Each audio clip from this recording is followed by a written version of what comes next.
And just like Alexander the Great, they have nothing left to conquer.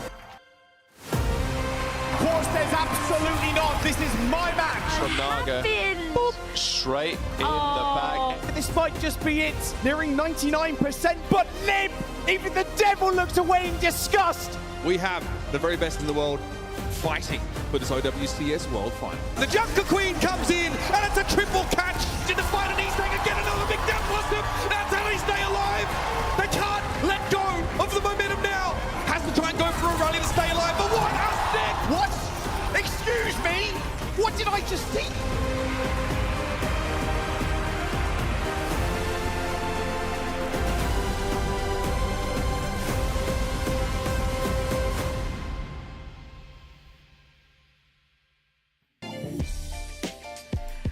Welcome, welcome! We are nearing the end of our Stage 1 round robin, and today is the penultimate day of play. That means second to last day. Zoe here, joined by my... What am I aligning you with? Let's go with chaotic neutral and lawful good friends. Chaotic neutral? Okay, who's chaotic? Well, Rose is obviously lawful good. Neutral. Rose is so lawful good. So lawful good. How does that even... But what about the C9 curse? Does that still make me lawful good, or... No, that's lawful not good your for the fault. viewer, because funny. Yeah. Oh, true. Also, it's not your fault. That's just a side... Like, that's a perk. That's just one of your perks. Exactly. Rose's perks. Sounds like an awful perk. Oh, that's true, though. Coin flip. It's either my team or it's the other team. One of them's C9. I'll take it. Major perk. That's right. Exactly. Well, guys, let's chat about this all, perks included.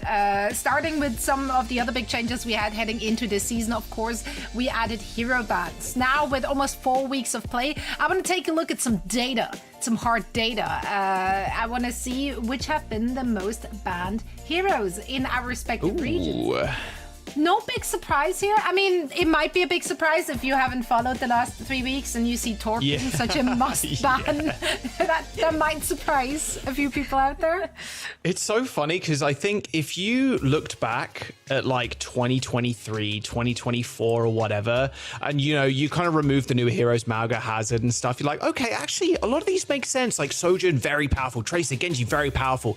And then you come back in 2025 and you're like, we're banning Torb and he's the most banned, and like how is that even humanly possible? That's the thing. But honestly, with Torb meta with the perks as well, I'm here for it. I mean, we can derive the most picked by looking at the bans here as well, Necro. Right. We really can. I think there is a strong correlation between the heroes that get banned out and what heroes we actually see get playtime. I think the only couple of outliers I feel like I see here are, I don't think we've seen Junkrat once. We've seen Sombra like a couple of times. Echo's also seen very rare amounts of play. And Olari actually getting banned only once has seen a lot of play, Jaws. That must make you pretty happy. Yeah, it does, honestly. It's nice to see Gala at least picking that up a little bit. It's been a good time, I think, for a lot of the supports because, hey, everything's a little bit viable. You can play a summon of everything, apart from DPS, who, unfortunately for players like Psycho, stuck on Torb. Sorry, pal. Sorry. Well, some people are more happy about it than others, and that is okay. Now, of course, with the very recent addition of, what's it called, perks, do we feel like the banning or the picking might be shifting a little bit based on that? Are there any heroes you have in your sight, starting with you, Jack?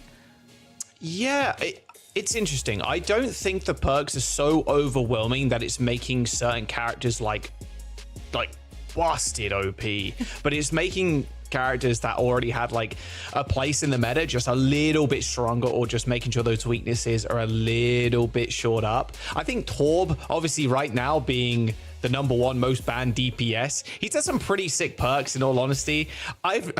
We saw a little bit of Craftsman yesterday. Fully loaded makes the most sense. That's definitely the stronger of the two perks, although if you're a DPS in solo queue and your support's on doing the job, I guess you got to do it for him if you've got like a Rhino or something with armor. But fully reload, just getting that full reload of your gun as soon as you hit the E, which is normally when you get dove on. So it's like, okay, a couple of right clicks, you hit E, you get a full reload, bang, bang, you just keep shooting. We've seen a couple of different looks as well with the overloaded turret, which is the level 3 turret, which is insane. And then the Spidey turret, It's called anchor bolts, but come on now. No, it's definitely Spidey turret up on the walls. As Rose, we were kind of talking about it in some of the games, like Suravasa, just random torp turrets on these walls. Like, okay, now we have to look at 17 different like spots just to make sure. And I watched some Korea today as well. And then Proper on King's Row was putting it above Hotel on defense. So you'd have to like wide swing, hopefully shoot the turret before they kill you. It was, oh man, it's been really fun to watch, I think, with this, with that specific major perk. Okay, what about you, Necro? What are you... Well, I've been enjoying some of the Torbjorn gameplay, and of course the Spidey turret, like we've talked about a lot. I've been so excited to see how Venture has really started to shake up the meta. Venture in the first couple of weeks of OWCS Stage 1 didn't really see a whole lot of play, but now that the perks are involved, I think Venture becomes even stronger. And that's why even just yesterday, I feel like we saw Venture banned because a team just didn't want to play against it and they thought that that might be coming, and then we saw the Venture come to fruition after that ban had been fulfilled. And look at why, you know, seismic sense. While underground, you can sense enemies within 25 meters, so you can actually have better range to pop up, make sure that you're actually going to get those big burrows under people.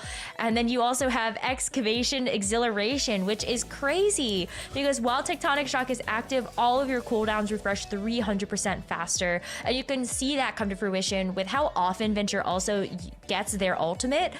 You can do some nasty things with just Tectonic Shock, Burrow, like Drill Dash, like Tectonic Shock. It's really cool to be able to see the combos that have come through.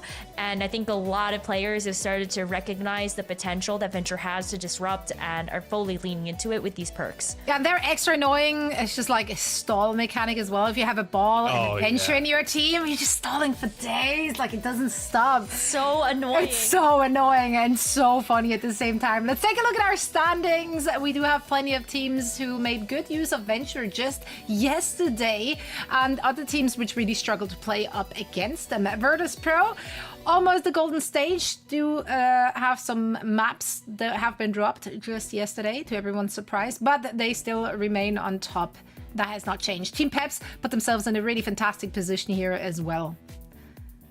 Yeah, Team Peps look really good. I mean, look, like you said, Zoe, taking maps off of Virtus Pro has been very difficult. They didn't do that, sadly, but Virtus Pro can bleed, and that's a good thing moving forward to the playoffs. I think Team Peps and Gen G, those two teams, they are really setting their sights on that series from yesterday, the 5 mapper between OWCS and Virtus Pro, and they go, okay, this is how we potentially beat them moving into the playoffs. Obviously, VP licking their wounds a little bit. It's going to be an exciting time to see how the bans end up shaping up too, because I still think Venture is a little bit underutilized. So I've got a good feeling a lot of teams are going to be picking up more of them as we move on. Now, seeding here is, of course, important heading into the playoff bracket. The 7th and the 8th place, they are out. They have to fight in the relegation and promotion matches, whereas our top seed, which currently is, of course, Virtus Pro, gets to pick their first opponent. The 2nd seed will get the leftover from the 3rd and 4th placed teams. Yeah, so you don't really want to be in that position. Did I see 3rd and 4th? No, that would be...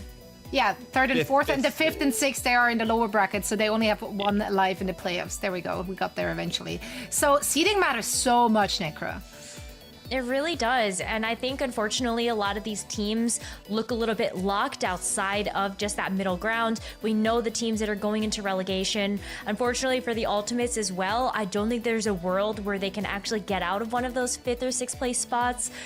So hopefully this week for them can really just be a proving ground, making sure that they can actually shore up some of the weaknesses that they've shown in the first couple of weeks of play and set themselves up to make a lower bracket run during those playoffs. Well, they certainly will be tested this week with 2 more days of play. Let's take a look at our schedule. That's where I wanted to go.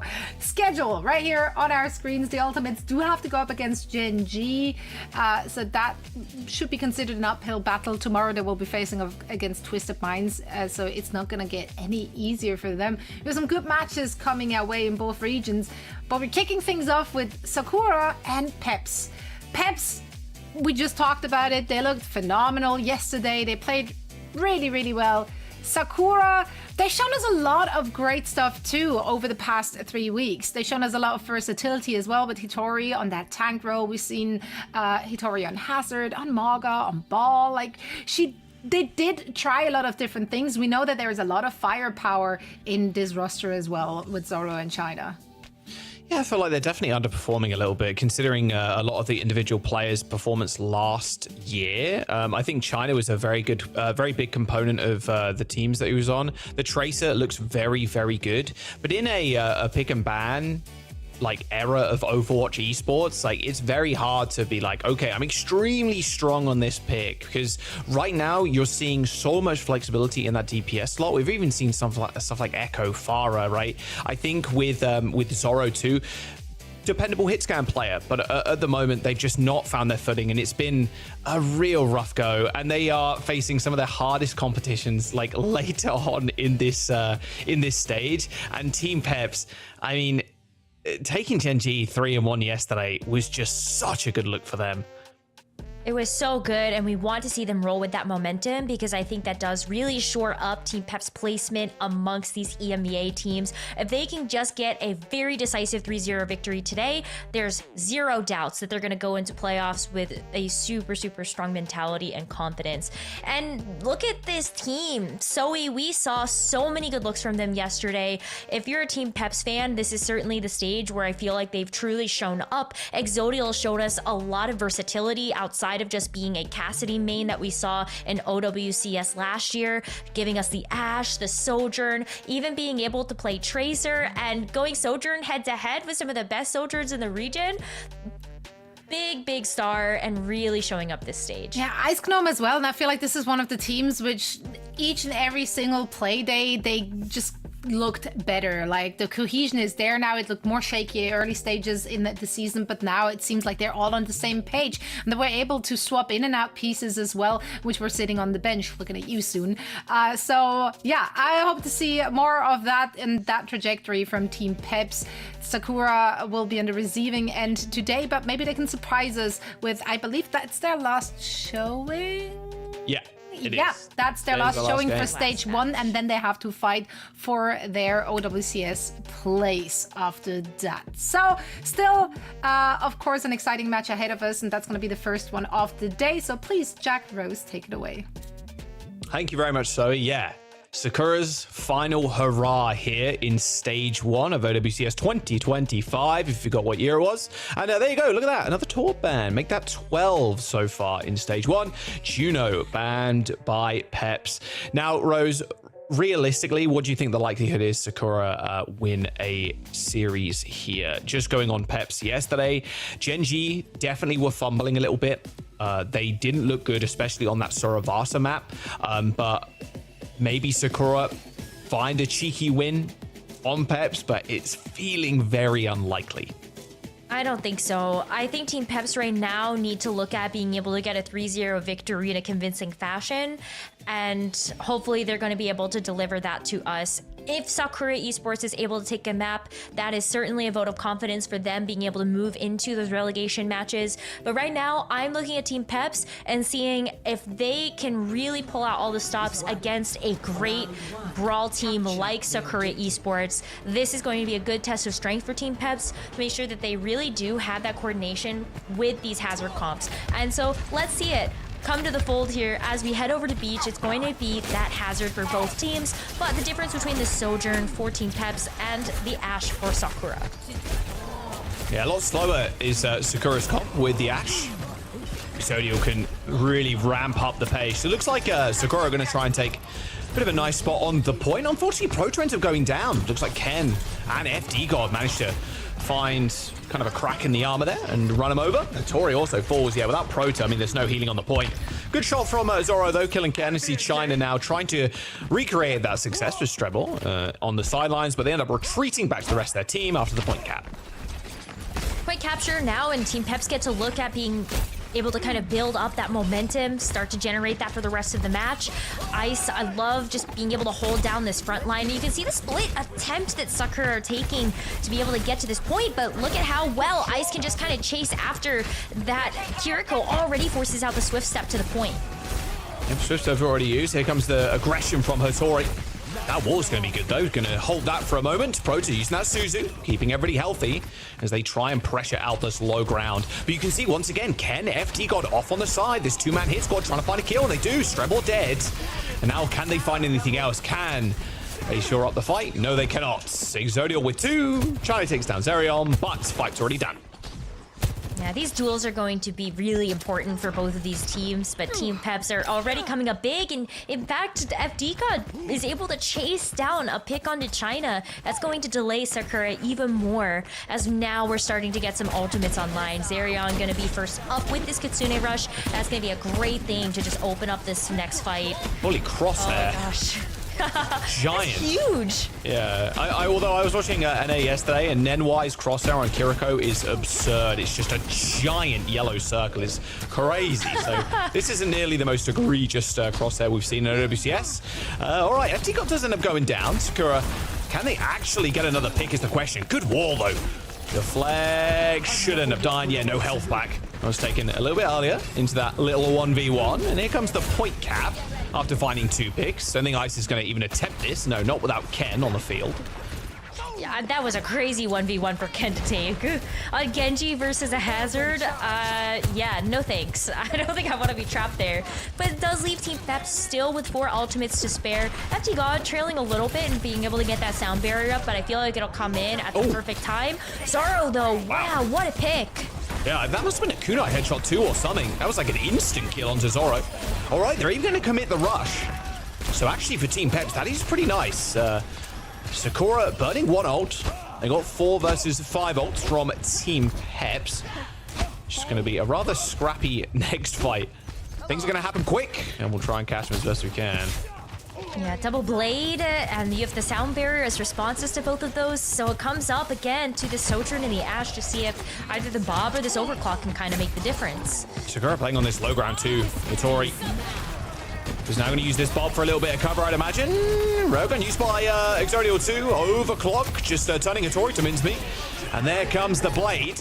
Well, the sound barrier is going to easily stop China from doing anything. Now Ken could use a blade of his own. Sound barrier ends up hitting 2 for Sakura, but China's already pretty low. Chased out, overextended with that blade, and Team Peps find the cap midway through that fight. Tori's going to come back with a downpour as Team Peps now just try and find these saggers.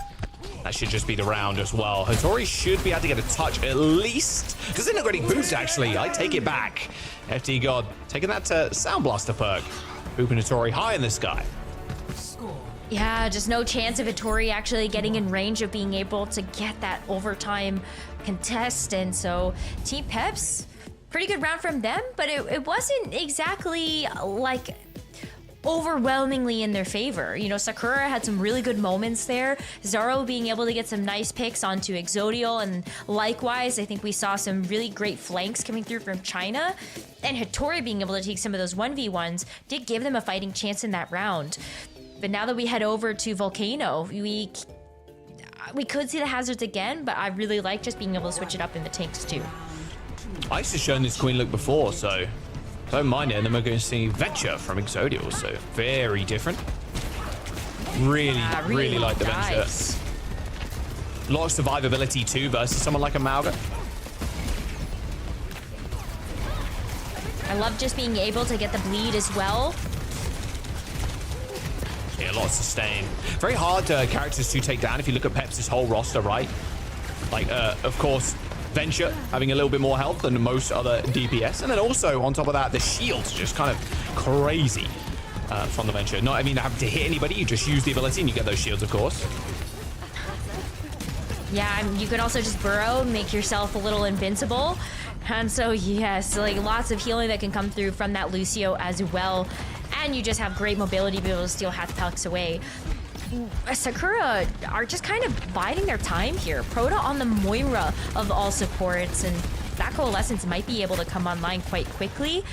But against Team Peps, Zerion already has this rush, and look at the positioning that Team Peps are taking to make sure that you can get a nice angle with that rush. There's a rush from Zerion. That's a very short Swift Step. He's already got the perk, though, for a double Swift Step, so you're more than safe taking a very short one first. Nice Coalescence onto Ken. Should die on the Genji. Yeah, no chance to get away. And here comes... Oh, my word. Yeah, but here comes the Queen. That carnage and that rampage is connecting with multiple members of Sakura Esports. That's a quick team kill. No Suzu on the side of Sakura either, so yeah, you can't cleanse that. I was gonna say, I really like that the Moira tried to throw out like the healing orb and then also just general healing onto the team, and everyone was purple. That healing did nothing. Proto, using the Coalescence, is going to switch over to the Kiriko, so now there is that cleanse on the board for when you do get those wounds and just the anti. And wow. Okay. One side there on Exodio. We're feeling good about that one. Yeah, and Ice is going to go down too. Zoro's going to need a few more of those. They do actually invest sound barrier in that fight. Okay, that's a bit overeager there from Strebel. Just maybe guaranteeing them not the entire team kill, but at least the fight without losing anybody, I suppose. But now they've got to fear Ken's blade and his tectonic shock as well. Yeah, but now that in fact you have FD God's sound barrier behind the blade too, I don't think you... Oh, that is very good. Yeah, FD God ends up going down super early. Very proactive play there from Sakura Esports. Knowing they don't have the beat, it forces Peps into a weird spot where they either fight in this small choke and use ults, or they just succumb to the cage. They end up not using the blade or the sound barrier. They used the tectonic shock to try and get some damage in the cage, but yeah, quickly dealt with those Exodio. Yeah, perfect to call out to be able to go after FD God there as well. No time for Team Peps to actually go for that blade and that sound barrier combo. And even if you use the sound barrier, I think you would Ajax at that point. But now you have the blade to try to finish out this fight. Oh, China's so low. Going blade for blade with Ken. But yeah, the sound barrier from FD God just too good. Now it's all about cleaning up quickly, and Exodio does that in a heartbeat. And there's the cap, and this will be a final fight for Sakura. They've got a rush at about 4%. Rush will be good, and I think just having that high noon available will help create some space to get in. But Team Peps can respond to that with a Kitsune Rush, and they're also going to have another Rampage here from Ice. Proto could get forced to use the Suzu early, and if that's the case, free Rampage here for Ice. Ooh, here comes the Burrow. They're going to use that rush. Zoro just gets Suzu there. Survives the initial engagement. However, Ice ends up throwing in that Rampage. It does manage to connect, but they just got evaporated. I think Ice went off the map, actually. Did you see that? I don't know what eliminated Ice, but I feel like that Rampage might have just sent Ice off into the lava. Regardless, no follow-up onto the Rampage, and that was a huge ultimate for Team Peps to try to close out the round and this map. Now, all of that onus is onto Sakura Esports. They still have the high noon. They're going to have the sound barrier as well. FD God just isn't close enough at 27%. As we look at final fight, maybe Zoro can help take some of that positioning. But he's dead. Oh no. Kunai headshot from Zerion there, and then Ken following up with a couple of shurikens, and now Team Peps trying to flip the map. They're going to grab that point. It's an OT now. Sakura. Zoro switching over to the Trace to try and get back in time as they try and just split the forces, and Team Peps just run down Strebel, who's isolated alone in the back line. Knowing the rest of Sakura had to touch, and he dies with sound barrier too. Suzu TB from Proto, not too much use in this fight, at least up close. Hattori's getting healed up on the point. Cardiac Overdrive popped as well to keep the sustain up. And it's going to be a little bit of a hard recontest here, especially with Ice just sitting on the point. Sound barrier comes in, doesn't it, Zoro? And Strebel gets the next touch, but here comes the tectonic shock. A very, very deadly affair. Although saying that, Proto takes down Exodial. This isn't over just yet. Satori's managed to cycle these cardiac overdrives, but they have to deal with his sound barrier now. But unfortunately for China, didn't end up getting the retouch there. Team Peps end up taking the first map, 2-0. Yeah, it really is too bad, because when you looked at where Strebber was in terms of that sound barrier charge, was so close to being able to have it for the last engagement, and just didn't quite get it online in time. And after we ended up seeing Zoro go down 2, everything started to fall apart. Otherwise, I really thought that last fight looked good for Sakura to win.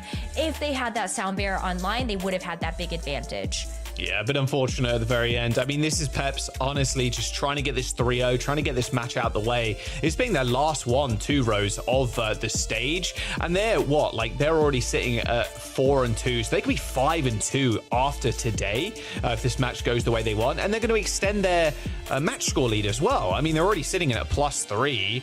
They're above Gen G because they're head-to-head. And look, at the end of the day, if you're in second place, you get a priority in terms of who you want to choose, right? Here's the nice little boop there from FD God, stopping Hattori from touching. I don't mind the Moira either. I've seen like a little bit of Moira on ladder. Don't think Moira is ever going to be like crazy good at this level of play just because of how much utility someone like Kiriko or Juno offers. Don't tell that to North America. I mean, the utility from Kiriko cannot be understated in a lot of these comps, but I think from what we've seen in EU, we're not going to be seeing a lot more Moira, but it was worth the attempt. A very fast comp, and you want to like isolate a backline with the Moira comp and just chase down these tricky DPS. It's nice, but didn't really serve the purpose, unfortunately, as Sakura wanted it. You did get some nice chase downs onto Ken, at least, like, you know, the Genji getting out of the way, but I think at the end of the day, you're right. Kiriko just provided a lot more coverage and supportive tools to be able to deal with something like that Junker Queen. Still relatively close, I think, on that last round. Again, just maybe one ultimate away from being able to take us into a third round of Samoa, but now it's going to be Sakura's pick. We're going to Esperança. Okay, Esperança pick. I'm wondering if we do ever see a kind of a venture ban. Torb's already been banned, of course. So we will probably see that at some point in this series. Hopefully a little bit of soon action as well for Team Peps. As you know, peeked his head in a little bit. He played the push map the other day, and honestly, Tracer still is good. So yeah, sub him in at any point. Torb was banned already. Yeah. Exactly. So there you go. Maybe it's Soon's time at some point during this series. We'll have to wait and see. Esperança. Oh, speaking of which, there we go. Soon is in for Ken. Wow, speaking of the devil, he shall appear. I think that's a perfect call there because Torb has already been banned out. Sakura can't ban it again. And now Soon is free and clear to just wreak havoc on this Tracer without threat of being locked down by something like that turret. Oh, yeah.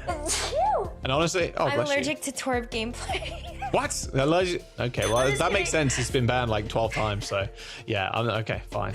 I'm allergic to Torb gameplay in my servers, okay? I don't want to play against it. Yeah, it's kind of honestly, it's kind of annoying with the Spidey turret, to be real. Like I said, I was watching Korea this morning with Team Falcons versus Crazy Raccoon. Good series, by the way. If you've not watched that, definitely go watch that series again. Amazing stuff. Went to map 5. Proper playing the Torb on King's Row and just finding the weirdest spots to put the turret. It was, yeah, a very entertaining one. Sakura ended up banning Queen from Team Peps, and then Peps responding in kind with a Pharah ban. I like the Queen ban from Sakura, and I feel like a lot of the times when Sakura are looking at the bans, they make some very intelligent ones. And in this case, the Junker Queen ban signals to me that for on Esperança, they're really hoping that they're going to have the Hazard versus Hazard. Hattori loves that hero, very good at it. Ice, similarly. If it's not going to be the Junker Queen, I think you could look at something like the Hazard or even the Mauga coming out from Ice. And I like Sakura's chances a little bit better of trying to run back that Hazard v Hazard and see if maybe on a map like Esperança, it fares a little better for them. Yeah, I've been really impressed with Ice's versatility, honestly, and picking up different heroes. You could definitely say the same thing about Hattori too. The Queen one was a bit interesting. I saw it a little bit throughout the week, and I was thinking Queen, especially with the Carnage lifesteal, is very good. If you're playing this heavy brawl style, like you are not dying if you cleave people, and the more people you cleave as well, the more refund you get on the cooldown too. It just feels so good to play. It just can be so vulnerable to something like an Ana, which we've also seen a lot more of now, especially with the very powerful Ana perks. Don't forget as well, if you are tuning in today, and I believe today is actually the final day of getting these drops on your screen. Oh, tomorrow, sorry. We're on Saturday, not Sunday. Yeah, 23rd. We still have one more day of OWCS. One more day. There we, yeah. I don't know why that escaped my brain, but there you go. 24th of Jan to the 23rd of February. You can grab these drops just by watching. So make sure you connect your accounts. And speaking of which, connect your Faceit account too. Lots of extra goodies you can pick up in the store, coins, skins, and more. So go check that out as well. Pretty easy connect. Everything's so simple these days. You just got to click 2 buttons and then you're good to, I don't know if it's actually 2 buttons, but it's probably close to 2 buttons.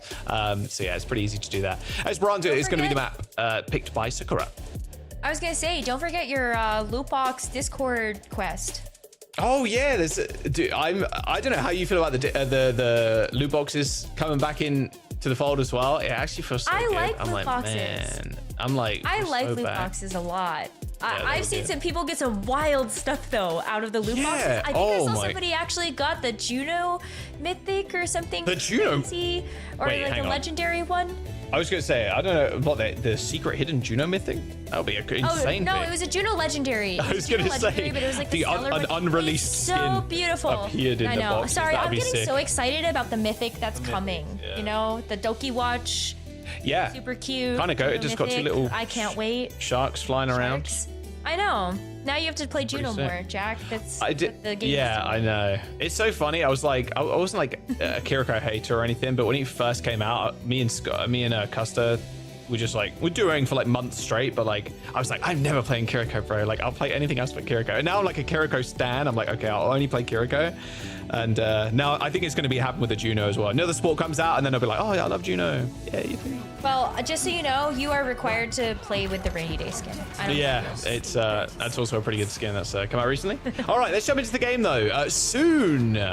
Not on the Tracer, he's on the Torbjorn. Here we go. China on the Mei, though. Hattori on Ram. Pretty interesting comp. I really like the Mei currently. I think Mei, especially with the perks, when you pop the ice blocks, you get a little blizzard that comes around you. I think that's very powerful, and the sustain as well is really cool. Plus, extended range on the endothermic blaster or whatever it's called. Like, it is crazy amount of damage, and you can really start, like, not poking people from range with it, but, like, Mei should be feared when she picks up that perk. Oh, gosh. FD God. That's so sad. Watching a Gravatra just chase you down, and you get punched in the face, and you die. I know we were talking a little bit about maybe this looks like a Hazard v Hazard, but I do love the Ramatra Mei comp. And then Ice responding in kind with a Diva. Look at how much this Diva is just getting pummeled by this Ram as well. Maybe now you can see where that Junker Queen ban comes through. You can't have that as a response to this Ram anymore. Quick kill, though, from Zerion. Somehow picks up two people. Prota and Zoro end up going down to Ice and Zerion. That cannot happen if you're Sakura. A good kill, though, by Strebel, but with the tank dead, your life on this payload is going to be cut pretty short. Though saying that, looks like Ice a little bit fearful of the Lucio. There's the boop. There's the kill. FD God comes back with a nice little dub there. 48 meters, though, on your first push to Sakura. Not too bad. Not too shabby. And you're walking away with a lot of ultimate charge as well. I mean, very close to the sound barrier. You have Blizzard soon, too, from China. And maybe even Annihilation, depending on how long that fight goes. But Zerion and Soon also very quick to be able to build up to those ults. So we'll have to see which ones come out first and who wants to actually initiate this fight. High ground control here for Sakura. Right, Soon just taking some pop shots from downrange. It's all good. Now just reset to mid. Blizzard available from China, looking for an eat here. If you're Ice, knows it's coming surely at some point. Rush is going to get used first, though, by Zerion. He's going to split the team, and here comes the beat from Sakura. Ice is now separated from the squad, but Prota ends up going down to Soon's turret. Soon's going to get chased, sure, but with Prota dead, like, oh, the sustain on your side is not looking so healthy. Although, luckily, with the Mei, you're going to be good to jump in your little ice block to restore some health. I will say, Zerion's damage output right now is kind of insane. He's just permanently off-angling, and it looks like Team Peps want to keep this fight going. Both Sojins using the overclocks at range, just tackling each other over this bot. No shots landing just yet, but Strebel pokes his little head out and gets absolutely destroyed by Exodium.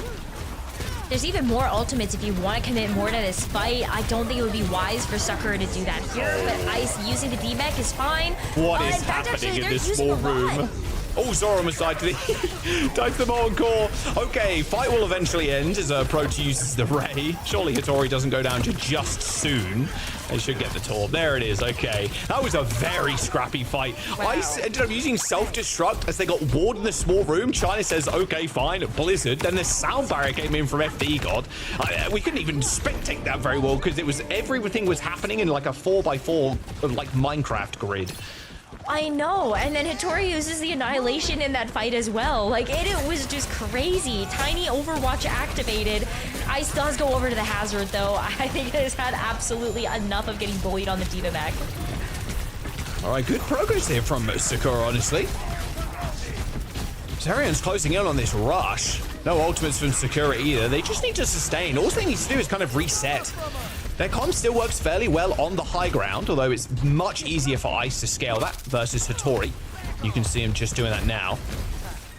Also still works fine against the hazard in general. Like, I think you're okay being able to sort of run as a ball against a lot of this stuff. But even taking an op angle maybe with like the May or the Sojourn, Kitsune on the high ground. Oh, Hattori overstaying her welcome there on that high ground. Yeah, that rush. As soon as Hattori made a move to the high ground with Nemesis form popped, you're like, okay, I put rush down. You can no longer escape because your sustain is going to be, it's going to dissipate as soon as that cooldown ends up wearing off. Nice team kill from Peps. Got a downpour coming up from Ice. Only just switched the hazard 2. Build up one up very quickly. Stribble has got the perfect answer in that sound barrier, but ideally you get Suzu'd or you just avoid the ult entirely. But here comes the high ground control now for Peps. With something like that overclock as well for Exodial, this is the perfect place that you want to be. See a little bit of a wraparound starting to happen, maybe by those stairs, but still a pretty split push. Wow. Very early sound barrier. Only connects to 2 there from Sakura as they try to exit that mega health bag. And Hattori's on the other side of this pillar. He's going to receive some desperate healing there from Prota as this railgun comes through from Zoro. Ice falls in the small corner, and Peps unable to punish Hattori, who was so low throughout the entirety of that fight. Here comes the overclock from Exodio now on this high ground, trying to force Hattori into a position she doesn't want to be, and eventually falls to FD God. And there's the fight win from Team Peps. I mean, there's an orbital ray from Prota coming back, but China picks up 2, but it's a 2v1, and the supports win the day with ults to spare. I thought that was just gonna be a full team wipe after we saw Strawberry use that sound barrier so early, and then everyone got hit with the downpour, but not enough follow-up to be able to actually get those picks, and so that fight ended up being really scrappy as well. Now that we see Team Peps actually gather this checkpoint, they still have a little bit more meterage they've got to cover, but with something like the Kitsune Rush, you can certainly get around that corner, and you have a sound barrier here, something that Sakura doesn't have just yet. But again, like, Ray versus the Rush, who uses that ult first? Woo, look at that turret. Damn, that's right on the high ground. Yeah, good luck actually shooting that. You have to peek so far, but it is not shooting enemy right now, which is kind of annoying. All right, looks like a small push for Team Peps. They haven't got overclocks using this window. And oh, FT God, so close. Here comes the orbital ray. Max with the rush, like you said. Molten Core is going to get placed on the ground as well, making it hard for Prota and the rest of the team to actually stay alive on the point. Although the healing from the orbital ray is going to make sure they're good to pass over it. They've stolen the bot away too, as Team Peps are fighting their own battles. Their demons in their head. Those demons being China and Strebber on the Lucio and the Tourbillon. A reset into the mid for Sakura. The forward spawn has been stopped now on Team Peps' side. And Exodio just dies to the disruptor shocks. He hit the wall. Unlucky. Okay, you saw the jump over to Prota. Ice not actually able to get that pick, so FD God comes in to save the day. But now FD God's very low and gets staggered. That is not very good. Sakura now have so much space to work with, like Annihilation. You can go into that small room to use it. Zaro gets a chance to sit up on the high ground with yet another overclock. Who is going to hit this turret? Look at the corner it was sitting on. Yeah, maybe I'm a Spidey turret lover now. Time. Oh, there's another. Holy turret placement. That's crazy. That is insane. I wonder where it actually is able to shoot though, because right now it's not finding too much. Yeah, I don't think it has a sight line yet, but wait, not yet. They're gonna walk into it. Sakura baiting them into the turret so it can do like 10 DPS. That is big brain. All right, there's the overclock from Zoro. Actually ends up going down to the low ground and finds the kill on Tosun. Hattori also popping Annihilation to kill Exodio. An extension of the lead here from Sakura. Good shot on Zerion. It's only Ice now left in this high ground. Gonna go to that mega health back and escorted by FD got back to the rest of the team. This is a good push from Sakura right now, and they've got sound barrier too. And with only 1 minute and 40 seconds left, this is actually not a whole lot of time that Sakura need to defend the point now. They're getting even more meterage, and Team Peps are going to have to make up now a 40-meter differential, basically. With this ultimate, so low. said, good, Suzu. Sound barrier ends up coming out, but focus fire. Well, beat is almost useless in that situation sometimes. If you're out in the open, you can just get focus fire through all that overhealth. So real rough stuff for the Lucio in that regard. Ice gets Suzu'd again, just taking pop shots right now at Hattori, who is currently just trying to make a mark in the backline, and Zerion ends up getting vortexed. Exodio is very low too. It's an extremely scrappy fight. Exodio needs to survive. 30 HP, slides away. Has to wait for supports. Still aggressively peeking as China takes down Soon and Ice. These fights are not clean, but they are fun. They're not very clean at all, but yeah, I don't mind a couple dirty fights, I guess. Very fun to watch as a viewer. But now Team Peps, they have to win 2, maybe 2.5 team fights in a row, basically, and actually clean. This is where, you know, scrub it up, dub. Let's figure it out here. You've got the Lucio sound barrier, and you've got this overclock, and only 30 seconds. So if Team Peps want to win this map, they really have to make good use of those ults before Sakura can take the first punch. They want to win this map. They need to get this Ray out of Proto right now. Oh, China dead. Good starts. Can they collapse on her Tori? She's in a bit of an odd spot on against that corner. Actually, just get walled off for a time being, but pops that Nemesis form regardless. And FD Gods go super low. Traded out, however, but Zoro's still making it a tough engagement. A quick kill on to Zoro is good, but Zoro, what, killed 3 in that fight? China's only just spawning. OT now for Team Peps and 40 meters to climb. No, I think you actually did shut off the forward response. But wait, overtime? Oh my gosh. They're not trying to push it too far because they need respawns. I know, but also, like, I saw that overtime wick go down. I was like, please don't C9. Please don't C9. You guys have 4 ultimates right now in the bag. Ooh, overclock on the high ground. Molten Core is going to come in as well. That turret is shooting the other turret from the high ground. Turret 1v1. China's 1 wins. Sound barrier hits, but so do China's left clicks. Ice ends up falling, and here comes the orbital ray. Oh, it's all over now for Team Peps. A little fumble here on Esperança as Sakura come back with a map win. Congratulations, Sakura. The scrappiness of those fights turning in their favor, and with that early lead on Esperança, they were able to keep it. And I think that is such a pleasant surprise to see. Sakura being able to take a map after the second place team right now, I think their chances of getting out of relegation look better.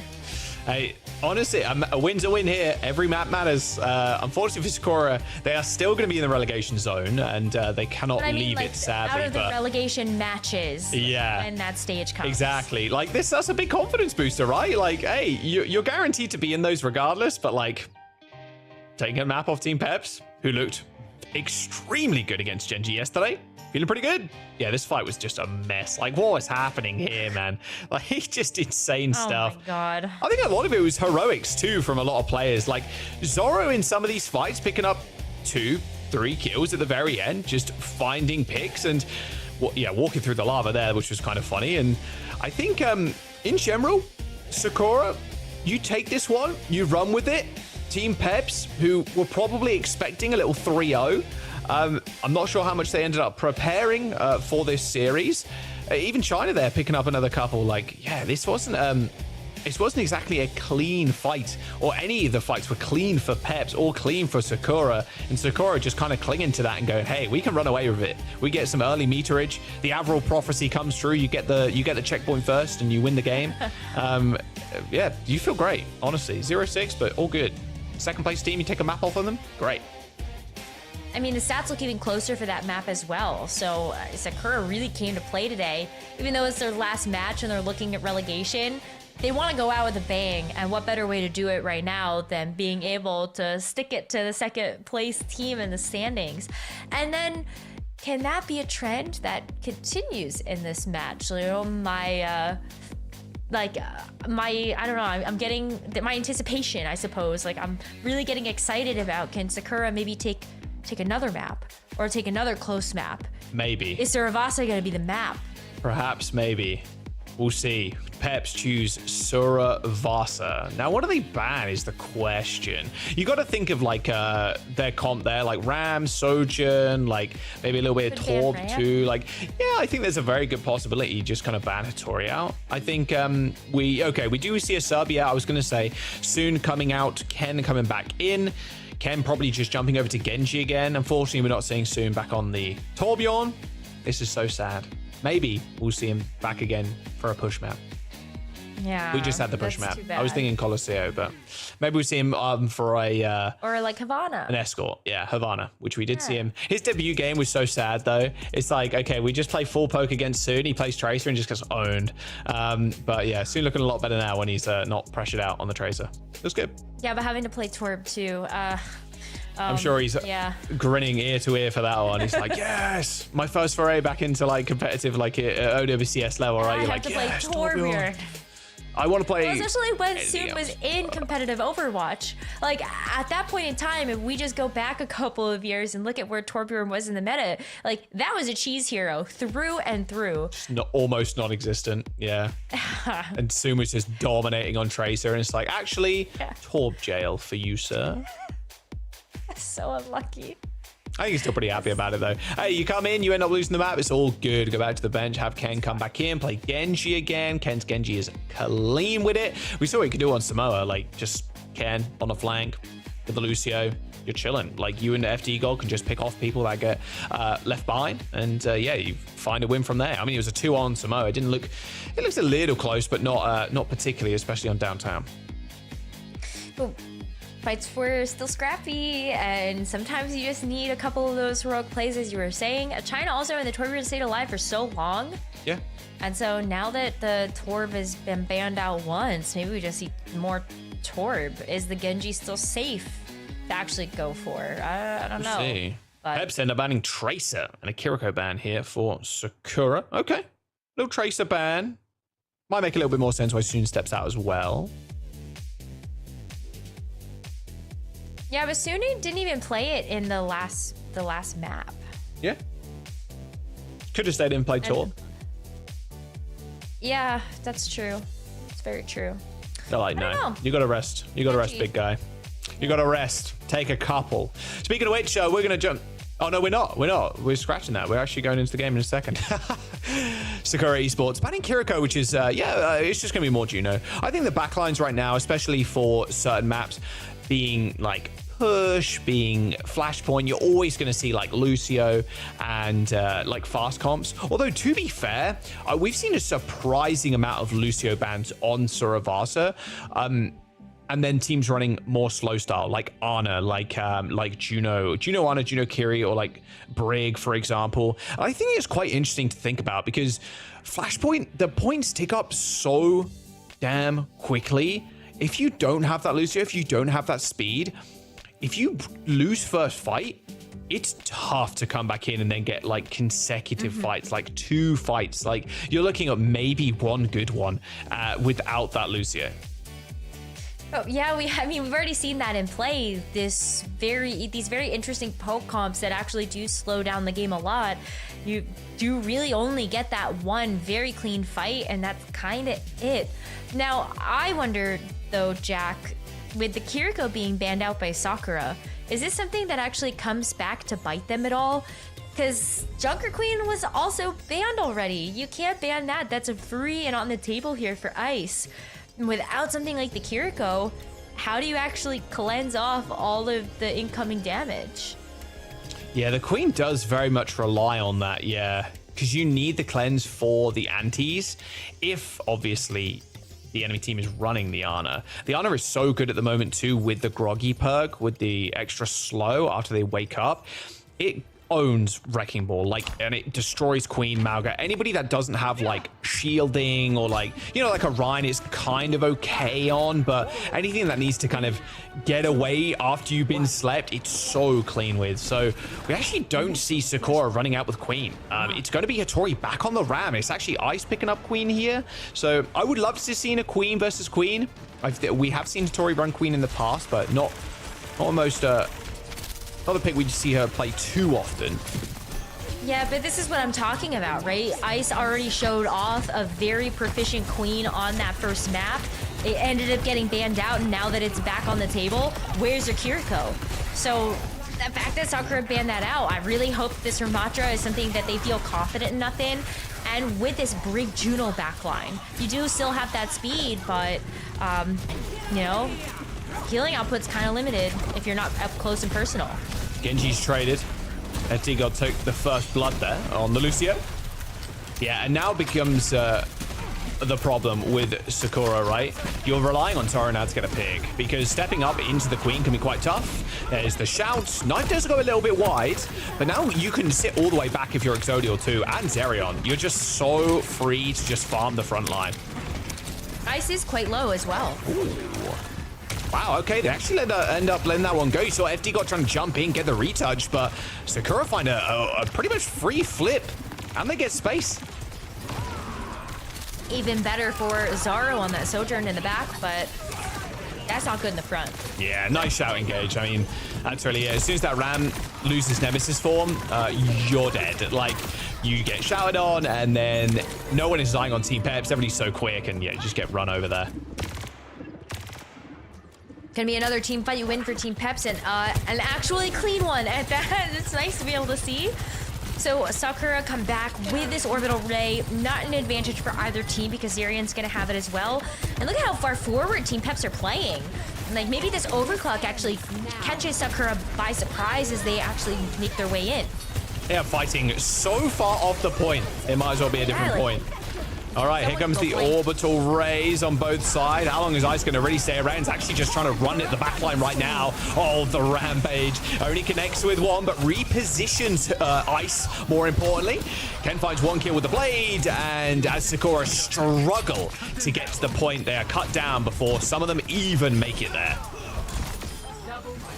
Oh, that's such a heavy investment as well. The annihilation, the rally, and the orbital ray. Team Peps did use everything in the tank also, but we are going to see this next flashpoint with Team Peps kind of playing from that defensive position.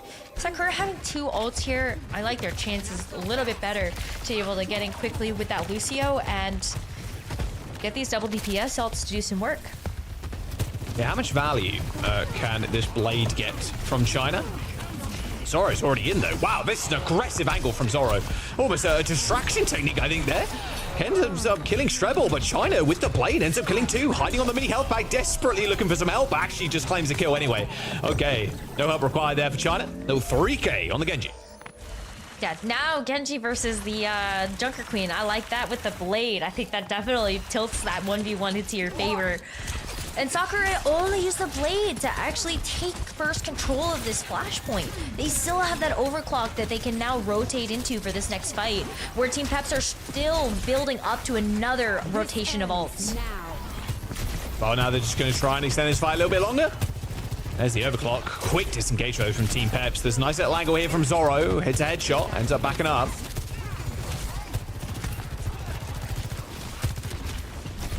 Quick disengage, but then they can come in just to kind of wait out that ult. Oh, FD got so low. Took a railgun body shot. Here comes the push though with that shout. Nice little Carnage swing onto Tori. Adrenaline rush pop there as well. So Ice is a little bit more sustained in the front line.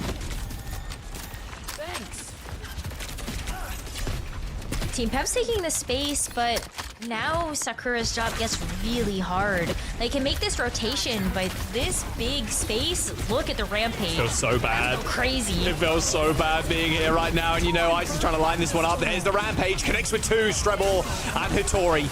Yeah, they're going to go down. Nice annihilation though from Hattori, but this sound barrier should be enough for Peps to sustain through it. Yeah, the focus fire is good too. All 3 remaining members from Team Peps there looking at Hattori.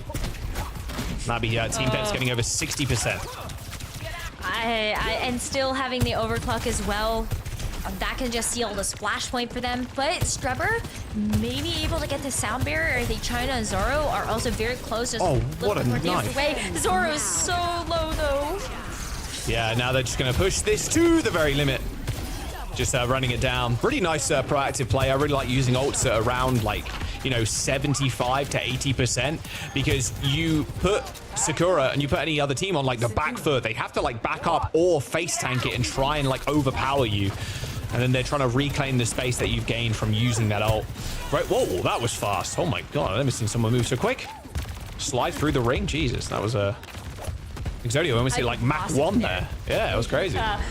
Well, yeah, I agree with you. I think that was a perfect play from Team Peps. They don't have anything now, though, just with Sakura having 3. Maybe this is overwhelming. 10 seconds to go before the point unlocks, and it looks like Peps have successfully navigated this overclock. Railgun, neutral one here from Exodial. Spots the Lucio. Strebel has got sound barrier. Blade for Sakura too. They have the tools to win this. They can't afford to lose picks though. Nemesis form popped pretty early, and here comes the push. The Blade's going to get popped. Double dash though away from it. The Genji. Unfortunately though, the Genji still got legs. Picks up the health back as well. No reset dash for China though. FD God could have been his next victim, but unfortunately the kite was too good from Team Peps. Sakura still managed to secure the point though, and they only lost one. It was a 1-for-2 trade. That's going to be something that'll get shored up pretty quickly, though, as Team Peps now look at trying to use this orbital ray. So I think, again, I like those odds, just going down main with the ray. Yeah, it looks pretty good. Ideally there, you just look for a pick and hopefully don't use the ray. Little lock on there from the Juno, picking up that perk, so it locks onto allies a little bit quicker. Deflect from China. Yeah, look at that. Sakura just get out-pressured there in the neutral, and Peps use no ults. Ray available though. Rampage connects. Oh, Protoss so dead. Yeah, no way you survive that. Getting hit at the Rampage. And then Ice is just fighting in this orbital ray. Couple little shotgun blasts. Might as well be a double barrel right in Hattori's back. And Team Peps win that fight handily. Blade still intact, the overclock as well, and wow, I mean, the Rampage is just the perfect answer when you've got something like the Ray. Where are you getting the healing from? Hattori as well with the Annihilation just got smacked. And so now, final fight here for Team Peps, where they're going to have this ult advantage. I'm going to go early too with the blades. Oh, Zoro couldn't dash quickly enough. Nice focus there from Ken. Oh, and goodbye, Juno. Prota, it was nice knowing you. FD God claims the kill. And Team Peps, that's a couple on point.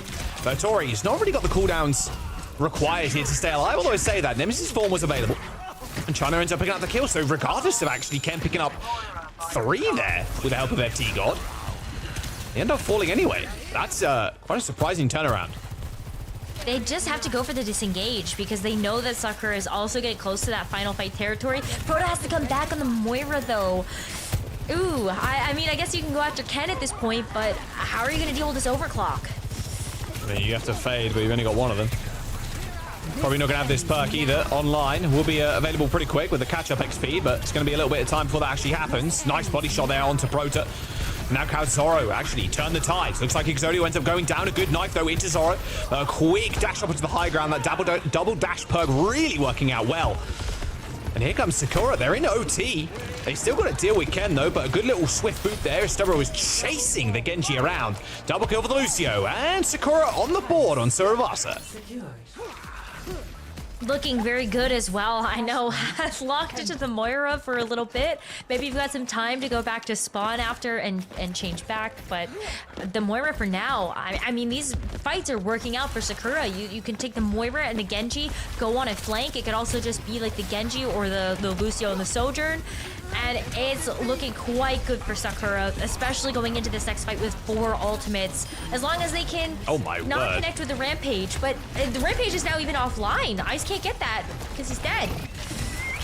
Yeah, Ice goes down. Oh, FD God's going to get chased. Or Strebel wanted that boot. I mean, Pro's switching over to the Moira as well. You're way less susceptible to the Rampage too. You just hit the phage, get cleansed. So you do feel a lot better on the Moira. He looks like he's picked up the perk for extended phase duration too. Very early push again. Big Carnage swing. Rampage now available. Sound barrier ends up coming out though, and China's too deep. Good disengage from Team Peps and focus down China. Whoever extended, overstayed, they're welcome. And now hopefully Team Peps can get into this without using any more ultimates outside of that sound barrier, but never mind. Just Rampage. Everything, I guess. Yeah, connected. Sound barrier, coalescence, everything thrown in, Rose. Annihilation is super good on this point. Everybody trying to bundle in through these small choke points is tagging everybody. Wow, well, I mean, Sakura had to use everything as well, but in this final fight, Ice switching off the Junker Queen and going over to the Ramatra to play out that same mirror. Ken very close to being able to get the Dragon Blade, but Sakura might just close out this flashpoint. Ken tries to go for the flank to at least get the touch, but the collapse might not work out when you've got Hattori that's just really standing strong in the front line. Point touch for Team Peps, trigger an OT. Looks like Team Peps are going to try and navigate to the point now, but they're completely split up. There's only 2 people right now, full Peps on the point, but China goes down in the interim. Peps may have claimed a point. Zerion can't fall. Zerion finds another pick. What? How are Peps backline getting these kills? They're just that good. And they force Hattori into an awkward position where you are fighting off of the point, but Hattori just goes in and absolutely smashes people. Sakura is still winning this fight, despite the fact that Team Pep's capped. What a weird fight. Just happened off screen as Team Peps were capping, and Zerion kills 2 people with the Mighty Blaster. Okay, OT for Sakura, no touch available for Pep, so this is going to be a 2-2 on Suravasa. All comes down to the final flashpoint. And maybe these DPS ults can open up the fight for one of these teams, but I feel like even if you get that first capture, this flashpoint isn't necessarily something you'll hold on to just based on where these ultimate rotations are.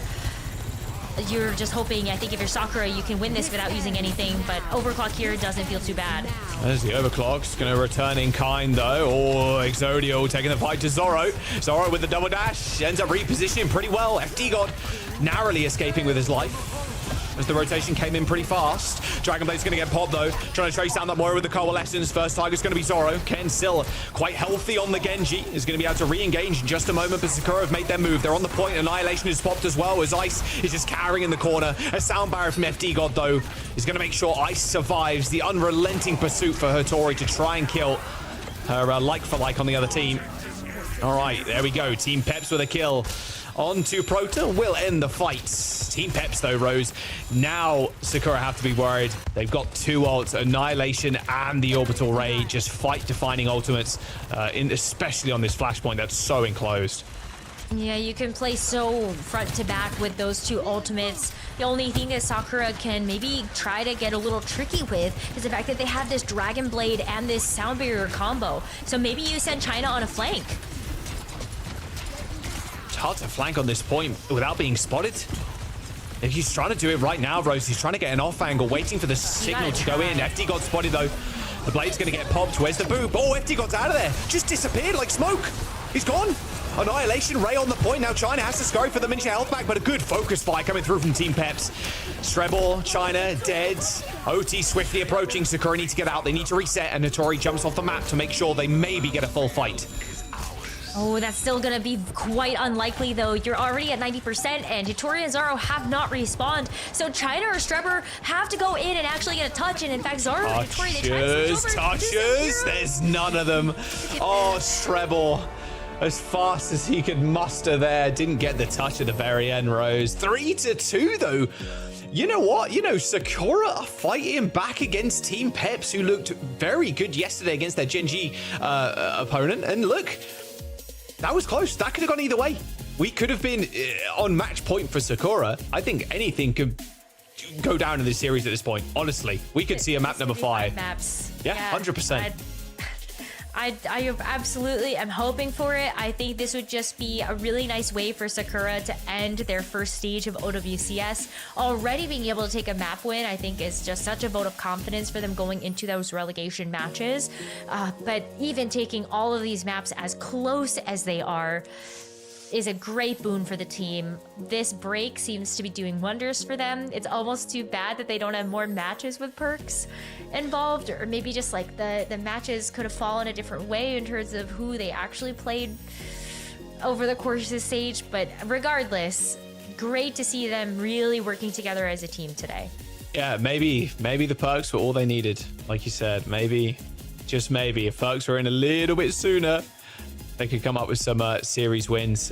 A good look so far. Fights have been a little bit more tame, I want to say, compared to Esperança, which were literally coming down to the wire, like 1v1s kind of thing. I thought the Moira was a pretty interesting pick too. Don't think Moira is like super strong, but in all honesty, it's like the AoE comp when you pop the Annihilation. It's kind of fun to watch, and you do end up escaping from things like the Ram and the Queen a little bit easier with the extended fade duration of the perks too.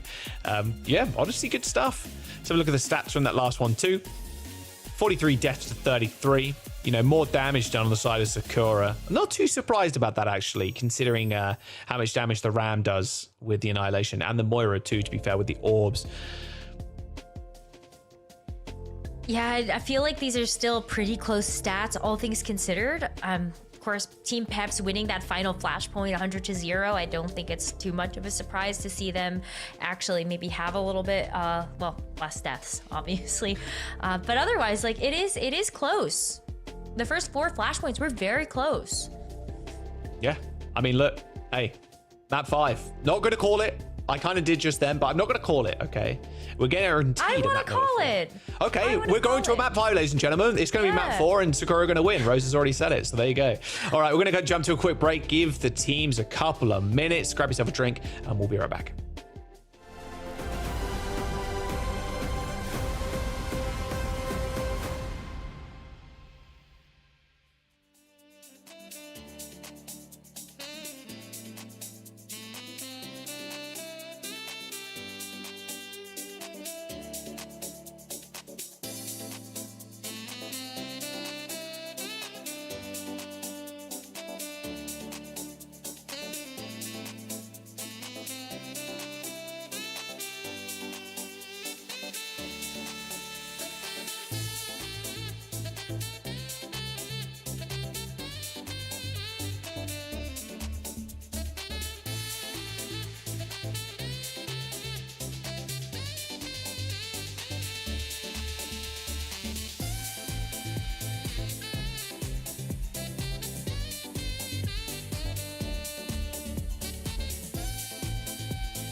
Hey everybody, welcome back. Hey, map number 4 coming up. Hope you enjoyed. I'll focus the camera a little bit more next time. I think it's a little bit out of focus, but I hope you enjoyed. Fish? The Strawberry House Bora, chilling somewhere. Where is it? I don't know where he is. Oh, I see a shrimp. Somewhere. There's a lot of little Neocaradinas in there. You know the vibes. I've had those, by the way, I've had that same line of Neocaradina shrimp for like coming on 5 years now. So yeah, it's pretty good. Oh, wow. Living their best life. Yeah, it's pretty cool. Yeah. That's crazy, actually. 5-year-old shrimp is crazy. Well, they're not 5 years old, but the line of shrimp, like it's the same, like, you know, generations of shrimp, you know? Oh, wait. Your shrimp are like, their great-grandfathers lived in that tank? Yeah. Their great-grandfathers and their grandfathers before them, and yeah. It's pretty that's good. Incredible. Yeah. Wow. It's cool. Hopefully I can keep Family of shrimp. Keep them for another Call 10, a family 15 of years. Shrimp? There's got to be a name for a group of shrimp. I'll look it up, but all right, you get back to me on that one. Shrimplet, I don't know. Like Matt Brainlet. Shrimplet. That's the new one. All right, we're going to Route 66, a Diva ban for Sakura Esports, and then Torbjorn ban for Team Peps. Both Hazard mirrors coming through for Team Peps. Both teams actually just mirroring each other right now. Sure, I mean, I'm here to be able to see another Hazard versus Hazard game plan. We already saw this play out in the first round of Samoa, but now we get a chance to see it again. And that time around, Team Peps, they get the better of Sakura, but I love that the Hazard allows you to have this close hold on Route 66. Group of streamers called a shoal. There you go. Quickly look that up. Wait. Yeah, I know. It's a troop. A troop. Oh, okay, well. We're probably both wrong. All right. Everybody else can make up their mind. Right. Well, Hattori and Exodio end up trading. Enough shrimp talk. Zoro also pretty damn low. Really like the forward holds, by the way, with the hazards. It's super easy to punish people with these walls. The train cars are very punishing if you find yourself misstepping. That's a great point, especially if you just get locked in one of those cargo containers. Like, oh, you're stuck behind a wall and a Genji. It doesn't feel very good. But we do see Sakura actually break through that close spawn hold, so at least you're able to take a bit more space with this. You can also start to use this high ground a little bit better. So that's something that Hattori is using great advantage of, and then Zaro also can try to maybe power slide up there or something, get a good angle onto the team. Well, nice defensive wall there from Ice. Propped himself up on his own wall to get over the other one. His Pulsar Torpedoes connect with China, though. Turn into mush, and 2.5 minutes to go. Notoriously hard, like, corner to fight on, especially if you don't get an initial pick with the Sojourns. But I don't think Zoro's had too much time to really do that, especially with Ice playing on the front line. Although, to be fair, a lot of ult charge compared to Exodio right now.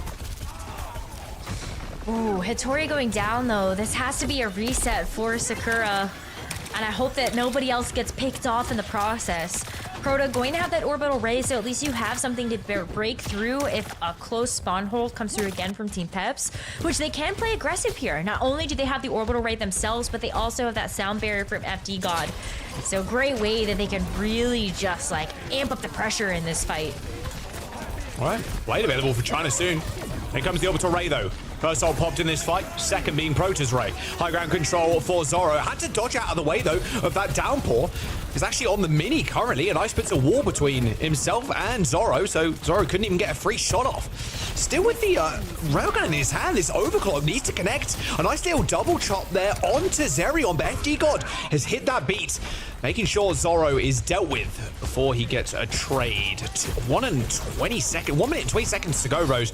It's an ult from China here, but Ken is just resetting in the backline. No one paying attention to the Genji on the side of Team Peps. And Genji can go take a flank as well. Ken having that blade available. I would love to be able to see Ken just continue to play from this side of the map. You can also maybe take a surprise rotation underneath these mine shaft ways. But Sakura, they do have an answer. Lee Strubber has that sound barrier that he's held onto as the perfect response for something like that blade. But Sakura is starting to run out of time. 50 seconds left. That card hasn't even rounded this first corner, and Hattori's very low. Very early use the beat there, although to counteract Exodio's ult, not too much of a surprise. China ends up popping that blade. Oh, struggling to find the supports. Another good boot from FD God there. Just sends China up into the atmosphere. Very scrappy fight, but look at Ken again. Ken is just finding these picks off the back of these fights. The blade ended up coming through too for Ken, and with 20 seconds to go, there are no ultimates on either side. Although Ice pretty close to this downpour, Sakura Esports are having a struggle getting it around this corner. This golden box of victory for Team Peps is going to be pretty easy to obtain, you would imagine, if Sakura can't get things popping. Well, China switches over to the Tracer. Maybe there can be a miracle deadlift play that comes through on this round. But China actually just sneaks behind the team, hoping that you can surprise this Juno. Good tracking onto Zerion there, but has to recall, and FD God's there with the punish, or at least attempts to. Mega health pack taken there from China, keeps himself healthy. Exodio down, but here comes the beat.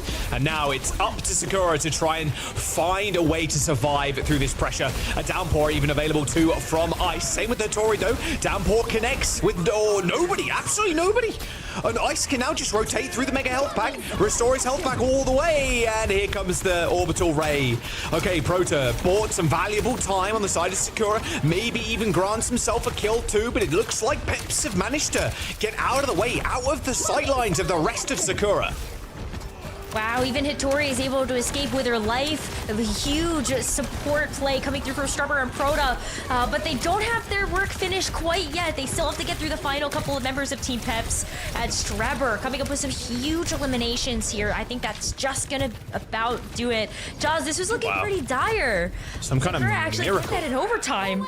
Yeah. Zerion, you saw Zerion trying to greed for the kill onto Proto there. We on the first person POV and missed a couple of shots. If Proto goes down, he can then turn his attention to Ice, who is very low on the payload. And you saw the kind of quick, like, oh no, I need to heal my tank, otherwise they're just going to get eliminated. They did, and it kind of snowballed away from there. High ground control, luckily for Team Peps, they were able to regroup quick enough.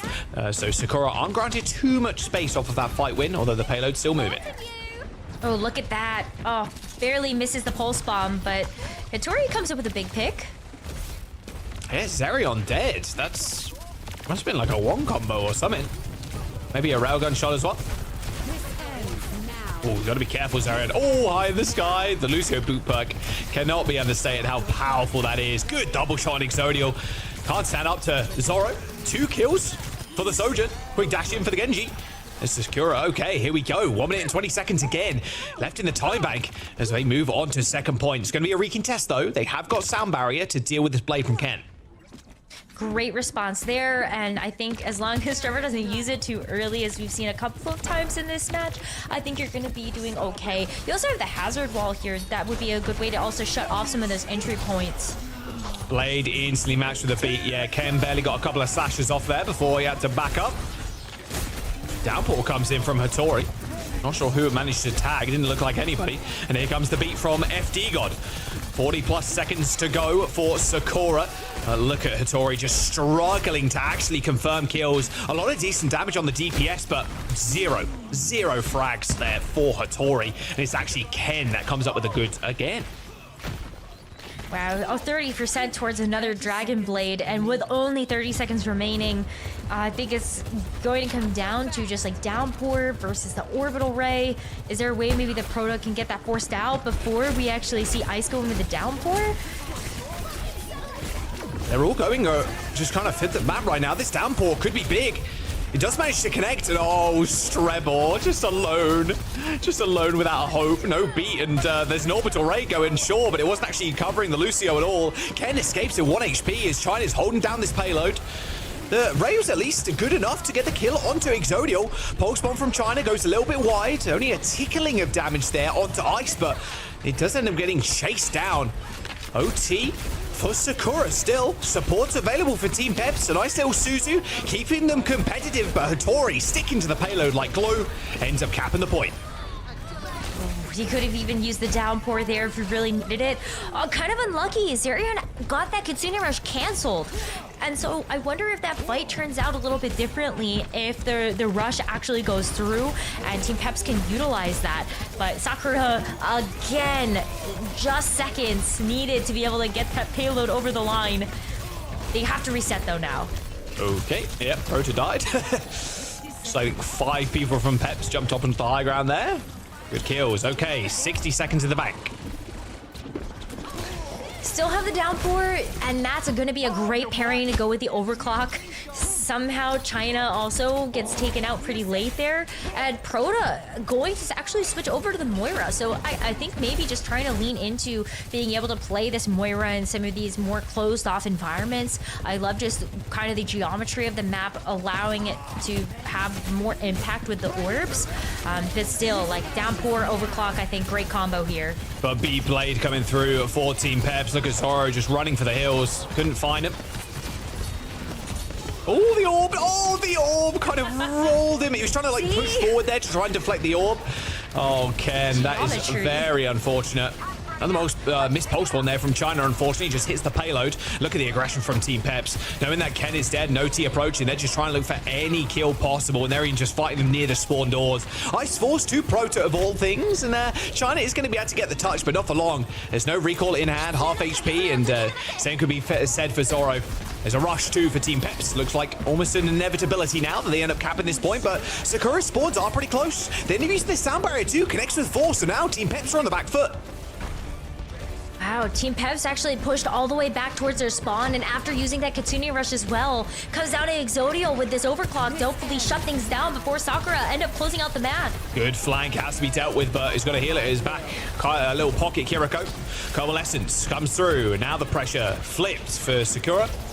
Everybody carrying in this small room. Still, Coalescence can be quite deadly.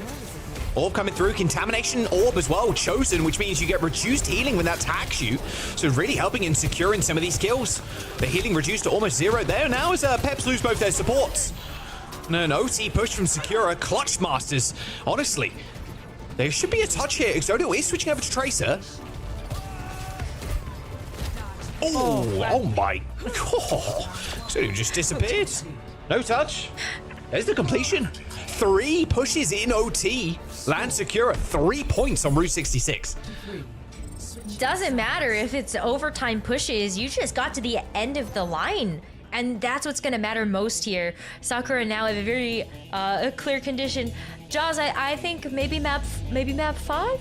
Maybe just a touch of a map 5. And you called it. You called it, and I'm starting to believe. I'm truly believing in this squad right now. But this is the Sakura we wanted to see at the beginning of the OWCS stage. I felt like they were off to such a strong start against some very tough opponents, and then something just fell apart for them. Now, if they're able to just keep getting some of these clean team fights, I think they look quite good. And maybe they do take this map and take us to a map 5. I think playing without fear of consequence can be quite a powerful force for a team. Oh, that's such a good point.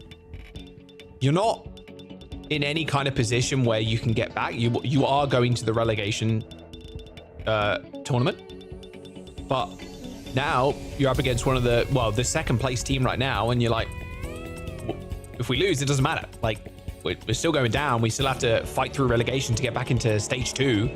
So just to put it matter of fact, balls to the wall. True. And Team Peps, like, I don't know if maybe they can lose out their spot here as second. I have to go back and look at the standings, but they still have quite a bit to play for when it comes down to those playoff seedings. Another close hold, though, coming through from Sakura on the defense. So we'll see. Oh, Hittori goes so low. Hittori's half HP flying through the air. Exodio takes that free charge. Yo, what a shot. Woo! Crispy, and he's not even in the game. All right, Team Peps, that was a quick team kill.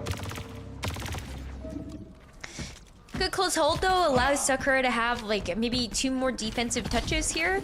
But, wow, Team Peps, they got out of that spawn hold so fast. And now they get a chance to take this big Earl's positioning. So actually, maybe that second or third contest doesn't seem so likely anymore. Look how much space they've already taken, and, yikes, I would be so scared if I was Sakura right now. Ken has had absolutely no fear in this game to try to take these flanks. Good push too. Oh, they spot the Lucio out of position. Nice kill though. Return kill. Zoro kills Ken after going a little bit too aggro on Strebel. High round Zhao is kind of the imperative here for Sakura. Second fight looking pretty clean though. Okay, don't really want to lose anybody. And nice pickup on FD God. 2.5 minutes. Again, a notoriously hard point to recontest. The payload's going to start inching backwards now. So Hittori is certainly going to use that opportunity to start pushing forward a little bit and just delay some more time off of the clock. Hittori's quite close to downport. China also to a pulse bomb, although China kind of uncharacteristically has missed most of the pulse bombs in that last round. Maybe this attach can be different.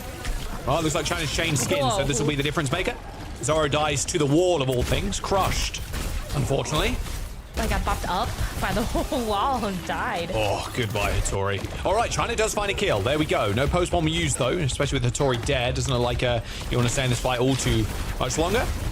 Although, I say that, you are forcibly going to end the fight. 1 minute and 48 seconds. Here we go. Okay. There should be a touch if they want it. They have got China near it, but it's going to be a very risky one. China not posturing for it. Okay, just wants to hold this little mega health pack room. Would have been a very scrappy fight if they did want to try, because Prota died pretty late. I think there are ways that you could have forced out ults, but I think without Strepper as well, you just don't have quite the same mobility. And if that fight starts to go south, you also don't have that disengage tool aside of like Protoss speed ring. So I like being able to just take the high ground control now, giving up that point, and they could just throw the Ray in. Oh, China takes the body shot. And, oh, we're playing Tiny Overwatch again. And a free firing range there for Exodial, but unfortunately the targets were a little bit more swift than he wanted. Everybody kind of dancing and jumping around with the Lucio and hiding behind the payload.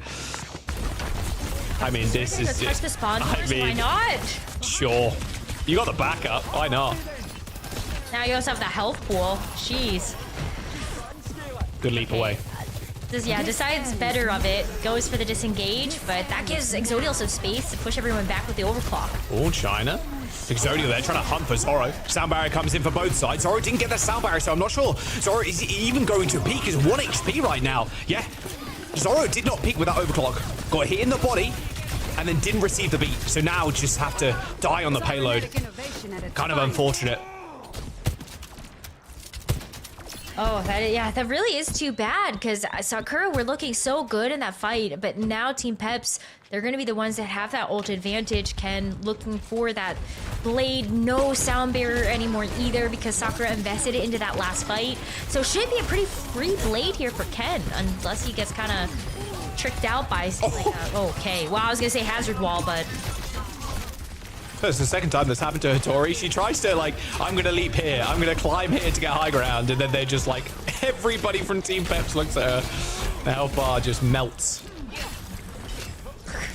That should be point cap, I think, too, for Team Peps. Not even having to expend the blade there means that they can use it to actually get through this third point. 3.5 minutes for them as well. As this wasn't an overtime push, that feels like a lot of time to be able to work with. But now Sakura on the defense, they've got the respawn advantage. So Team Peps, they're gonna have to really muscle through this. All right, a little bit of resistance from Sakura Esports on the high ground. Downpour available though, a very, very deadly point to use it on. Pulse bomb, oh, swing and a miss from China. Apparently the new skin was still not working out for him, sadly. Blade pop from Ken. Oh, he's found Zoro, just caught lacking on the side. Ken just, oh, he's just tearing him a piece. I mean, this is Sakura. It's kind of the opposite, right, of what we saw Sakura do. 3 OT pushes, capping points, right? But Team Peps, with time to spare in the bank and making their final approach to this third point. Oh, and Prota dies in the spawn doors, man. Yeah. Oh, Peps are just going to finish with time. There's just no way now. Yeah, I mean, China can come back and stall for a little bit, but to what avail? Zoro does it the venture, but like with the Kitsune rush, this should seal the deal. Yeah, realistically. Well, so it doesn't end up going down. Downpour, Ray, okay, everything thrown in. Oh, Prota got hit though. Everybody was turning away from ice, and the downpour hit numerous people. It'll overclock from the back lines too. Only have to deal with the hazard at this point. And there it is. There's the cap. 3 minutes on the dot for Team Peps versus the single minute there for Sakura. See what they can do. Overtime warriors, though, Sakura Esports. So don't count them out on Route 66. Oh, I will definitely not. But it did take them a bit of time to actually get through that first point. And they only have a minute. So while I think they can scrap it out if it comes to that, it's gonna be tough. Like 1 minute, what ultimates are you getting up in that time? Are you going to actually survive long enough to start to get that rotation going? It can be a really tough ask with that little in the time bank. Is it gonna be comp swaps? I'm curious. To get out of the door, maybe. Nothing for Team Peps right now. Trying to hovering the Farah. I actually don't mind Prota starting on the Honor, because there's a lot of like bank nades you can kind of hit, and like you can get a nade into the train. A lot of people and a lot of hazards have been hiding up on the diner sign itself because there's a little ledge. You've seen that a few times. I don't mind starting on that. Just a nade, asleep, just out of the door to try and punish somebody that's playing super up in your face and aggressive. Don't hate it. See if Prota does stick to it. China does think differently of the Pharah and goes over to the Tracer just to be able to kick off this round. But Proto, like, can use this. Maybe get a cheeky sleep dart onto somebody. Yeah. And then that's an easy pickup. All good shots, really good shots from Proto. Oh, Zerion not expecting that Ana damage from downrange. And one thing, a small thing to kind of keep in mind as well, Rose, with OT, with these extra rounds, you get all your perks. So instant double perk for the Ana, self nano, and the groggy. So when you do sleep somebody, i.e. the hazard most likely, you're going to be very slow after you wake up. So a little bit more of a risk for Team Peps to hard dive. Genji or Lucio as well, as we're going to start to see this overtime come into effect. Good pick. They do end up losing Hattori though, and China's going to go down as well. There is a few seconds to go. The Ana's on the point. There's the sleep. There's the nade. Little groggy. You see how slow they're moving now. Oh, still snipes Proto though. Yeah, okay. Losing Hattori. Pretty bad on the face of it. It was a good initial pick from Zoro, but that is where the payload will end. Team Peps now have 3 minutes to get it to that spot. That golden box of victory will end the series. As Sakura, feisty as ever.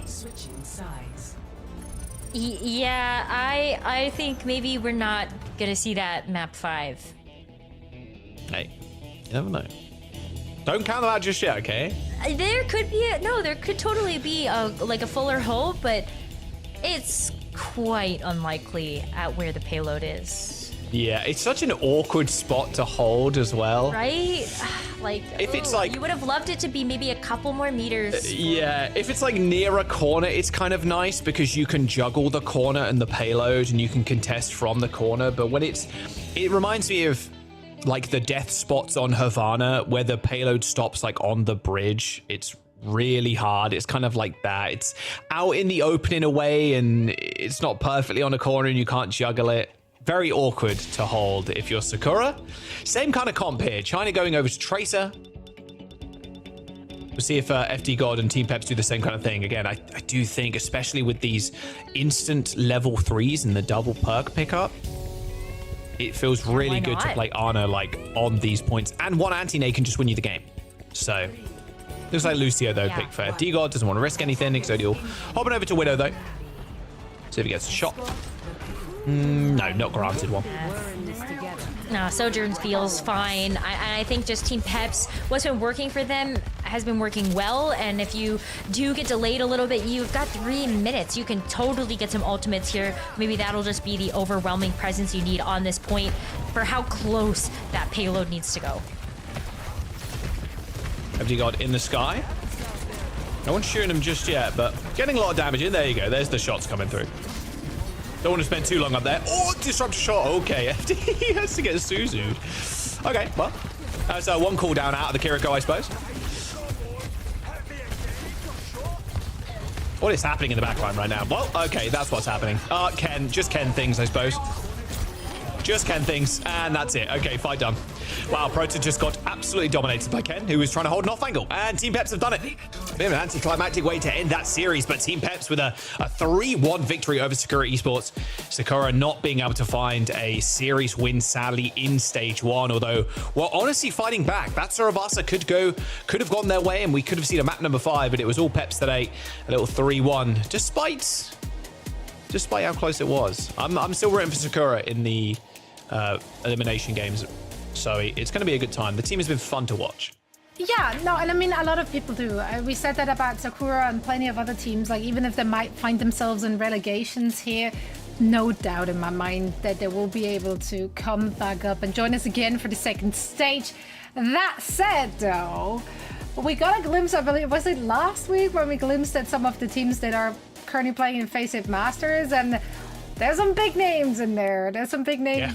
So I'm honestly very excited. I'm probably more excited about the relegation and promotion matches than I am about the actual playoffs or even. I think relegation promotion is such a fun way to like. I wanted that forever. I'm not here for bottom feeder teams. Like, sorry, I don't like that. I don't like the free victories. I love to keep the competition just as competitive as possible.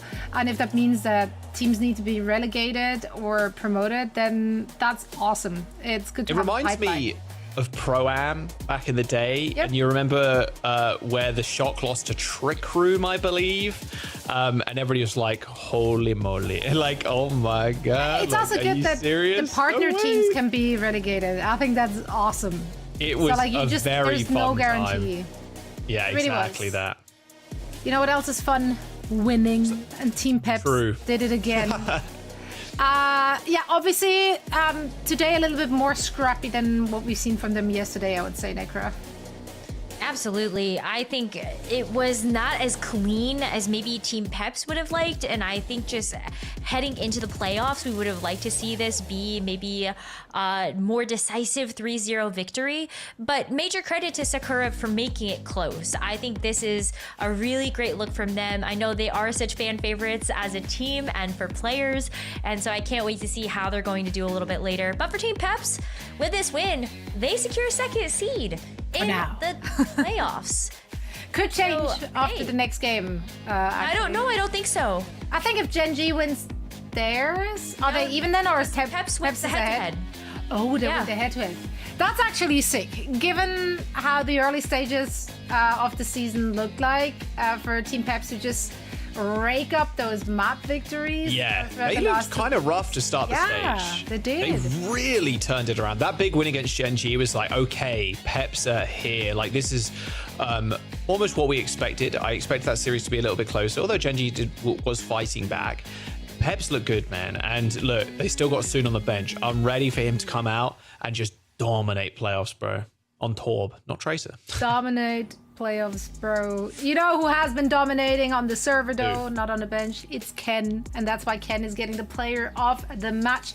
Ken just he swaps in and out so flawlessly, and just like he carries his weight and then some. Like, Ken is a fantastic DPS player that we love to highlight whenever possible. Yeah, super clean Genji. There are a lot of times where Ken's just getting solo picks just straight away. At the very end of that series, just kills Proa. Just who's on an off angle, but not to the point where you're like, okay, I'm in danger here. But Ken just goes in, gets a pick, and then the team can just do the rest. It's just a very consistent, like, neutral Genji. In the past, it was like, there were Genjis that were good at blades. There were Genjis that were good at neutrals. Most Genjis are very, very good at both now. But Ken's neutral game on the Genji is very impressive. I think there was also a vote for Zerion there. I think there was a very strong case for Zerion to also have gotten a player of the match. And I only say this because supports need a little bit more love, but also think about how much damage output Zerion was doing on that first map. And I think in a lot of instances, Ken definitely got saved by like a Suzu or like some really great healing output coming through from Zerion, or just being able to go on a flank together. So I don't know. I mean, it's teamwork that makes it deserved for Zerion, but and Ken, but maybe both. Why not? Maybe why not both. give out two? Yeah, I'd give them out to all the players. As I said, teamwork makes the dream work, and that's what catapults those teams onto the top of our standings. Let's take a look at the updated one, as you just educated us, Nekra. Team Peps actually securing themselves that second spot, whether or not Gen G is going to win their next match. And they will be the team coming up next. They will be facing off against the Ultimates. For the Ultimates, it is so important to get a few map victories in there. Can they? Could they? Let's see. The Ultimates have 2 more matches to come. Is that correct? Yeah. They have this one, and then they have Twisted Minds as well. If they were to win Gen G and Twisted Minds, though, they could overtake Alcatia, because Alcatia played all their matches.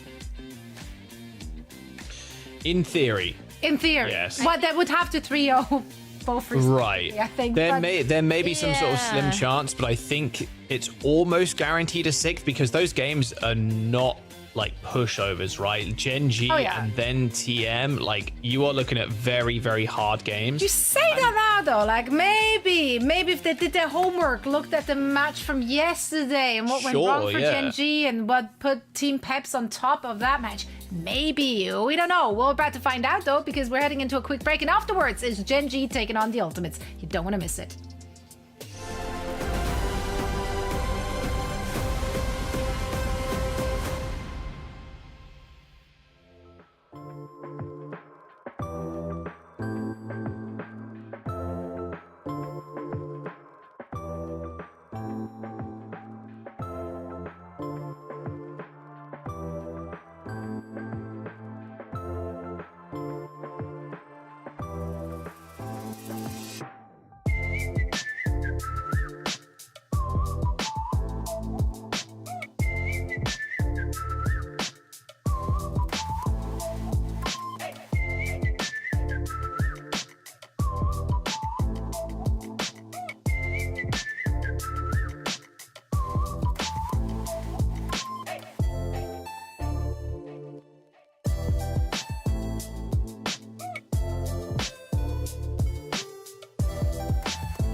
We're here supporting the Sims Man Health and Wellness Center, which is part of the Venice Family Clinic. They're here doing a community distribution event today, and we brought down 6 pallets of supplies for them with everything from over-the-counter, non-prescription medications to personal protective equipment.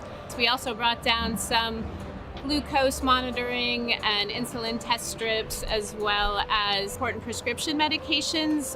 That's something Direct Relief can do uniquely that some other organizations don't have access to. So inhalers, respiratory meds, blood pressure medications. Direct Relief is just 80 miles north of here, so this is essentially our backyard, and we are really happy to be supporting LA County and our neighbors as they're working through this disaster. That's right. And if you want more information on what Direct Relief are doing and find out how you yourself could help those affected by the recent LA wildfires, make sure to visit directrelief.org for more information. You see the URL right here on your screen. So make sure to check it out and lend a helping hand in some of your time. Now, it is time for us to get ready for our second and last EMEA match of today. Gen G versus the Ultimates. On paper, this ought to be a good one, but I don't trust either team. LOL. Oh, okay. Oh, okay, that's nice. That's a nice way to put it. I mean, come on. Am I wrong though? Yeah, I mean, Pep's really leveled up, right? Like yesterday with the 3-1 against Gen G, that was like, okay, this is a 5 map. I think people were expecting Gen G to walk away with that game. The Ultimates have not been super impressive, in all honesty, throughout this stage, but, you know, better time than ever, right? Than to appear at the very end of the stage. I mean, you've got to get wins here. Gen G looking to secure that 3rd spot, guaranteed, right? Yeah, but Necra, if we're looking at the match that Gen G just played like some hours ago against Peps, they lost it 3-1, and it was very evident in that match that they wanted to roll out on ball. They wanted to play that ball comp, and it was like smart hero bans and map choices that made it really difficult for them. 100%. Mag wants to play the wrecking ball, and if that's the formula to success. No ball for Mag. Profit, I think, is actually how that works. Yeah. So is this something that we can see replicated by the Ultimates? Can they? I think so. I mean, you've got Christopher behind the team, definitely a good big brain to have there. And you know that when it comes down to their planning for these matches, I think they'll certainly be thinking about how that's actually going to go. And now, is this roster confused. right? KSA in support? I mean, Chase going in for the tank makes sense, but like, KSA and support? I'm missing something. I'm here for it. Perhaps they just... Is this a test? Are they testing our knowledge? Production. No, KSA, Chaos on Sport doesn't really make sense. Sky is obviously normally there, or the GOAT, Twilight. Still, with Ana being very powerful now, by the way, just saying, now's the time to sub in Twilight. Yeah, and now he also had a little bit more time to be with the team, right? Because he arrived quite a bit later. We saw him for the first time just last week. That's what I'm saying. Look, guys, it was jet lag, okay? It was jet lag. That's the reason why they lost to Akatsuya when Twilight was in. It's okay. Now we can return. Let's think about how Ultimates ended up kind of starting. Okay, that makes more sense. Okay. JK. I thought there was gonna be secret sauce. I'm not gonna lie to you. I was like, hey, listen, if there's any time for it, it would be now, right? This was all just a big ramp up to reveal that Twilight is playing first thing. Yeah. So thanks for what secret sauce are you they cooking with, bro? Like what, the KFC 7 spices? That's like, well, the Ultimate's like 10 spices? That would have been insane to have KSA on support. But I would have been here for it. Cool. It would have been kind of fun, yeah. The Ultimates did end up winning, obviously, 2 games so far, but they're against Sakura and the Vision Esports. So it's like, okay, you got the 2 easy teams kind of out of the way. Oh, I say easy. You know, teams are at the bottom of the tables out of the way. Vision still took a map off of Ultimates, which they did look pretty impressive in that game, and we know they can do that. And historically, they always take maps off of strong teams anyway. But the Ultimates they've just not been performing as well as everybody hoped. People were putting up like #1 in the power rankings coming into stage 1, and they are currently in 6th. Like, this rightfully is so. insane. It's just by name value on that team. Like betting against people like Kevster and Kai, usually doesn't bode well for our can't do that prediction. normally. Yeah, it doesn't feel good. Well, let's see what they have in store for us today. It's hopefully going to be a test for both of these teams. So, Necro, Jack, please take it away. Thank you very much, Zoe. Yeah, Genji and the Ultimates. Genji ban Ana. Ultimates are starting with Twilight, going to Lijiang Tower, picked by Genji. Look, Ultimates banning Malga. Okay, I mean, Chase is in the roster, and we haven't seen Chase since the beginning of the stage. It has been KSA that's come in to be able to play the Ram, the Diva, and so Chase coming in, is this the time maybe we see Winston or we see the Wrecking Ball v Wrecking Ball? Oh, I guess, like, we're already out of the gates, and it is Ball v Ball. I do think you need a good ball player on your team at this current moment in time in Overwatch Esports. Very early Suzu. You've got to be very careful. Ball is very powerful on this map. Obviously, a lot of environmentals, but being able to stay alive too. Where is Ganeo? Ganeo, I think, TP to Top Dragon was clambering on the roofs there. Points unlock in a couple of seconds. Chase and Mag kind of almost chasing each other on the Wrecking Ball. As the point is contested currently. Oh, but for how much longer? I mean, Chase is so low. Yeah, it does end up getting Suzu there. You heard the little bell noise. Point for Genji. It's a really tough point to actually come back into as well against this Farah. So they're not going to let this one go without a fight. Those shields have been deployed by Chase, but Top Dragon finds the final blow on the Wrecking Ball. Mag's going to be able to get out. Not too much of an issue. Picks up the Mega Health Pack. Hasn't got the perk online yet for the extra health from the health packs, but it's all good so far for Genji. Although they're looking a little bit worse for wear. A little bandage might be required on a lot of the team. They're all very low. Or a pulse bomb. How about a pulse bomb from Sana? That will not heal the wound. That will open the wound a little bit further. But it could help. Top Dragon gets to pick out a Twilight though, so now there's no rush available for the ultimates. Yeah, ooh. You got to make a decision, right? You got to now, like, we got to leave or we're going to try and fight. Looks like Kevs is going to stay in for a little bit, and now they have to leave. Crispy, nice little boot kill on Faith, and looks like Kevsa does manage to escape. Twilight was getting bullied though over there by Sana, and no ultimates getting used there by Genji means that they got a full slate when the ultimates end up coming back for another recontest. Still, they're trailing behind, very close to being able to get these chase mines, but look at how much damage they're taking from the rockets that Top Dragon have. They're gonna be walking into that barrage too. Rush on the point. Looks like a focus fire on Crispy right now, trying to force that sound barrier. Here comes the return rush again. On the point here for Kanale. Those mines are going to be quite annoying, but Top Dragon with this barrage in hand. He's got those thruster packs too. Can just navigate his way around this fight. Faith dies to mine, so no sound barrier available for ultimates, even if they did have one. And there's the moving rocket barrage. I love seeing that. Very annoying to play against, though, I will say. Kai, Twilight dead, and that's a reset once again for ultimates. Oh, Faith is gonna maybe be able to get out. Oh, Top Dragon. Oh, that was close. So close. Could you imagine if that had actually been an elimination there? The ultimates do not look very... Yeah, that would have been round. Crispy has to survive. They know he has sound barrier, and that's why Chase is hounding him right now. B ends up coming through for Crispy, but Top Dragon is already dead. Kai is on the point right now, and actually that pulse bomb, I think Mag pushed Kai out of the way, so thanks for that.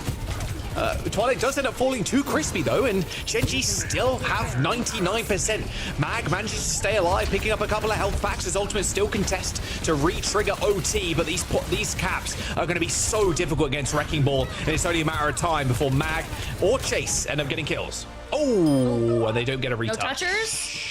Chase was right there too. So OT ticks down so fast. Just couldn't get there. When it's that long as well, you step off the point for a second, it feels like the thing goes whoo. Yeah. Like snap of the fingers, it's just completely out of there. But that was all Genji in that first round. Coming up so big, I'm kind of surprised to see that the ultimates actually want to take the Wrecking Ball duel, because it does allow Mag to just play the ball. Yeah, it is interesting looking Ultimate's roster, because like you mentioned, Chase has not really been in a ton for stage 1. It has been a lot more KSA recently. So Chase can opt for 2 different things, and this being the other thing is the Winston. You're not really going to see Chase on like a Diva or anything like that, mainly for the main tanks. You know, if Ryan ever becomes meta, you best believe Chase is going to be hopping on that kind of thing. But the Winston versus the ball is a bit of an interesting look, because ideally with the Winston, you want to dive a squishy backliner. There isn't really a squishy backline. They are so mobile, and then Top Dragon's in the sky, so this Winston comp, it might get eaten alive by Mag on the Wrecking Ball. But I can't wait to see how Chase does perform on this hero, because with perks, Winston gets a pretty big upgrade. I think if there's any Winston player to do it, Chase is very aggressive. Okay, maybe not this is the right moment. Oh, he got Chase. Oh, we got Chase. Mag craves human flesh, just like a vast. You see the Mag just continuing to roll through them on the back lines, and that's kind of what I was saying. When Chase wants to kind of rotate to get a kill, everybody from Gen G is able to just get away. So the Winston sticking to people, Rose, it's going to be very tough. It will, but I still think that there's room for this Winston to function, especially if you're able to level up those perks. And I think you do have a little bit more staying power and just the heals if you want to try to take dives together from something like your shield regenerating health. But right now, I mean, it's all about creating that space and making sure you also don't get flanked by Mag or even Top Dragon on this Pharah. Suzu forced. Both upgrades available for Top Dragon 2. He's got those thrusters as well as that concussive implosion, which brings people together. Perfect for a Wrecking Ball comp as well, mind you. In fact, it's the perfect pick. Concussive explosion and implosion, and then you get slammed. Very tough to deal with. Pulse bomb on the ground. Sort of. I think sort of just blinked into the pulse bomb. Kevster takes that free kill any day of the week. The mines have been deployed though, so a bit more of a tough time now, and with Chase so low, might just get chased down. Luckily though, healing came in just in time as Twilight TPs, and here's the Suzu. And Mag gets back all the way up to full after being at like 50 HP. That is crazy. Full fight here as Twilight hits the rush. They get the cap as well, Rose. Okay. So ultimates are on the board. Crispy down. Top Dragon high in the sky. Barrage does end up connecting with Kai, but it's only 1 kill. Twilight kills 2. Maybe even a 3rd on the Wrecking Ball. Not quite, of course. Wrecking Ball, infinite amount of shields. What am I saying? So much healing that you're getting as well. Every health pack that you're running over with those perks. So the ultimates, though, like finally getting a little bit of percentage. They've got the primal reach here from Chase and just so much extra sustain from the sound barrier as well. It looks good in terms of their ultimate economy heading into this fight. Pulse bomb for Sauna. Connecting it onto Chase is going to be the ideal. Force the Primal. Primal's going to get forced any second. Yeah, there it is. Okay, Primal used. Soundbar coming in from Faith as well, actually. It's going to be a very quick fight for the ultimates. No chance for Gen G to stay alive in here, especially with Crispy down. Yeah, there you go. A great cleanup there from the ultimates, and that was the type of execution that we wanted to see out of a team like this. Now they still have the Kevster Pulse Bomb as well as that Kai Overclock. And Sana used the Pulse Bomb. So realistically here, the ultimates with the setup, maybe they can put Kai at an off angle, and Kai seems to be nice and warm now. Yeah, as soon as that Overclock comes out though, Crispy's gonna lay down the beat. They're gonna have to touch at some point. A quick flank for Mag and Top Dragon. And here it comes. Oh, from the high ground. Oh, he didn't get the beat off. Oh, he did just in time. Oh my word. I thought Crispy was sailing over the edge there, but the beat did end up going off, despite Faith's best attempt to cause the Ajax. My word, my heart skipped a beat there. Same. I was like, oh my god, is Crispy gonna be around a corner and then nobody gets the sound barrier? They do lose that, they do cap the point here, but it doesn't feel like they might be able to stay in this fight for too much longer as the ultimates get to come back. Oh, but Chase. Nice implosion there, actually, from the Pharah. That was really nice from Top Dragon. He's got the barrage available in a second as well. Just got to stay alive. Another implosion, trying to help Mag set up for some roll-throughs. But look at how low ultimates are right now. Suzu ends up going off. Top Dragon's your perfect time to strike. And Twilight falls. Look at him in the chandelier, basically. just raining rockets from above. Fight's not done yet, though, as Chase ends up coming back with 2 kills. DPS dead for Gen G. Mag's going to be able to roll through a couple of times, potentially, to get a couple of touches. But Ultimates, they're looking to tie this one up. And in fact, Mag's in the spawn. I don't think he's going to survive. And he's stuck in the kitchen. Unlucky. Little bar there, just hindering him more than helping him. Oh, and even though we do see Crispy able to get the touch as well, it's gonna be a rough one, just trying to cycle everybody into the point. Oh, Top Dragon needs the touch. It looks like Sauna was there. Top Dragon's so high up in the sky right now. Sauna dead. Kaneo down. There's the sound barrier. And that'll be that, really, for Ultimates. Yeah, Mag can't stay around all too long. Goes to Mega Health Pack. Picks up a lot, but Kevster leaves him with a parting gift of the Pulse Bomb. There we go. Tying up the map as well. We're going to be going to a 3rd round here, but this is where I think things get maybe dicey for both teams. Jack, like Mag and Chase are kind of both dive players. What do you think they're going to bring out on Control Center when we are really looking at a lot of teams trying to pick up Brawl in these points? Honestly, what Chase is hovering right now, wouldn't hate it at all on this point. The Orisa, and if Mag is determined to continue to run the ball, I think that's more than okay. Even the Hazard, in all honesty. Sauna jumping over to Venture is pretty interesting too. They're just looking for a full, like, hard aggressive dive. Like, Gen G want to play aggressive. They've just done this constantly. Just hyper aggressive team. They don't want to let go of the gas pedal at all. And Ultimates are going to try and counteract that with an Orisa and a Torp from Kev. Ooh, I can't wait to see this Hazard Venture Genji combo from Gen G. Especially if Mag can show up on the Hazard. I think this gives more looks here for Gen G. And yeah, that is a great way to kick things off. Right. Oh, but Burrow must have only just gone off cooldown there for Sauna. That's unlucky. Yeah, good pick onto Kevster. Getting rid of the Orisa is going to be an issue, but Gen G's comp, what it does best is just ignore the Orisa and then kill everybody else around her. Very normal for an Orisa comp to deal with those situations, so they're going to be more than well equipped. Well, you'd hope at least. Oh, what a boot! Not quite. I was so scared for Chase's life. He's still very low though, and I mean, 1 HP. Just with everybody coming back on Gen G. Oh, Kaneo TP's at 8 HP. Oh, double TP. Out of the way of the incoming fire. Ultimates almost take down Kaneo. Good focus fire on Twilight though. Start that one off. Only 15% gained for the Ultimates. It's not really a whole lot to go off of as Gen G now get a chance to set up, and especially with the Ultimates comp, I think you would have loved to be able to have that Torbjorn set up on this defense instead. But you can still, I don't know, put the turret there. If Gen G gets step a little too far forward with something like the rush, you can always change the placement of the turret later too. Really aggressive push. I like the turret placement actually right in the corner on the Mega Health Pack. Exactly. They push forward into it. Yeah, it looks great. Yeah, they were using that rush. Rush for Twilight.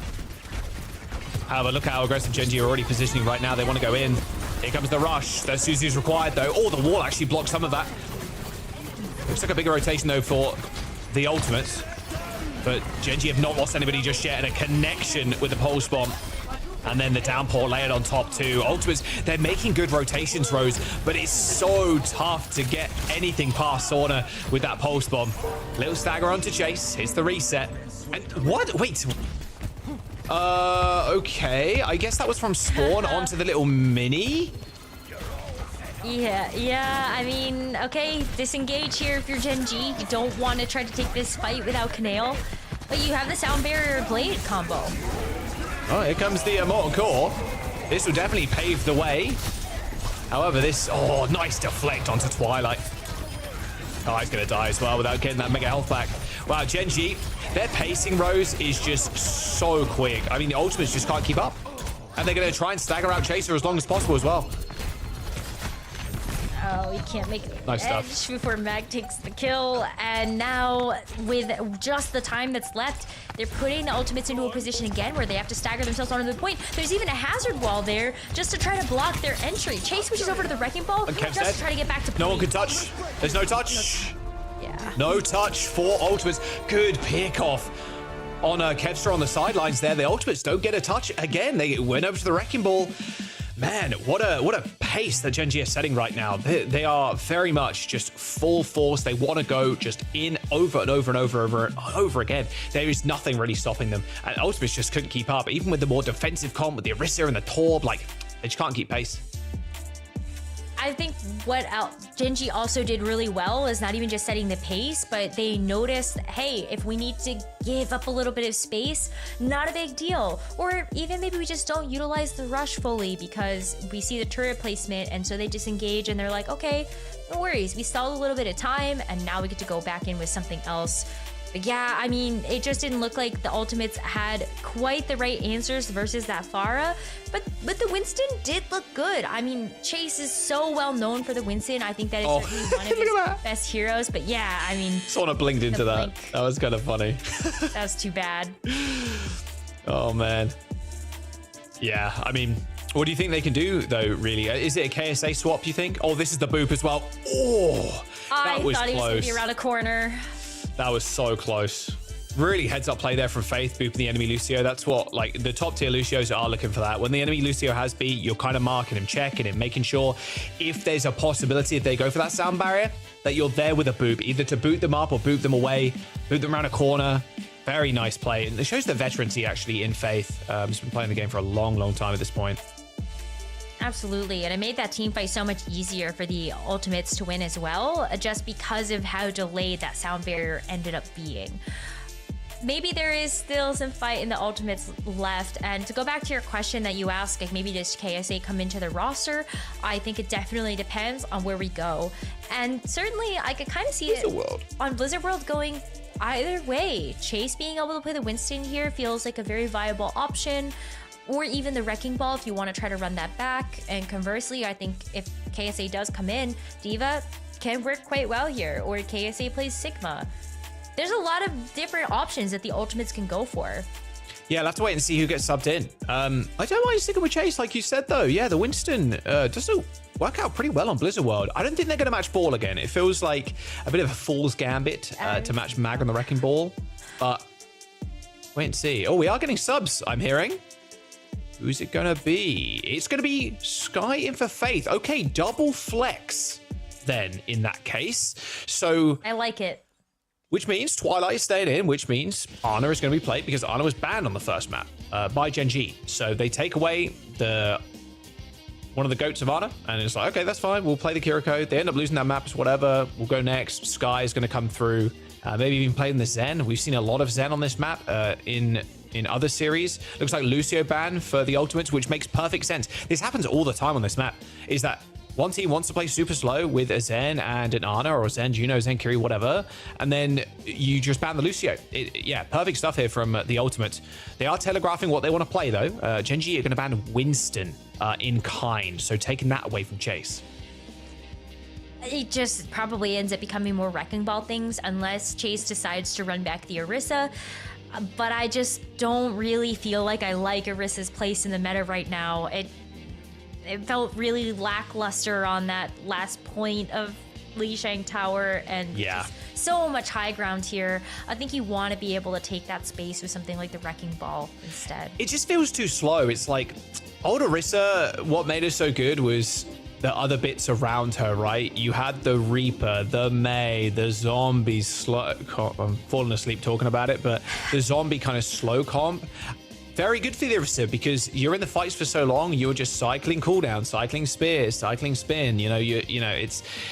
You're just able to survive, and that was like the main ideal situation for the Orisa to be in. But now everything is just way quicker in this current meta. You're having a lot of Genji play, a lot of Sojourn. It's Juno, Orbital Rays, which destroy Orisas. So it makes sense why Orisa's not been played too much. We are going to jump to a quick break. It's going to be Blizzard World up next, giving the players a couple of minutes here before we load on in. We'll see you in a sec.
All right, we're back. All the players are loaded into the lobby, and we're ready to rock and roll. Blizzard World coming up. The Ultimates choice. And they ban Lucio and a Gen G ban Winston.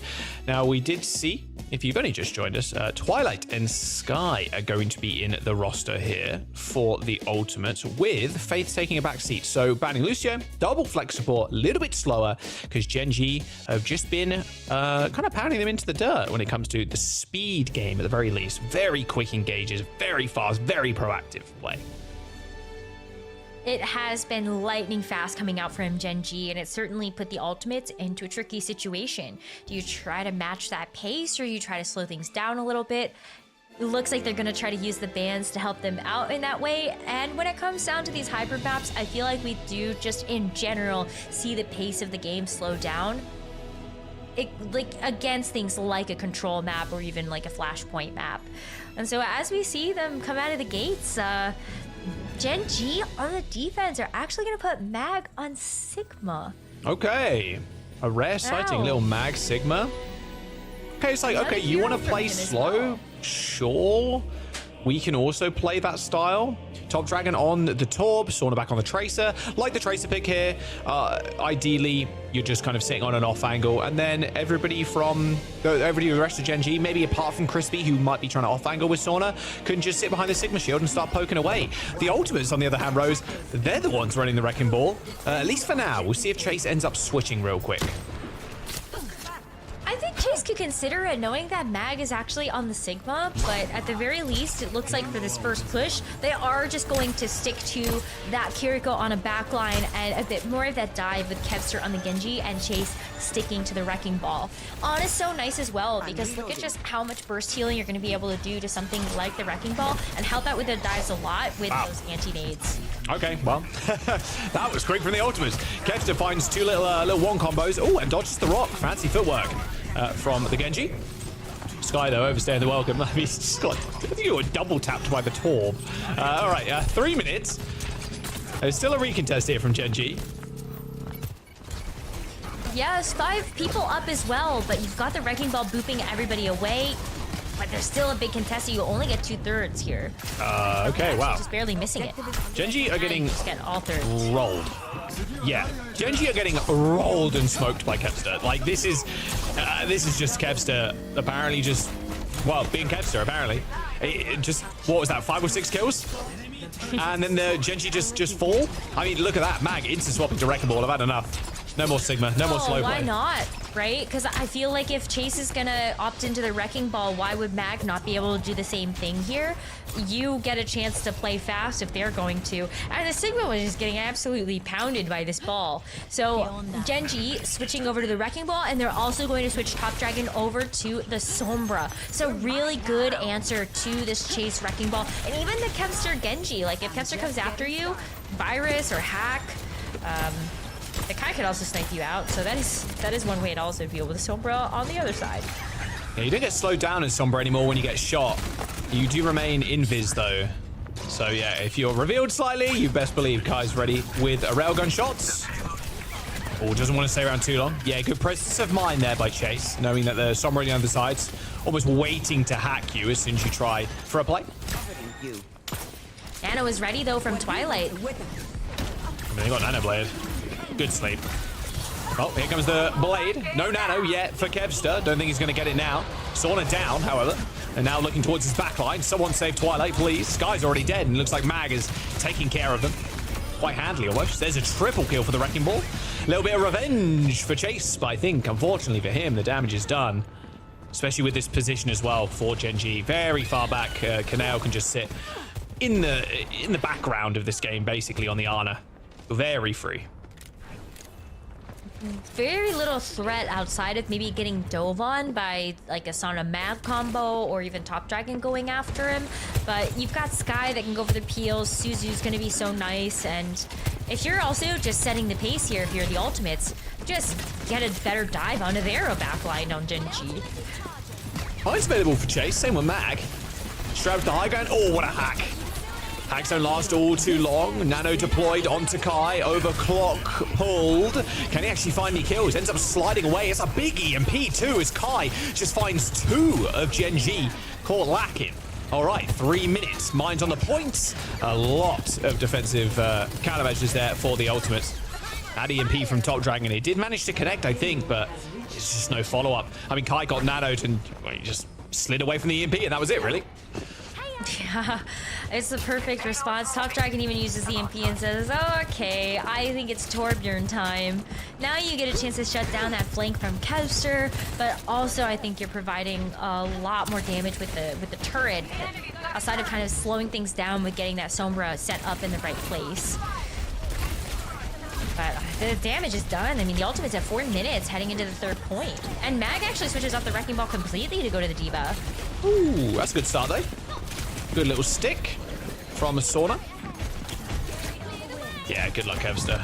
It's going to be really hard now to kind of get rid of this turret. He's kind of holding on the off angle with Crispy. Yeah, turret's going to make it very difficult for Kevster to actually get behind the team. But now I think you can start to think about playing this a little bit more, I would say front to back, but it's so tough because like Mag is going to be so fast on this D.Va. All right, we're turret down. Kevster's a little bit more free range now. Yeah, look at Mag just holding down this front line. They went for Chase to find a kill, but Chase got antied. There is Kevster. Has got recall, full HP, but has to match now with Sauna. A little bit too scared knowing Sauna has recall, so Kevster does just dip back to the Mega Health Pack. And is he going to be able to get out? Yeah, takes that many health. Okay, now Chase changing. Hazard, no more Wrecking Ball. I like the Hazard here as well, especially if Mag is going to play the D.Va, and Mag actually gets demeched here. Perfect time to go in. All right, you take that, I guess, if you're Top Dragon, just randomly dominating Kevster from long range. Still on the off angle, though, mind you. My word, like, Twilight is struggling right now. Like, he's looking at, like, 17 directions at once. Nano's actually Kai. He's got the Nano himself perk, which is rather strong. Speaking of which, there's another Nano. It's Sauna. And unfortunately for Sky, slept as well by Kanale. Perfect play there from Genji's backline. Nanoing Sauna, then Kanale can basically stand in the front line as well, because you are Nano Designer and you do a surprising amount of damage too, so you want to play aggro with that. But now that the play didn't work out, we are going to see a bit of a swap from the ultimate. Sky going over to the Juno. A little bit more speed now, just to make sure you can close the distance a little bit faster. 2 minutes already eaten off the clock as the ultimates look at their final 2 to try to push this payload as far as possible. And Genji still have ultimates to spare. Top Dragon with this Molten Core, and Mag's got that extra mech. Just want to go very low. It's all good though. Get sealed by Kanale and Crispy. Yeah, Kai's going to have a tough time as well, actually getting an angle too. I mean, still, Top Dragon and Crispy are holding down this angle. Maybe this overclock will be what dislodges them. Doesn't look like it though. Chase also end up jumping in and right on top of the Molten Core and the turret that's still shooting you. Wow, what a annoying place for the Torbjorn and the Kiriko to be playing. Ultimate's just having a real tough time with it. And Top Dragon's just permanently putting his turret on the ceiling too. So, yeah, it's... Look at that position. Look where it is now. Crazy. Yeah, like now you have to step so far forward to actually even have a sight line to try to take it out. So Genji really do look like they're set up for success. Sauna also just hunting for this pulse bomb target. And everybody got antied as well. Oh, that was close. Or managed to land the tag on Kai. Eventually, okay, Top Dragon has been slain. That's only one person that goes down for ultimates at least. Nano boost deployed. Might be a couple more now as Kanale and Mag are nanoed. 37 seconds to go. Blade and Nano coming up for Twilight. So the ultimates, they do have a big win condition. That Nano Blade should be what breaks this one open. Nano Blade, there isn't really a defensive response that Genji can have against that. So you gotta just kind of hope you can get out of dodge. Yeah, okay, there's one reset. He's looking for a second. Dashes straight to the point. Looking at Crispy, who's already 1 HP by the time Kevster took a slash in.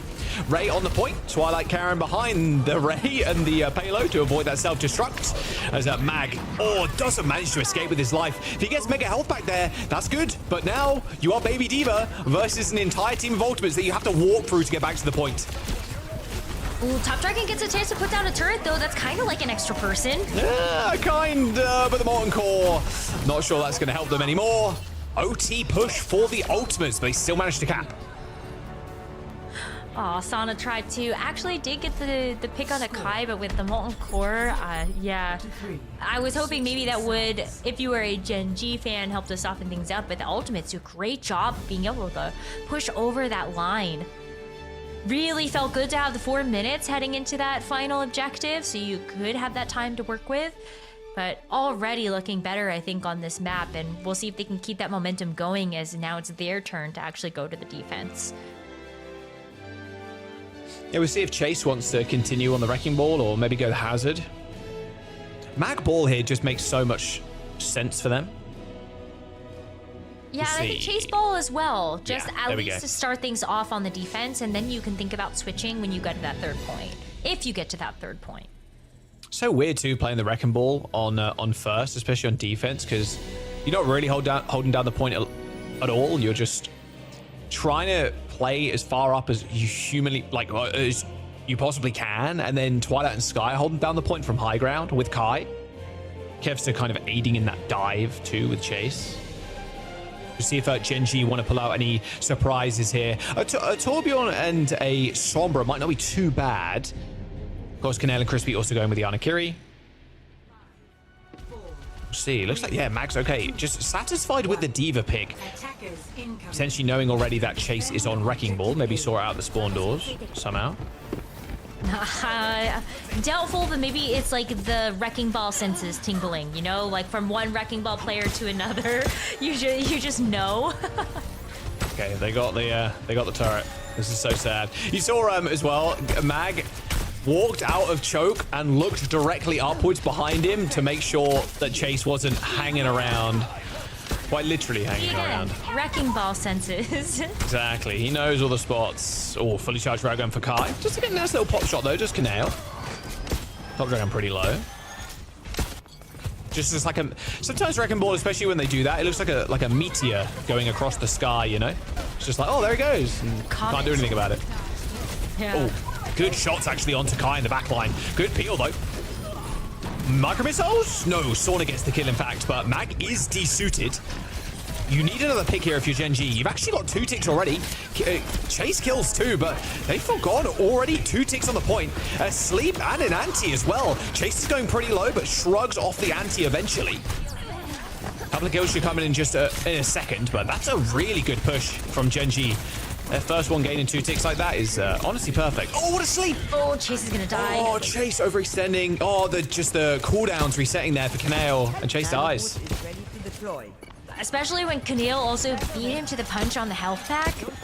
That was a very risky fight for Chase to take and walked right into that sleep dart. What a The ultimates are still coming up big. Yeah, Kaneo did not even see Kevster on his screen. Clutch plays there from Kai and Kev.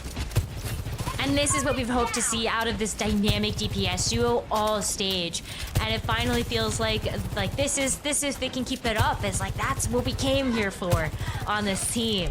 Still a good amount of time left for Gen G to work with, and we're also going to start to see these ults come up. Kaneo with this nano, you can give it over to Mag, maybe even Top Dragon, honestly, if you want to. Yeah, hey, those right clicks hurt, especially when you're in overload, I'm just saying. All right, Molten Core is going to be hard to now for ultimates to deal with to lock down the point. Nano Boost actually onto Chase. Has got mines quickly taking a nap, though. Still nade available from Kaneo, holding onto that one. Doesn't want to expend it too early, just in case those mines come out. And here comes the push onto this high ground. So many ultimates available from Gen G, though, but Sauna's already dead. Kai takes him out yet again. There's the mines. A couple of them getting deleted there by the anti, as Top Dragon does get nanoed. All right. That's one deadly torp, but he hasn't done too much damage. It's actually Twilight that secures the kill. Even a rush on the point too. They are struggling to get this 33%. They've got a minute to play with. But I think maybe even 66 is all they're gonna get. This Chase Wrecking Ball is just wreaking havoc at the moment. Highly possible. I mean, Chase is not giving up either. Unrelenting into those squishier targets. Isn't quite able to actually get a kill onto Crispy or Sana, but does enough damage that Gen G kind of have to stop and think twice. Top Dragon switches off the Torb to go over to the Sombra, but 40 seconds, like, I don't know if it's enough time to actually get an EMP. You're kind of just hoping maybe the kit of the Sombra is good enough to get a hack on a Chase to take him out, or even Kevster. Hack, sleep, nade, you know, like, it is possible, but Wrecking Ball being Wrecking Ball. They do trade too, Twilight and Top Dragon. They do end up trading. Okay, there's the kills for Sauna. Not taken up by Kai this time. Finally gets some revenge, but with 15 seconds to go. Mag eating the pulse mode. Kevs is pretty big, though. It's only Chase alive right now on the point. Rolls away, and that's 66% really paying off for Gen.G there. Skin of their teeth. 2.5 minutes. So kind of almost a miracle that they managed to get that one going. Top Dragon with a good flank, though. I mean, traded his life with Sky. Feels it's a really nice position to be in.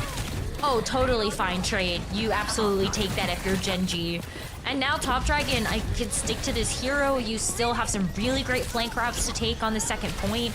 And maybe the EMP is going to be what also gets you over that second point. Sometimes it can be hard to actually break through that, but EMP can definitely pack the oomph. Actually connecting it with multiple targets is going to be tough, though, because everybody is playing super split. And Twilight has Nano. Hasn't got second per yet, so can't Nano himself, but shouldn't matter. Nano boost onto the ball. No more sleep either. Chase already took a nap. He's woken up, revitalized. Everybody carrying in the corner. Not sure you're surviving this dive, unfortunately. Canal Crispy instantly killed. And the stagger on the Baby Diva. Oh, does use self-destruct. Oh, I mean, Chase can still just go after the back line. You could lay the mines down here if you really want to. But I think wise to not go after Mag now when you know he's actually got the backup. Mines. A rush, though, too, is going to be so good for this next fight from the ultimates. Yeah, they're holding so far forward as well. I mean, that rush is going to find massive value if everybody can collapse. Looks like Canal playing back, just wary that Chase can come in at any moment. Now sees him. Oh, dearie me. That Nano is only a 1-for-1 there. That would have been a Nano, Jax. That Nano projectile flying towards Top Dragon, but Top Dragon does not receive it in time before he goes down. At least you got some value, I suppose, but I'm not sure you're going to get much else. That is a disastrous ult to waste there. Yeah, this is... He's dead. Man, this is insult to injury now as they're pushing them right to the limit. Oh, and Soda dies too. 30 seconds, full regroup required by Gen.G. Because what Gen.G would have wanted in this situation is like you win that team fight and then you push towards the end of that second objective, land the EMP, and that's what seals the deal. But now 20 seconds where the EMP might just have to be what gets you out of spawn at this point. And the ultimates have 4 ults that they can throw right back at you. It's gonna be tough here for Gen.G. Oh, Kevs. Oh no, didn't see that help back. Top Dragon's already dead. EMP went out, and he did manage to hack a couple of people, but I think that might be that. OT here. There's a rush on the point right now, but they have to deal with these mines, and they have to deal with Chase on the Wrecking Ball. If you can play Wrecking Ball, I can play it better. Ultimates end up taking Blizzard World. Sorry, Go ahead, Zone back. No, I heard you. I just, I have cat in lap again. So, that's fine. You know. I can forgive you for that. Words and things. But yeah, what a great map coming up from the Ultimates. Getting one on their board, especially versus a team like Gen.G, and in a dive mirror. When everybody was looking at the stocks for the Ultimates, the reason why they were rated so highly is not just because of the name value, but because they might just be one of the best teams in EMEA OWCS to be able to execute a dive. Think about the experience that Kai and Kevster both have behind such prestigious Winstons, and Chase comes in as one of the big new stars of EMEA with such an aggressive Winston, a great wrecking ball to boot, and able to show that off at full force. The Ultimates really delivered on a promise that a lot of fans were hoping they would have.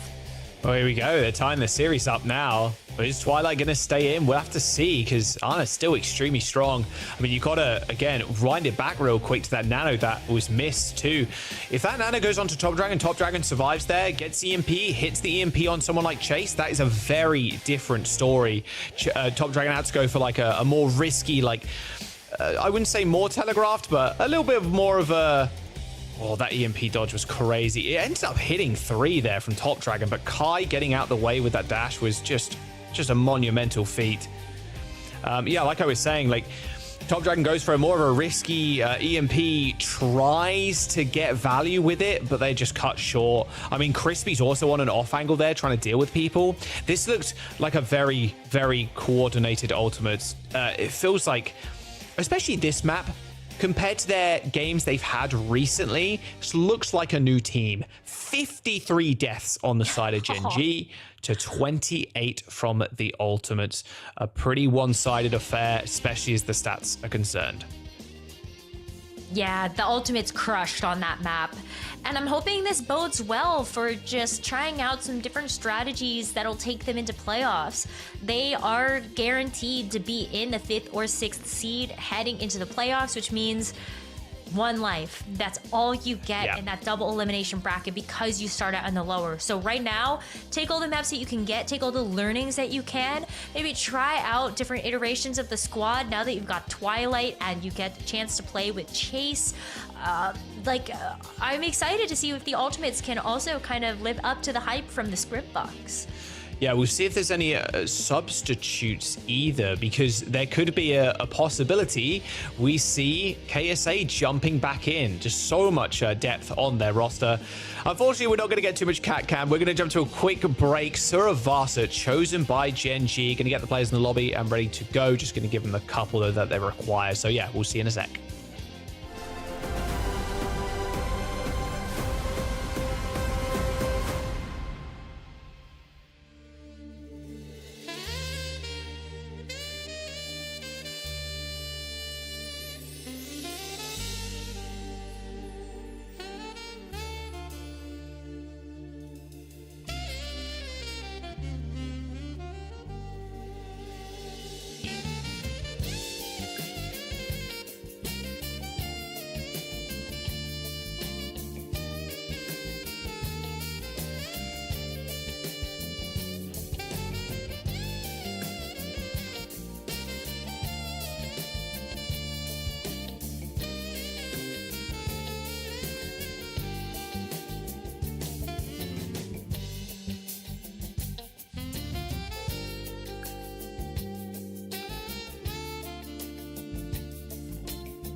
match is about to start. Sorry I'm late.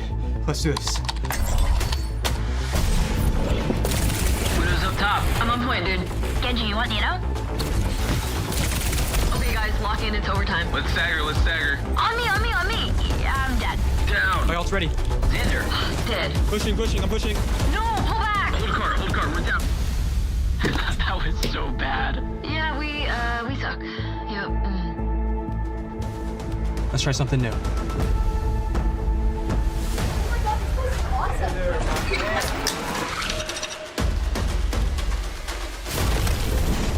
Diving backline. Nah, I'm dead. Widow's down. Matrix, battle. Oh, no. I got pulse bomb. Back on cart. Come on, back on cart. Oh, going in. Stop the cart. Stop the cart. Oh my God! Ah! Go to world! Do you see that?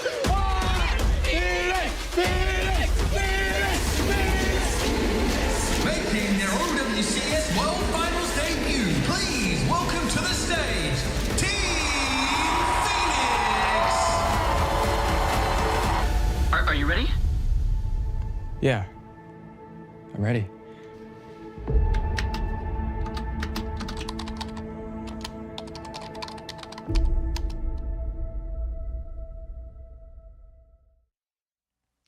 Anybody can be a champion. You do first have to take down Crazy Raccoon and Team Falcons, though, or Zeta Division, who are currently second place in Korea right now. But yeah, anybody can get there, so make sure you play in some of the opens that we have on Face It to maybe even play and be casted by us. That would be pretty fun too. Esperança is going to be the map picked by Gen G, and a ban of the Lucio. Double Lucio ban this series. All right. We just see the ban graphics at the very top of the show.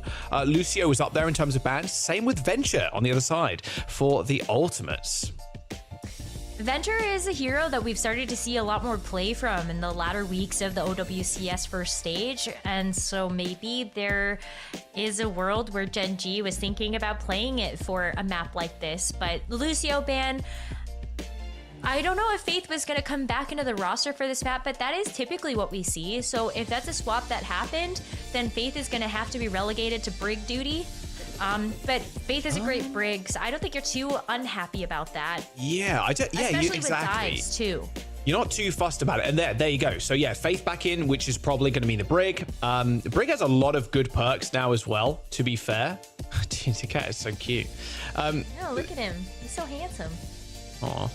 Faith has a lot of, Brig Eater Faith. Faith has a lot of good perks too. The guy's a good player. But Brig has a lot of good perks now as well, with the morale boost. The minor perk, when you whip shot somebody, your Inspire lasts 3 seconds longer. And then also if you whip Flash, which is the connection of the flail, if someone hits a wall or like an object or something, you deal an extra 50 damage, so a little bit more burst. So yeah, Brig still pretty damn strong against the dive, against something like a Wrecking Ball, which the Ultimates, hey, Chase really showed up on that Blizzard world. Made it very tough for Gen G to do anything against a team that also loves to play ball. It was a wild one. I have to see if the Ultimates can continue that trend. Sorry. Us too. Sorry. Anyway, Chase. I'm gonna ignore that these rosters, they're gonna change. I don't know. Honestly, Mag on... No, but I meant like Twilight's hovering Lifeweaver. Oh, Twilight on Lifeweaver? Okay, yeah. I was like, I don't know about that one. Lifeweaver, even though Lifeweaver has literally the like Halo Needler now, which is kind of sick. Lifeweaver's not good. Twilight on the Ana, we're all good. Yeah, that's kind of the only difference here is going to be in that secondary support. Otherwise, we see a mirror between all of the other players in this lobby. Like for like, Pharah, Sojourn in the DPS. Well, and of course the tank difference there with Mag versus Chase on the Wrecking Ball. So I am very curious how both of these teams end up approaching this, because on the one hand, Chase isn't going to be playing a lot front to back. He's going to be trying to dive after the backline with all that splash damage coming through from Kester and Kai. And then Mag, like, you're trying to just create space. You just want to be forward. And I feel like you're also kind of a giant ult battery when none of the Ultimates want to play even close to you. Good nade. This is the setup really for Ultimates here. Is you, like you said, you have Mag just kind of pressuring the payload, creating a little bit of space, but Ultimates are just using Twilight as like, it's just nade simulator. Just nade. Just try and connect with somebody so Chase can follow in with the kill, or Kevster can fire a rocket and follow in with a kill. That is going to be the game plan for the Ultimates. And you can see how much healing and damage Twilight's already on. He's already got nano. Like, that is fast. Ridiculous. And so great, and just being able to kind of flip between doing Nano healing and then nanoing your Pharah, sure. Oh, Kevster's so low. Okay, a couple extra shots there will help sustain him in the sky. Sauna it down. Kai with a railgun to kill. Top Dragon trying to make it even. A good snipe onto Kai, but with Crispy dead. With a rally on Canale. This is going to be good for Gen G if they can actually group up as a team, which they're currently unable to do so. Top Dragon receives a little bit of overhealth, but another huge nade. Twilight hits Canale and Mag, and that should be the fight done and dusted right there. Chase can keep them in this fight. He is low, sure, but it's only Mag on the point right now, and he's going to have to turn around in a second and request some medical aid. Canale actually got hit with the anti while using Rally as well, so the Rally didn't really do a whole lot for the remainder of that fight, and Canale is also saying, okay, that's it. Like, I'm just gonna go to Kiriko now. Kiriko Juno, a little bit more of a mobile backline, and you can get away from the Wrecking Ball just a bit faster. But I still think that Juno's gonna struggle in that matchup. Crispy might want to think about throwing out the Orbital Ray, which is really only gonna help Mag front to back. And again, who? Oh. Who are you sending that after? Oh, that's unfair. Oh, the barrage in the cage. Oh, that is just painful. Speaking of a barrage, there's one outside the cage as well. A solo cage from Mag hits Twilight. Twilight dies, and then both Faras use barrage on top of each other. Top Dragon, though, just sitting outside of it while the Ultimates are scrambling, figuring out what they can do. Genji looks... Yeah, I mean, listen. Twilight was such an issue that Mag decided you needed to just solo cage Twilight. Sure, go for it. But now that Gen G can play this a little bit better together as a team, like you got the Juno and Kiriko that can play alongside that Malga instead, now like you just kind of start pummeling your way through the front. Oh, Kai. Oh, you don't want to mess with Top Dragon there. Ends up getting bowled away by Chase, but Chase is so low. Faith, Brig, hits the bash with the rallies, gets a stun onto Crispy and easily gets the kill.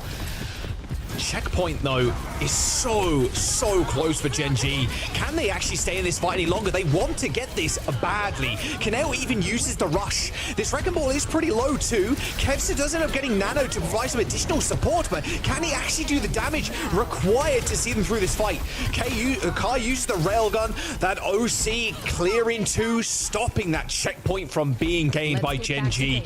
Desperation from the Ultimates. They really didn't want to give that over first. Yeah, but just barely able to scrape by, and now they still have to deal with Gen G coming back with an Orbital Ray. Crispy didn't use that in that last fight. I think they said, well, it's good enough to get close to that checkpoint. And now the Ultimates, like, they gotta win a clean team fight, and then a second win to take the lead. An Orbital Ray could make that very tough. Especially if you walk to the back line. Although, that was a 2-for-1. 1 rocket, 2 kills from Kevster. Sauna, Crispy dead. Okay, that's one way to win a fight, I suppose. All right. Sure is. Reset. Just don't use the Orbital Ray, I guess, if you're not alive. As Sauna actually is going to switch off of the Pharah now to go over to the Tracer. Maybe this prompts to switch from Kevster later, but at least with the Tracer, like, again, you're playing a little bit more with the Malga this time around. Oh, the barrage, though. That's a lot of damage.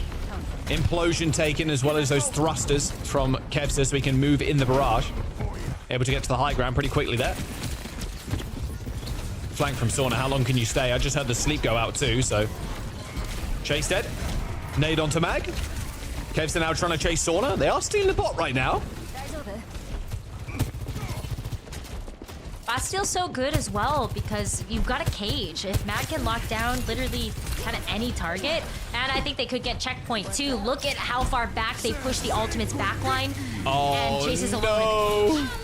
Oh, Chase. The rally ends up coming in, though. Oh, saving Private Chase right now. Not quite. Nano boost onto Faith and Twilight. So, okay, double Nano. Kai, he needs to be the difference maker, and he just continues to deliver. A couple of kills. That will be the Ultimates fighting on that checkpoint once again, refusing to give it up. Oh my god, I get even closer this time around, but once again, the Ultimates now, like, scrapping it out, and they're very close to being able to get the checkpoint of their own. The bot's gonna move very quickly back towards that side of the map. The overclock here from Kai on the high ground, that's gonna feel pretty good.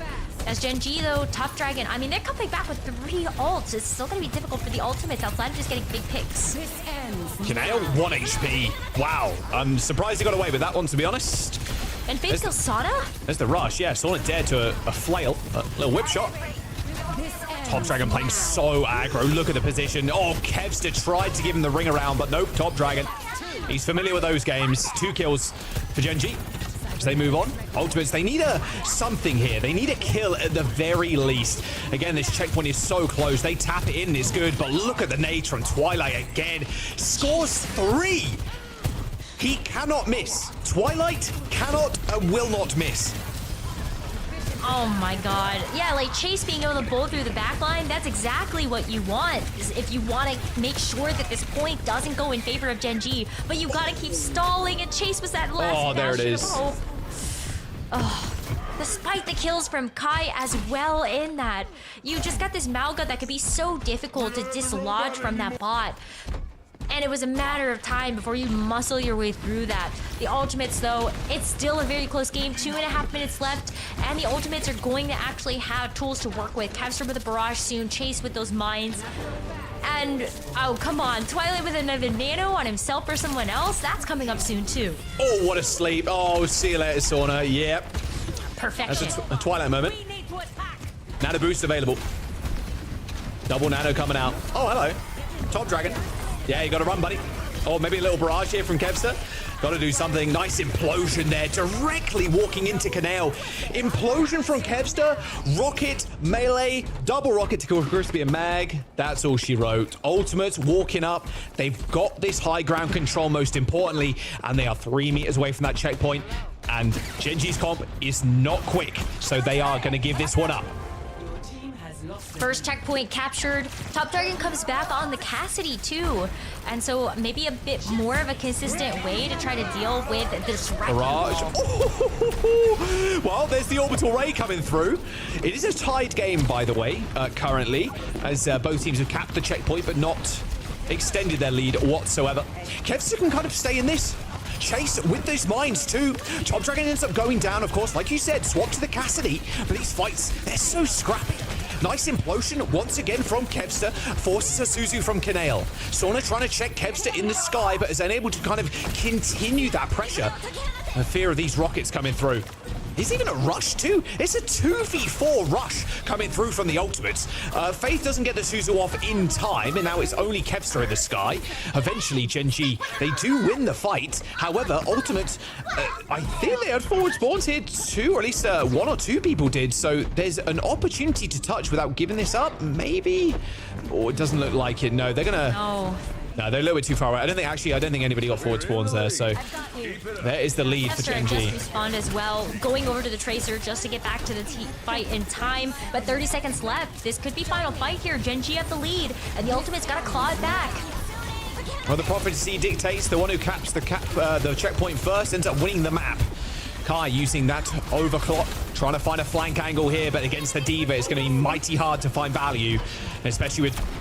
Well, Top Dragon's just kind of donk walking in front of the rest of the team just on this Cassidy. 10 seconds to go. Ultimates still require a touch. It's going to have to be the Tracer to do it. Kevster does get there, and overtime is triggered, but who can step up to the plate? Because you got to walk into this Deadeye. Deadeye. Oh, right above 2. Oh, Top Dragon. And Twilight had the nano. That's map. Genji, you're going to find map point in the series, as that bubble from Chase was just millimeters too short to save the backline there.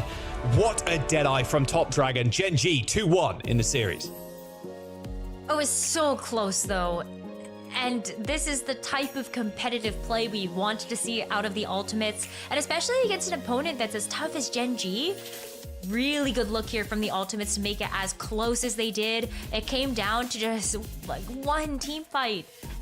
2 team fights, I guess, but crazy close. And the prophecy remains true. You get the checkpoint first, you end up winning the map. Esperança goes the way of Genji, currently at map point as well. Ultimates, their chance to choose where we go. Pretty back and forth series so far. So if we want to go to a map number 5, it's time for Ultimates to win this next map. What a crazy one too. With this Mauga versus the Wrecking Ball. 2 polarizing styles of play. Oh, there's Kevster getting that double too with that single rocket. A lot of big plays from Kevster and Top Dragon. Both of them kind of going at each other. Very different roles, of course, here with the Farah. But Twilight, honestly, for the ultimates, hard carrying with the nades to start off the map. But just at the very end, they gave up the checkpoint, of course, early. Oh, look at that. He even throws out the sleep too, but ends up missing by like a pixel. And look at that. Look at it was extremely close. Good stuff all around. I will say Top Dragon on the Cassidy showed up big, obviously with the double Deadeye, but the Sojourn too, shooting Kevster out of the sky, even with the added movement of the Farah, both from her rework but also on her with her ultimate. Like, pretty tough thing to nail down. Good Farahs will be at the very top, like above you looking down, so you're like pivoting weirdly, like almost corkscrewing. But Top Dragon, you know, pretty good shot normally on the Sojourn. So yeah, was able to kind of go 50-50 with Kevster in that game. It was really funny though. There was an interaction between the concussive implosion and also like Kiriko having Suzu. I was like, oh, you group everybody together, but like Suzu, everybody's survivable now. It was kind of funny to see that anti-synergy with that concussive implosion. But you're right. I think Pharah still has a great statement spot in the meta. Maybe Dorado is also a place where we get a chance to see it pulled out again. Yeah, potentially. We could see a little bit more dive as well. I can't imagine we're going to see any changes. I think we're just going to see the same 10 load in, especially with the Twilight playing the Ana again. We've had Lucio banned twice now, though, so Lucio is available. So that does leave the question, how fast are these comps really going to be? Are we going to see Mag back on the ball, then Faith on Lucio? We'll have to wait and see, but we are getting a sub actually coming through. So, okay, Sky subbing in for Faith. So double flex again for the ultimates. Going to try and bring us to a map number 5 with this Dorado pick.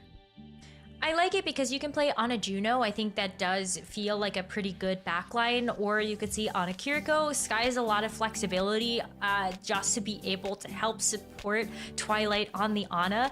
And Faith, wow, super, super good on the Lucio and the Brig. And even a hero choice, I think 2 hero choices I might have expected to see on Dorado. Maybe the Ultimates are cooking up something different when it comes down to the dive. I like this ban though. They want to lead into like the Wrecking Ball or something. Oh yeah, that is a good ban. Widowmaker banned from Genji. Ultimates banned D.Va first, so kind of protecting a tank there, but also banning D.Va away from Genji. It's like, oh, okay. We take away the D.Va here. We want to run the ball again, head to head. You want to take us on that? We prove what we could do on the Wrecking Ball head to head on Blizzard World. That's fine by us. I think this is a very cool pick actually from the Ultimates. Banning Widowmaker makes sense against the Ultimates as well. They have Kai, one of his best heroes, if not his best, is Widowmaker, and we are going to one of the Widowmaker maps of all time. So that makes perfect sense from my perspective. Now, how did Genji respond to this? Because if you're banning D.Va, it really does feel like we're just going to go Wrecking Ball again, unless Mag really wants to play Sigma, which feels very unlikely considering how it went earlier on in the series. I don't think we're going to see this Sig. I feel like it would just be more Wrecking Ball from both sides, maybe even a Winston coming out from Chase, because Dorado, like, it's just classically a Winston map as well, and Chase could totally pick that out. And then you don't have to worry about like the Winston versus the D.Va. Exactly, it's just going to be Winston versus Wrecking Ball. And so 2 different styles of the dive, but I really like what Chase showed us on the Winston on market for Lijiang Tower, our first map of the series. We'll see. No Venture ban here, of course, which means we could see a little Venture, although on Dorado, a little bit tougher to kind of use. There is some spots, especially on first, like if you're on first attack, you can burrow under the high ground, you can get up on high ground and boot. You can even boot people off in the burrow if they're like too close to the edge. So that is a small possibility. Feels like just a kind of standard hit scanning map. However, seeing the Pharah from Kevster last map, they could also just rock that. We'll have to wait and see. Let's load up into Dorado. Map number 4, Genji versus Ultimates. One of the, I would say, definitely the highlight of this weekend is going to be this game. Just the implications for the Ultimates. They want to get out of that lower 2 seed. Ooh. You don't want to be 5th, 6th. That guaranteed like losers bracket run, it doesn't feel good. You only get 1 chance. But we are seeing Crispy from Genji coming out on the Alari. Okay, very poke heavy backline. Just as a reminder, though, the Ultimates can't make it out of 5th or 6th seed. Right. I think, like statistically impossible, just based on the matches that are left. Yeah, they are 2 and 3. You are, yeah. Yeah, right. Even if they went 4-3, I think map differential kind of gets them there. But regardless, this is a good practice ground, especially against such a strong team.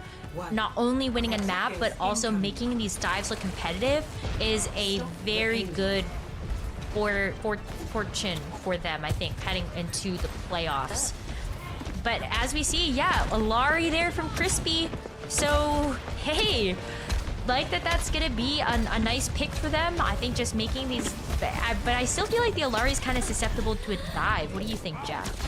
Yeah, I mean, one of her perks does light people on fire with the outburst, but yeah, she's pretty weak against dive. Like, the pylon is the majority of her healing, and if that's destroyed, you feel really bad because the right-click healing is just, the beam is just not long enough at all to heal many people that's not right in front of you. So, good poke damage, though. That's what the Arlari does offer, and good high ground control, too. If the Winston jumps up, if you can preempt his bubble, like, you can use your shift before he pops it, so you can boop him down from high ground. But if you take angles like that, it's very tough to do so. So, yeah, of course, Chase is going to try and off-angle that the whole time and not get booped down.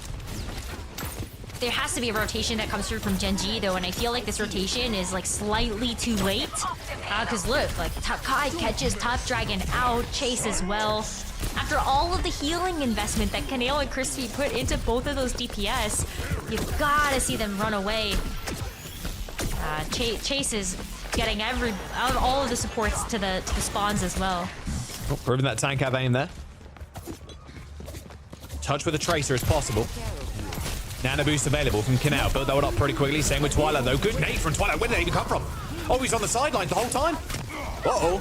Nano boost on Mag, now on the point. It's the only thing he can do right now is he watches some of his teammates just die around him.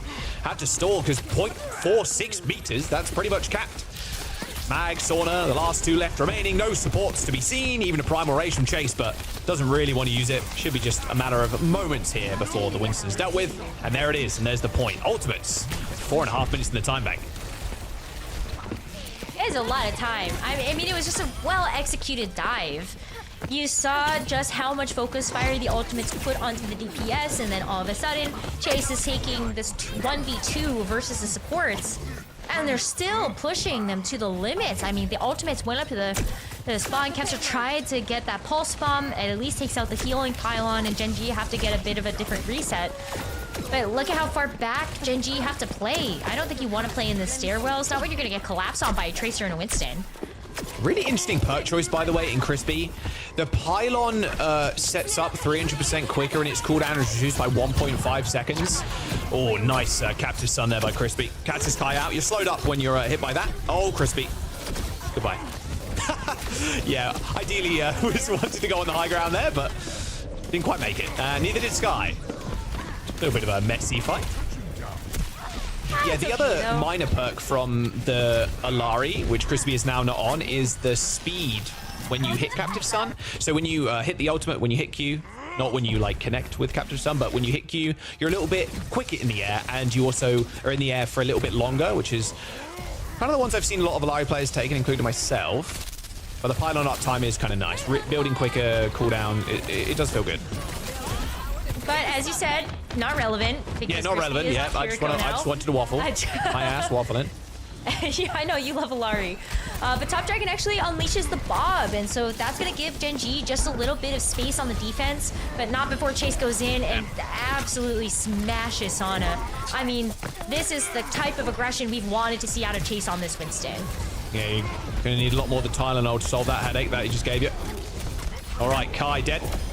And I think Mag's just going to run away with this one. Sky also falls at the hands of the Winston. Both Winstons kind of showing what they can do with the Primal Rages there as Mag finds 3 kills. 2.5 minutes. Okay, that's 2 minutes off of the time bank. They've got it under the bridge. Not too bad of a distance. Genji've got Nano Boost. Top Dragon's on the Farah, so high ground control is going to be very hard to take if their ultimates are going to get booped off a lot of the time and just taking so much spam damage too. At least they have ults. Oh, she's getting that. Oh my, where did Sky go? Where did Twilight go? My God. All right, my job here is done. Top Dragon, yeah, kind of owning on the far. And I wonder if that prompts a switch there from Kevser after unleashing the pulse bomb. Like, do you try to go the Pharah again to try to take that aerial duel? Because Kevser was doing a good job of that on Esperança, but you've got that pulse bomb, so maybe you try to give this one more good try and then think about switching, but you're now starting to run out of time, like minute 30 here. Okay, Twilight just unlocked the third perk there, or the second perk, sorry. Level 3. Top Dragon dead to Kai. Okay, that's the high ground control that you want to see. Good sleep onto Chase. Shouldn't matter all too much. No Primal Rage for Mag either, as Kai just takes over the game on a player that's been, we've mentioned it a couple of times, Rose, who looked a little bit quiet. at the start of stage 1, but really turning up in a big way on the Sojo in the last couple of maps. It's good to see Kai just showing some of his true form once again. 2 minutes to go, a nano boost and even a rush committed by the ultimates to guarantee this point. Rush expires now, but Chase is still going after those picks. Big bio nades coming through as well, just to make sure that Chase is going to stay alive in a lot of those fights. And Kevster still gets a chance to hold on to the pulse bomb. Like, truly an economic fight coming down from the ultimates here. I get very happy with where you are now with 2 minutes heading into that 3rd point. Base Tracer skin 2. Overwatch 1, LA Gladiators home skin. All right, Mira Winston dives into the backline, but Genji bolstered now by this Kutsune Eruption. Mag has even got the Primal Rage. They're just trading right now, trading backlines as quickly as they possibly can. A good old-fashioned dive, Mira. Mag and Sauna end up clearing 3. As Sauna returns the favor to Chase there. It's a good point, though, because when you take a look at the dive versus dive, typically we would probably see something like a Brig just to be able to play on the defense. But because we don't have faith in the Ultimates roster, you don't actually have that Brig Bash to kind of make that backline a bit more survivable. So sometimes I feel like you do leave that Ana on your lonesome. So it's all about getting those backline trades. Oh. Right now. Don't let him get away with it. Don't let him get away with it again, please. I mean, Sky's already dead to a long-range nade from Kanale. Good sleep onto Chase. Oh, goodbye. Primal Rage available, though. Yeah, has to pop it. Otherwise, the fear of dying there is almost inevitable. Chase is dead. They trade Winston's Rose, but this isn't good for the offense right now. There's 40 seconds to go, and the spawns are way closer, and Genji still have a Primal Rage. That's a great tool for Genji to rely upon. Oh, but this... Oh, what a pulse! That was a huge nano. Nano onto Kai to keep him alive, but that's not exactly what you wanted to use it for. You want to use it offensively, not defensively. 25 seconds to go, and Mag is causing an absolute ruckus in the backline with his Primal Rage, focusing down Kai, and without the Nano Rose, he's so susceptible to these dives. And that's 3 kills for Mag. And with 13 seconds to go, Ultimates have 2 people left alive. That's 4 kills for Mag. Chase isn't going to give him the 5th. But with 7 seconds to go, Chase, I think he's going to go back to maybe change the ball to try and get the touch, but I don't think he's going to be able to get there. No touch. Absolutely no one can get there. Wow, Mag, what a great performance there on the Winston on that defense, especially right at the doors. And that's another player, like, let's talk about him for a second, because while he's played a lot of the Wrecking Ball for this stage, the Winston is still one of his best heroes, one of the ones he's most well known for, and just being able to have that duel versus Chase looked really good, and the trades for the backlines ended up working so well for Mag there, especially in those last couple of fights. I mean, Mag's been around for such a long time as well. Like, I spoke yesterday actually about like feeder teams in into the Overwatch League, like way back when, but he was on the like other feeder team that wasn't O2 Blast or Element Mystic for that matter. Runaway. Played in Runaway for a couple of years, ended up joining the league in 2020, Washington Justice, Boston Uprising, Soul Inferno, back to Runaway in 2024 for a couple of months. Even got Rollstar as well in 2023 when he was playing for Soul Inferno. Been around for a long, long time. It's good to see Mag still kind of performing at this level, and his Wrecking Ball looks just so sick, but it's a good reminder that Mag's Winston was what he was really known for back in the day. That and the Reinhardt, to be fair, when Reinhardt was played a little bit more. Yeah. Yeah. Is Crispy going to stay on the Alari? I wouldn't be surprised if we see a little bit coming out of the gates, but look at the backline for Ultimates Rose. Zen Ana. That looks so diveable if I've ever seen something. Mag is going to have a field day versus the Zen and the Ana. There's going to have to be some peel that comes through from Chase, but look, he slept already. Yo, hello. Okay, Chase has made his way back to the team. Sky has to play aggressive here. Good peel. You have to play aggressive to kind of bait out a dive. If you manage to land a sleep, if you're Twilight, if you hit a sleep, a fully charged right click on the Winston, you know, Winstons and tanks sleep a little bit less now than they used to back in the day. But your history, if you land a full charged right click headshot, like, you're done. That looks pretty done too, honestly. Top Dragon got 2 picks. And now the payload is starting to get underneath this bridge. Top Dragon gets another pick. Okay, Top Dragon just kills 2. Okay, Kevs is there with the refrag, but like this is what's happening in this fight. Kevs is behind them right now, and look at this push from Gen G.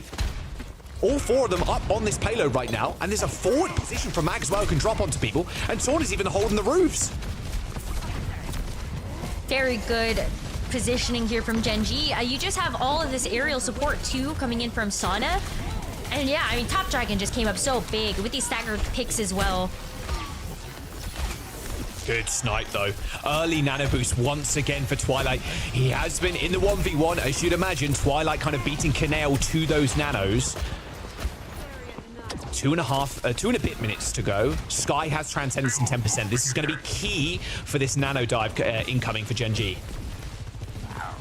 It'll be very good, but is it actually going to do enough healing? Like, I still think you can bully yourself through that because it's only lasts so long and also can only do so much healing at a time. Mag's already dead though, Rose. And oh, what a sleep from Twilight. There's the free kill on the Pharah.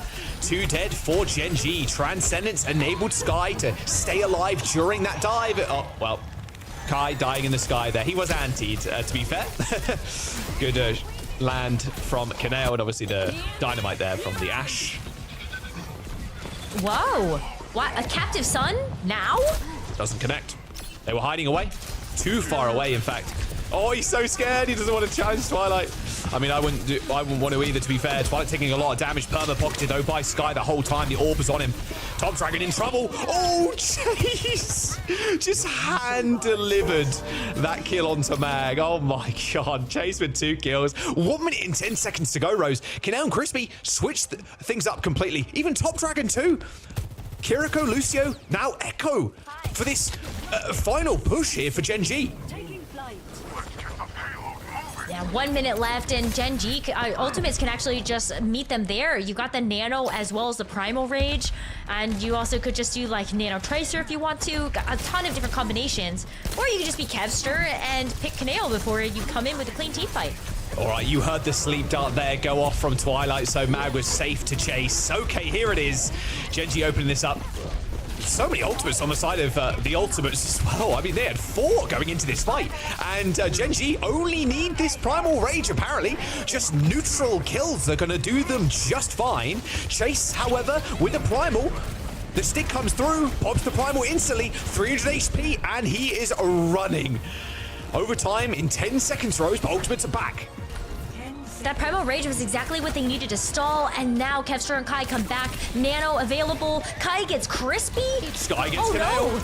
It's all going falling apart wrong. for Gen G, and just the overwhelming amount of ultimates for the ultimates as they hold Gen G on first point.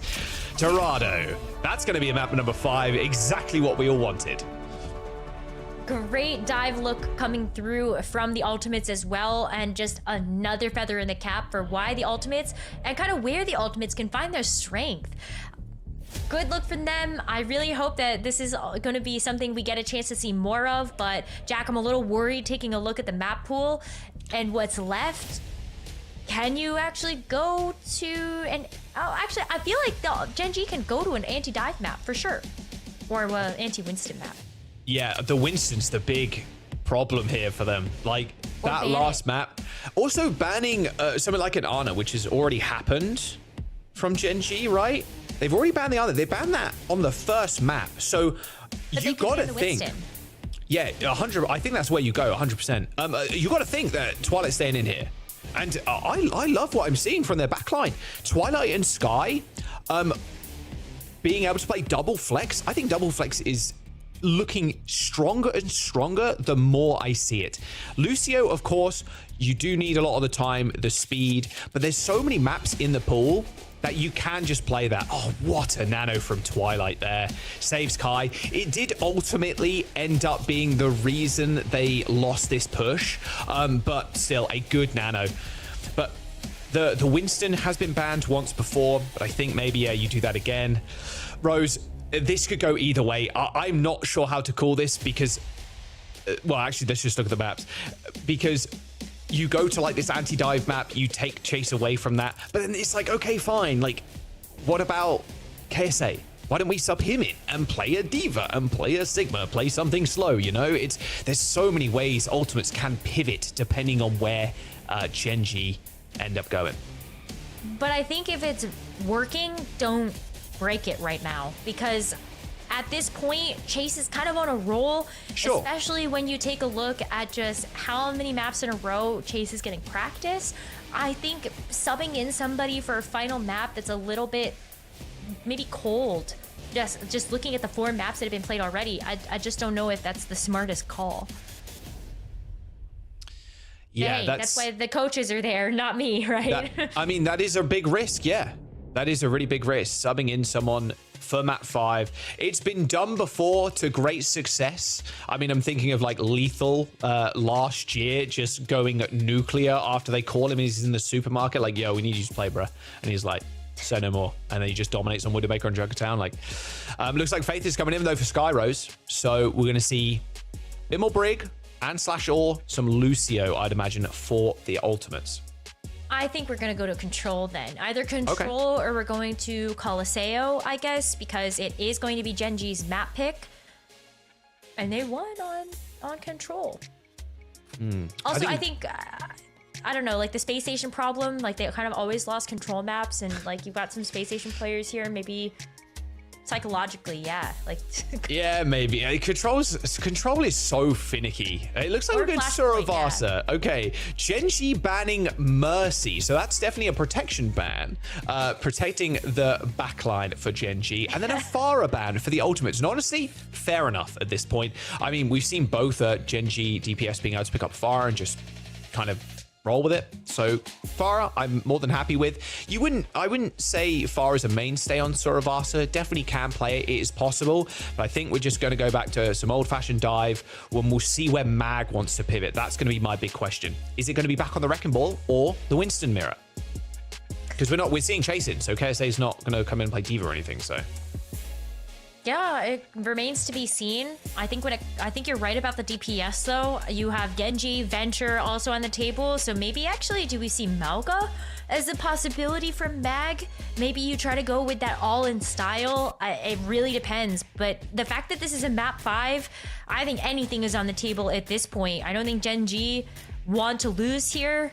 And surely the Ultimates want to finally get a big win on the board based on their win-loss so far. Yeah, a big win for Ultimates is required. I think as well, looking at their matches, who have they actually won against, Rose? That is the big thing for them, because they've won against the 7th and 8th seeded team, right? They've won against Sakura. They've won against Vision Esports. They have that narrow map 5 versus Peps, but they've lost against VP, Katsia, and their Twisted Minds match tomorrow. Also, Twisted Minds have also been looking up. Like the Ultimates, people peg them as rank 1 seed coming into stage 1. They've not lived up to their expectations. So getting a win here against Gen.G, who are currently, 3rd in the rankings, this is where you really turn things around as a team. We're seeing Faith. He's on Lucio, no surprise there. Twilight on Ana, but we're seeing the Wrecking Ball versus the Malga again. Same kind of thing we saw in Esperança. Yeah, exactly. But you've got the Torb and the Cassidy to back up that Malga this time around. And I love that they're already thinking ahead to Chase playing this Wrecking Ball. That's what Top Dragon is ready for with this Cassidy. This Farah ban doesn't seem to phase them at all, with the fact that this Cassidy can deal just as much damage, if not more, being able to play right alongside that Malga. All right, there's the first cap. To Gen.G. Where's Chase going to really dive in? Ideally, you just kind of slam the backline, but now you have to deal with Sauna, who's going to overload. You're going to have to deal with Kaneo, who's going to whip shot, bash, and as soon as Brig gets her perks online as well, you're a lot more sustainable. All right, Crispy, though, ends up falling to Kevster and Faith. So now Mag is just going to try and stall, even just running towards Twilight, just trying to scare him a little bit. Oh, what's happening with Twilight down there? Okay, Top Dragon to the rescue. Oh, but I mean, the rest of the follow-up here from the Ultimates, this is unfortunately going to be Gen.G losing the point.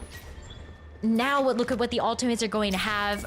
Ball mines, you've got the nano as well, and so I feel like nano gives them a really good chance when Mag is kind of lackluster on progress, I guess, versus this cage. Yeah, it's so hard to get damage in if you're Mag. Like, you're relying on the rest of your team to deal with this ball and deal with everything else around you, right?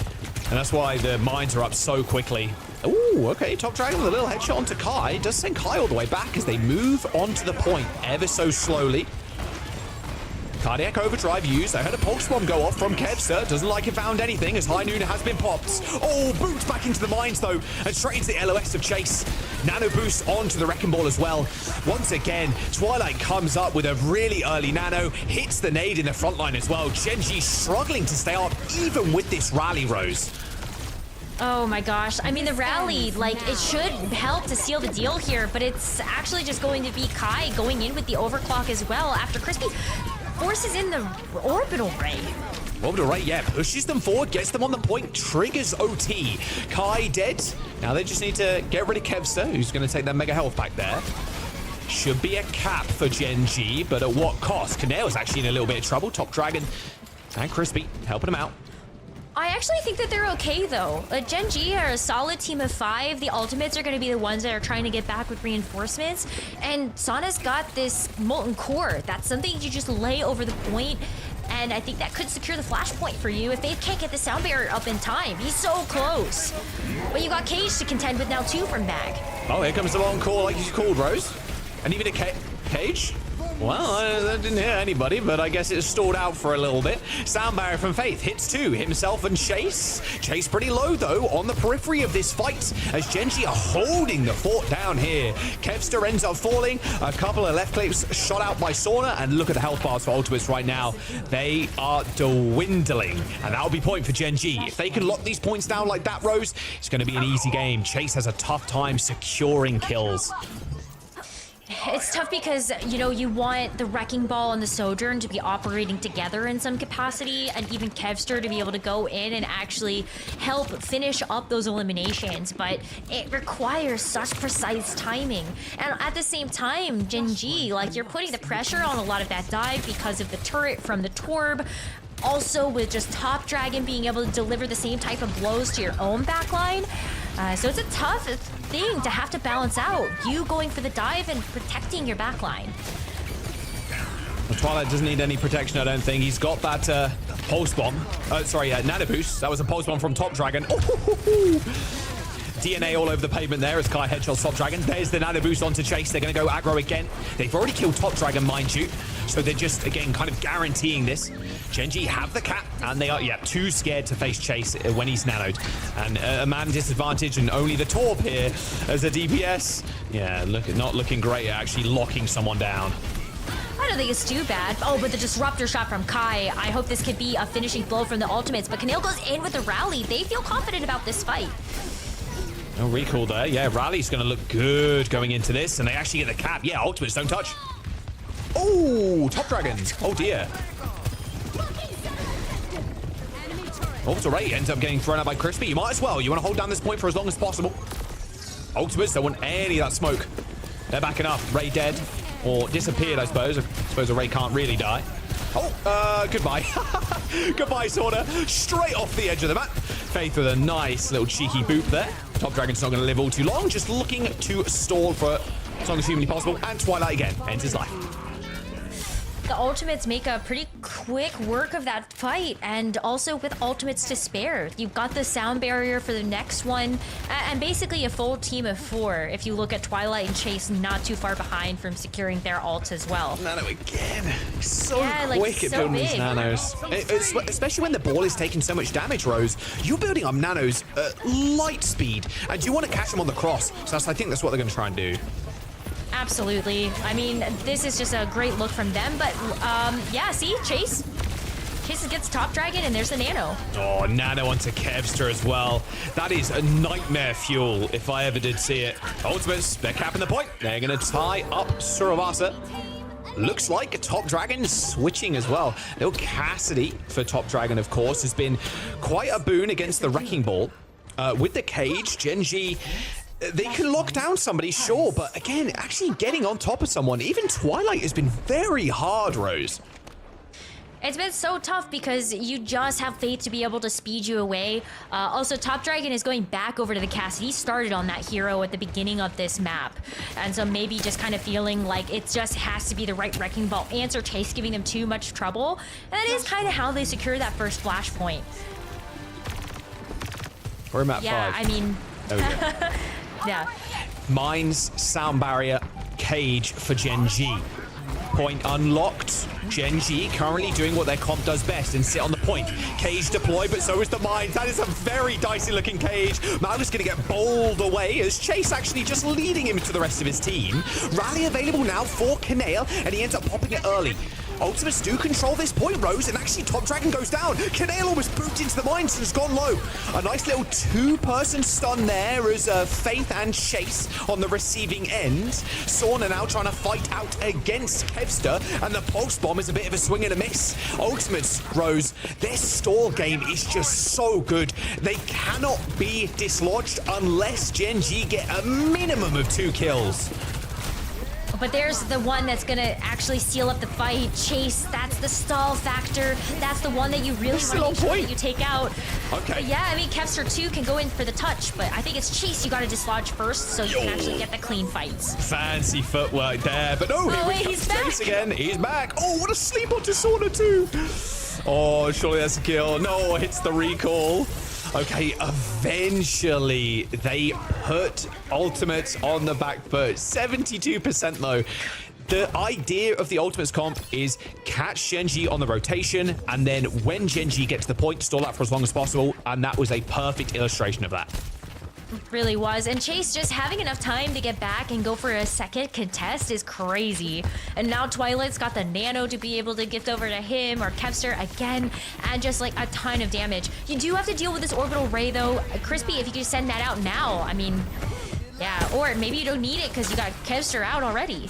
Yeah, I think they're going to decide to go again. They know they've got another clean fight if they get out, but it looks like the Ultimates, yes, they do get away. Gen G looked like they were going to give chase there, but they're a little bit too quick with the Lucio.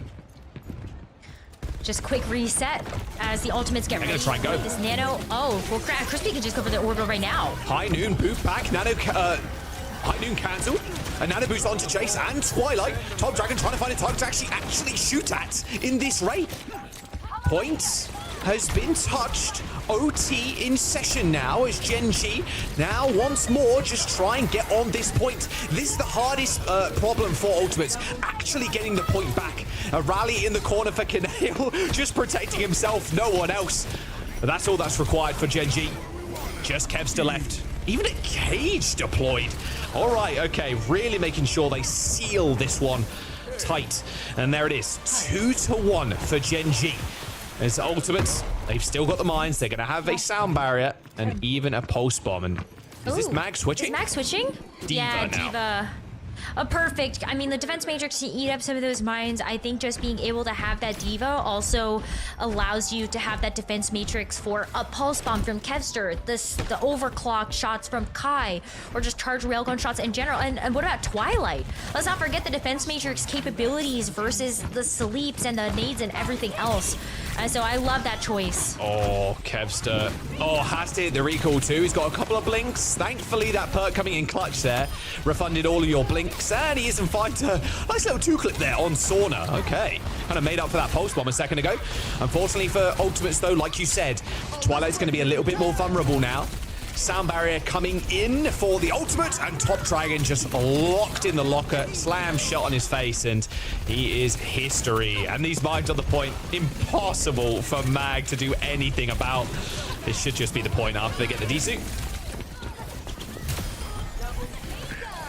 Oh, yeah, I mean, D-suit, and then Chase comes through and just bowls through Sauna. And this is where you were talking about, Jack. Like, this is where this Wrecking Ball comp does thrive.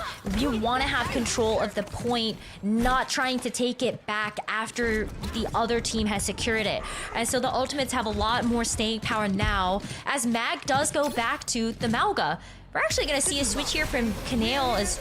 Oh, no, that was Faith. Sorry. I was like, is Kanale going back? No, just Faith to get back on the Lucio. As you see Mag come back on that Malga. Really nice changes here.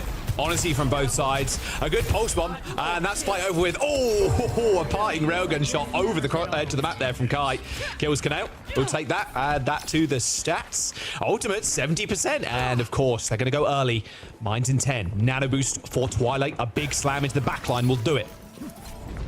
Do they smell something up? Oh, they do. There it is. Oh, we can't quite see him for the nano. Oh, he didn't get the nano off at all. I don't think, actually, maybe they just wait to the next fight. Of course, it is 99%. A good little sleep there on to Mag, but they have touched the point, and yeah, okay, the Jenga Tower will eventually come toppling down. Good shit, top dragon, or good stuff, sorry. Well, it was. It's okay. I mean, it was. It was. Call it what it is, Can't blame me Jack. for that. It's okay. But I think this is great patience executed there by Twilight. The Ultimates game plan there. They wanted to get the slam down. If they pick up anybody, that is the flashpoint secured for them. Now it is a little bit of a harder ask, but with something like that nano and the mines, this is the positioning they want. Cardiac overdrive. Oh, an instant pop of the Deadeye as well, but has to cancel that as Twilight lobbed in a nade. They did end up using that nano too to the Ultimates, and they didn't really get anything off it at all. Oh, Chase is still bowling through people. Priority number one apparently is going to be top dragon. Rally available from Kanale, and this is, again, the big problem for Ultimates' comp. It's hard to take this point back against a comp that wants to just sit there and farm you as you approach. You got the rally out of Kanale, but you still have to deal with this orbital ray, and that's something you can send right as the Ultimates start to come in. And it's coming down to the wire. Jack, it has been a 5-map series, but it looks like Gen G one fight away from securing it. And that might be it. No pulse, Ray use, Crispy marching forward, slam onto the front line, and Chase ends up going down. Kai, he's found Kanale, sure, but they need to get back to the point, and they're not going to be able to do so. Gen G, in a 5-map banger, end up taking the series from Ultimates. Such a close affair between these two teams, and Gen G coming out on top just secures them one of those top 4 spots. Feels so good, especially after such a hard-fought battle, I think, but for the Ultimates, probably disappointing to be that close to being able to get that win, especially against such a big team, and falling just shy of that accomplishment. Amazing, like, pickups as well, like, moving from comp to comp and player, like, Ultimates, they looked good. They look like they have ideas what they want to run on each map. Just at the very end, that mag and that comp is just so annoying to play against on point. It's like, what do you even kill if you're Chase? You can't kill anything. Like, you're going for the slam and it's like, oh, there's a break, there's Juno. It's like, oh, it's so tough. Gen G come away with a win, and yeah, sorry, I mean, Ultimates, honestly, while you can hold your head high, going to a map number 5 versus Gen G, it's another loss on the books for them in a team that everybody thought would be I'm hands down, like, yeah, sure, they played it close and that's amazing. I'm just so mad / disappointed that that's not the Ultimate we've seen early on in the season. That's what we expected to see from them from the very beginning. They're just such a group of talented players. They have a talented coach. Like, they can play all those different looks. They shouldn't have tripped up where they tripped up earlier on this stage. Now they find themselves in this unfortunate position. I say that unfortunate position, if we're being real about it, like, no one's going to be super thrilled or feeling relaxed when playing against them in the playoffs either, right? Because we know that they can take down any of the top teams. Maybe they will be the lower bracket warlords. Maybe they will just run it down and just, hey, we're just going to smash everybody to pieces. And this was just a small blip on the radar. Because, yeah, since the start of the season, it has been, honestly, the middle of the stage, it has been a large blip on the radar. That their issues and their inability to kind of close out games too, that Peps loss as well, another map 5 that they end up losing, it's got to hit at some point.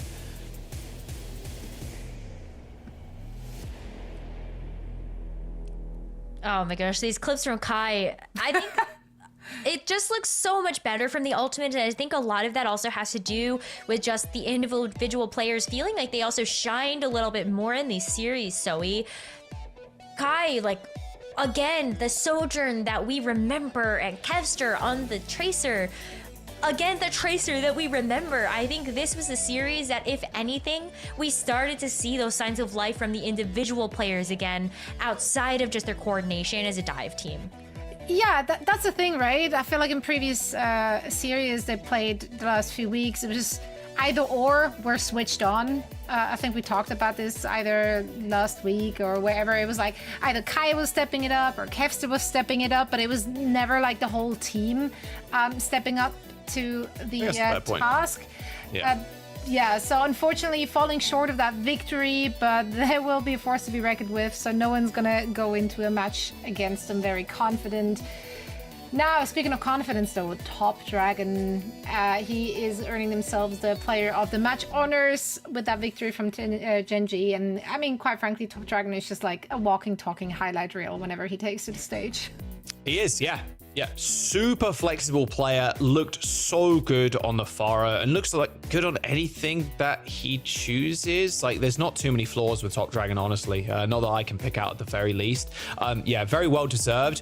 I think Genji, especially their DPS line, they're just so flexible, both of them, and Sauna too. Like, we even saw Sauna jump out on the Pharah on Dorado for like a brief moment. Like, there's not much that they can't cover, and in a meta that has been changing over the last few weeks, yeah, Genji, it's definitely like a blessing to have them both in the server on your side.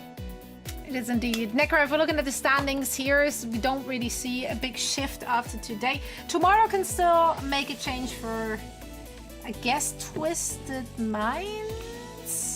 Question mark? Yeah, I'm not 100% sure how that works out, because I think it comes down to the head-to-head in that situation, maybe. Yeah, but they have don't quote me on that, but they're the same map differential, so I'm gonna run the math and I might be doing it wrong, but bear with me. It will come to the head-to-head. So Twisted Minds wins against the Ultimates tomorrow.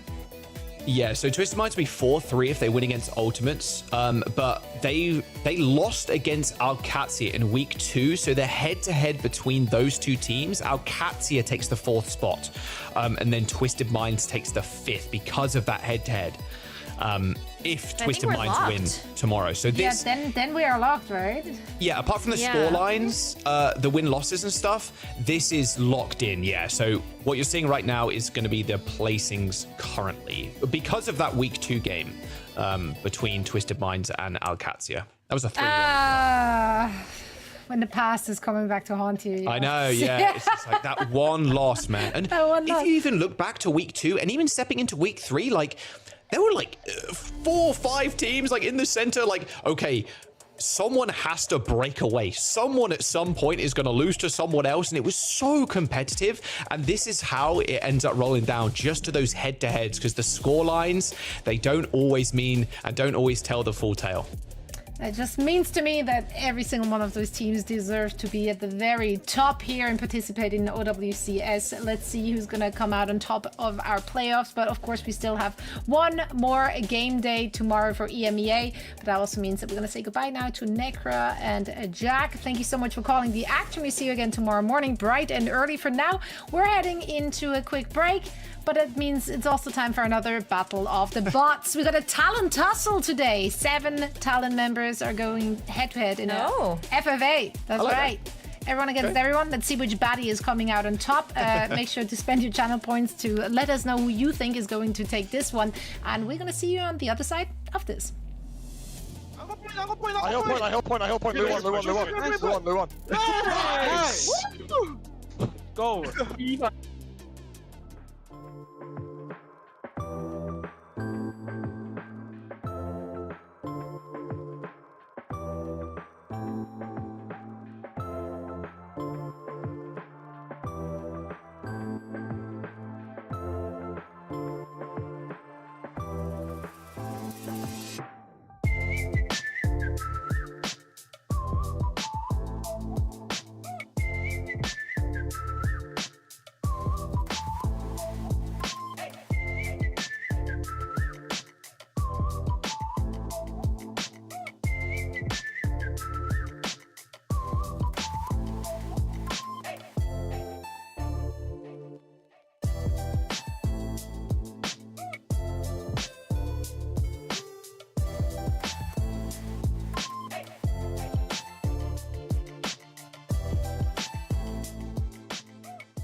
just like Alexander the Great, they have nothing left to conquer.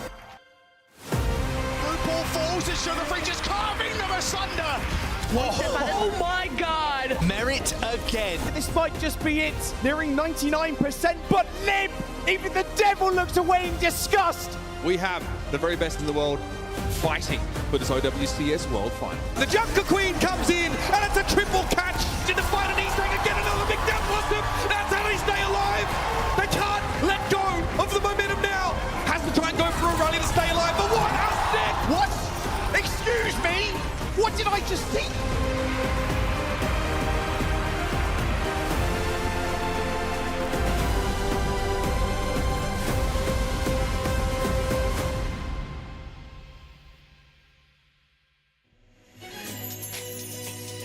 Hello everyone and welcome back. It's that time of the day where we focus on our NA region. So we're bringing America's finest to call the action. We have Matt married into the Outback, Morello and Johnny Bald Eagle in the Viking helmets. No, I'm American now? How we doing? Yeah. Yippee! Yippee, you did it! Yippee, you did it. Congrats. You are more American to me than Matt is. That's kind of true, actually. To be honest. I mean, Johnny, he partakes in so much stuff. Yeah, I feel like you're fully integrated. You're like America. I can't. There's no way. Like Matt is a New Yorker. Like I can't live up to that. That makes him not American. We're our own group of people. Step one. Yeah, we're our own group of people. You're a little Italian. You're a little Italian, Matt. So. Don't tell that to the Italians. The actual Italians. Well, they've disowned me. They don't like that. Okay. Well, I'm learning on the job. I'll figure it out. I'm taking feedback. So if you have feedback for my opinions, then message me. Yeah, no, for now you're doing great, Johnny. Matt, I'm glad you're here as well. I feel the warm reception. Thank you. Yeah, always. I'm happy to be here with you. It's a pleasure to be here. I'm always here for you guys. I love highlighting, our top performers and the two of you. Now I want to focus on the top performance though, because last week we did reveal a handful of OWCS players that were getting invites to the upcoming Face It Pro League. Air horns. Obviously, does that mean we're going to reveal more? Yes, that's exactly where I'm leading with this one. You caught it. Just nothing gets past you. It's incredible. Yeah, we'll be revealing some more individuals that will make it into the FPL right now, actually. But we're going to turn that into a game, if I understood correctly. So we once more going to be blurring their faces. Then you guys... No, wait. Are we blurring faces or are we just showing stats? I'm not entirely sure. Both, actually. Both can be true. Oh, we're making it harder this time. Yeah, it's... One of these so have to be us, difficult. Matt.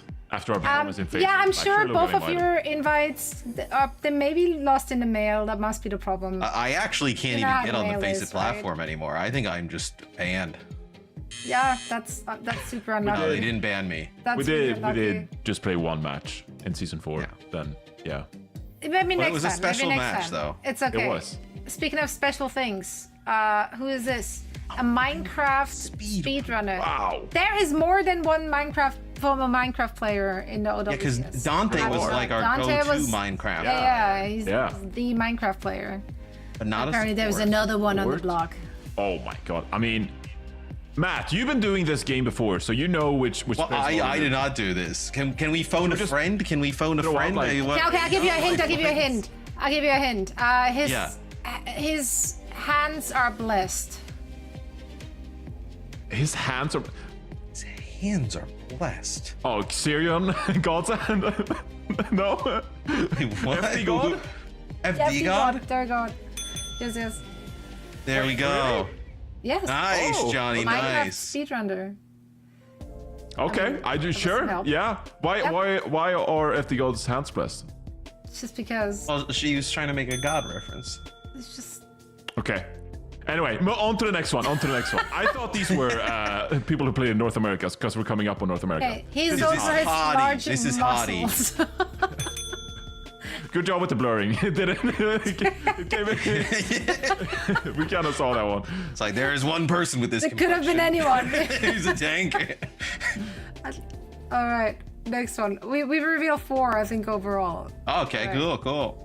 Guess who? He earned his first prize money on Overwatch 2018 when he was 13 years old.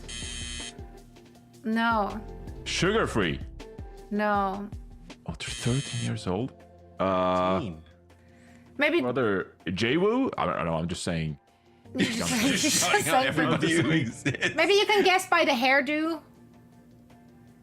Maybe you can derive something there. I don't. Matt, come on. I'm But the hair specialist. I'm zooming and inspecting.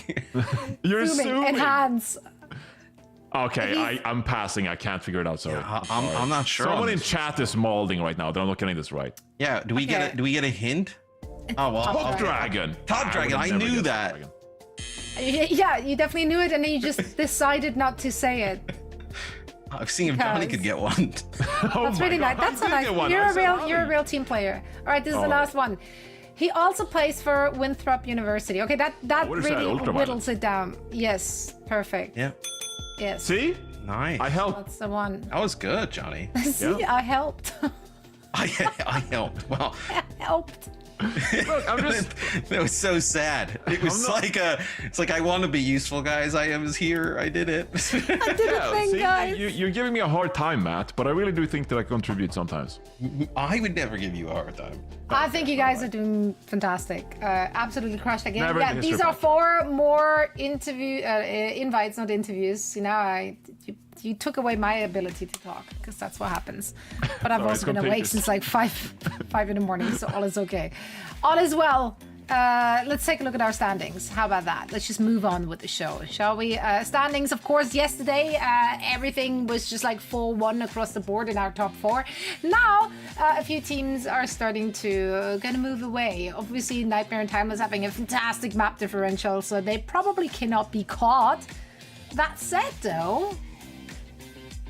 No, actually, I don't think anything can change there. Can there? I'm trying to run the numbers here for Ability, but I don't think so. Yeah, it's a lot of numbers. So, yeah. Look, they can all get to like 5-1 by the end of today, right? Our top 4, which would like send us into chaos tomorrow, right? With like these games against each other, like tiebreaker head-to-head. So, we're really, I think, today looking to see like, can SSG, can Team Liquid kind of keep like pace, right? And get to that 5-1 mark. I think really what we're looking at these last 2 days in this region, guys, is basically just the race to second place. Because Avidity and Rad Esports are hard stuck. Like no one else is going to drop into 5th, 6th. Yeah, it's about the top 4. Shiki and Amplify. Yeah, so this is just like some movement in the top 4. I mean, yeah, I think if you look at the maps as well, like there's a lot of maps to still be won here. So Team Liquid today, obviously they're playing Avidity, where they could go 3-0 and suddenly they're in the mix. And then you're playing Nightmare tomorrow. So if you beat Nightmare tomorrow, then you're gaining maps, but you're also taking maps away from Nightmare, right? And then Timeless, they have a match against SSG tomorrow. The map differential is so high though, right? So I think the first I'm not place doing can't be math, caught so anymore. if you want to do math, then go for it. I've already started doing math, and that was my a second crucial pass of the mistake. year. I'm not doing this. Yeah, so like if all 4 are tied, it would be, map differential. If we get into like individual ties, we go to like head-to-head and different things like that. So if we get everybody a 5-1 today, right, Timeless then would be number 1 because they have that map differential. We start to get down into some more, one-on-one tiebreaker scenarios gets interesting. Yeah, I mean, essentially what we're saying is that Nightmare, Team Liquid, SSG, and who else? No, that's it. These are the teams that are playing for map differential right now, and that's that. Everyone else is kind of locked in their spots. Now we will see, exactly, we're playing for the top 4 here. We'll see Team Liquid and Avidity coming up first. And I'm honestly very excited about this match because, Avidity, they fought back yesterday. Yeah. They did fight back. And now, of course, big question is, what will we see from our Team Liquid roster? What do we know so far, Johnny? Walk us through it. I mean, Liquid, they're as solid as ever. I mean, going into this season, I think that a few of us, me predicted that Team Liquid would be the best team in North America. And I mean, they started off pretty rough. They took that brutal loss to Timeless to start their stage. But since then, they've been really clean. I think they figured a lot of stuff out. They figured out their strengths. And Infected on the Wrecking Ball especially, I think it's been super solid for them, right? And then you have the flexibility of the backline. So I think this should be a super well-rounded team. And when they play at their best, they should be the best team in North America. And that's what they've shown the last few weeks. That's right. Now on the other side, Avidity yesterday leaning heavily into those ram compositions, looking their best when they can just go in really, really aggressive. We see Pela in, so we're probably going to see Ball coming out of the gate right away. Yeah, and this team has been really, really good here in North America in terms of being able to hang with some of the best. 3-3, you kind of look at the record and you're not super impressed, but to take a look at everybody underneath them just sitting on like 1 win apiece, beating everybody. Avidity's been able to handle them and then also have some close games with the top competition. I'm a little bit worried about them today though, because Team Liquid knows how important that map differential is going to be, right? So they're going to be on their game from map 1, right? Not trying to drop anything.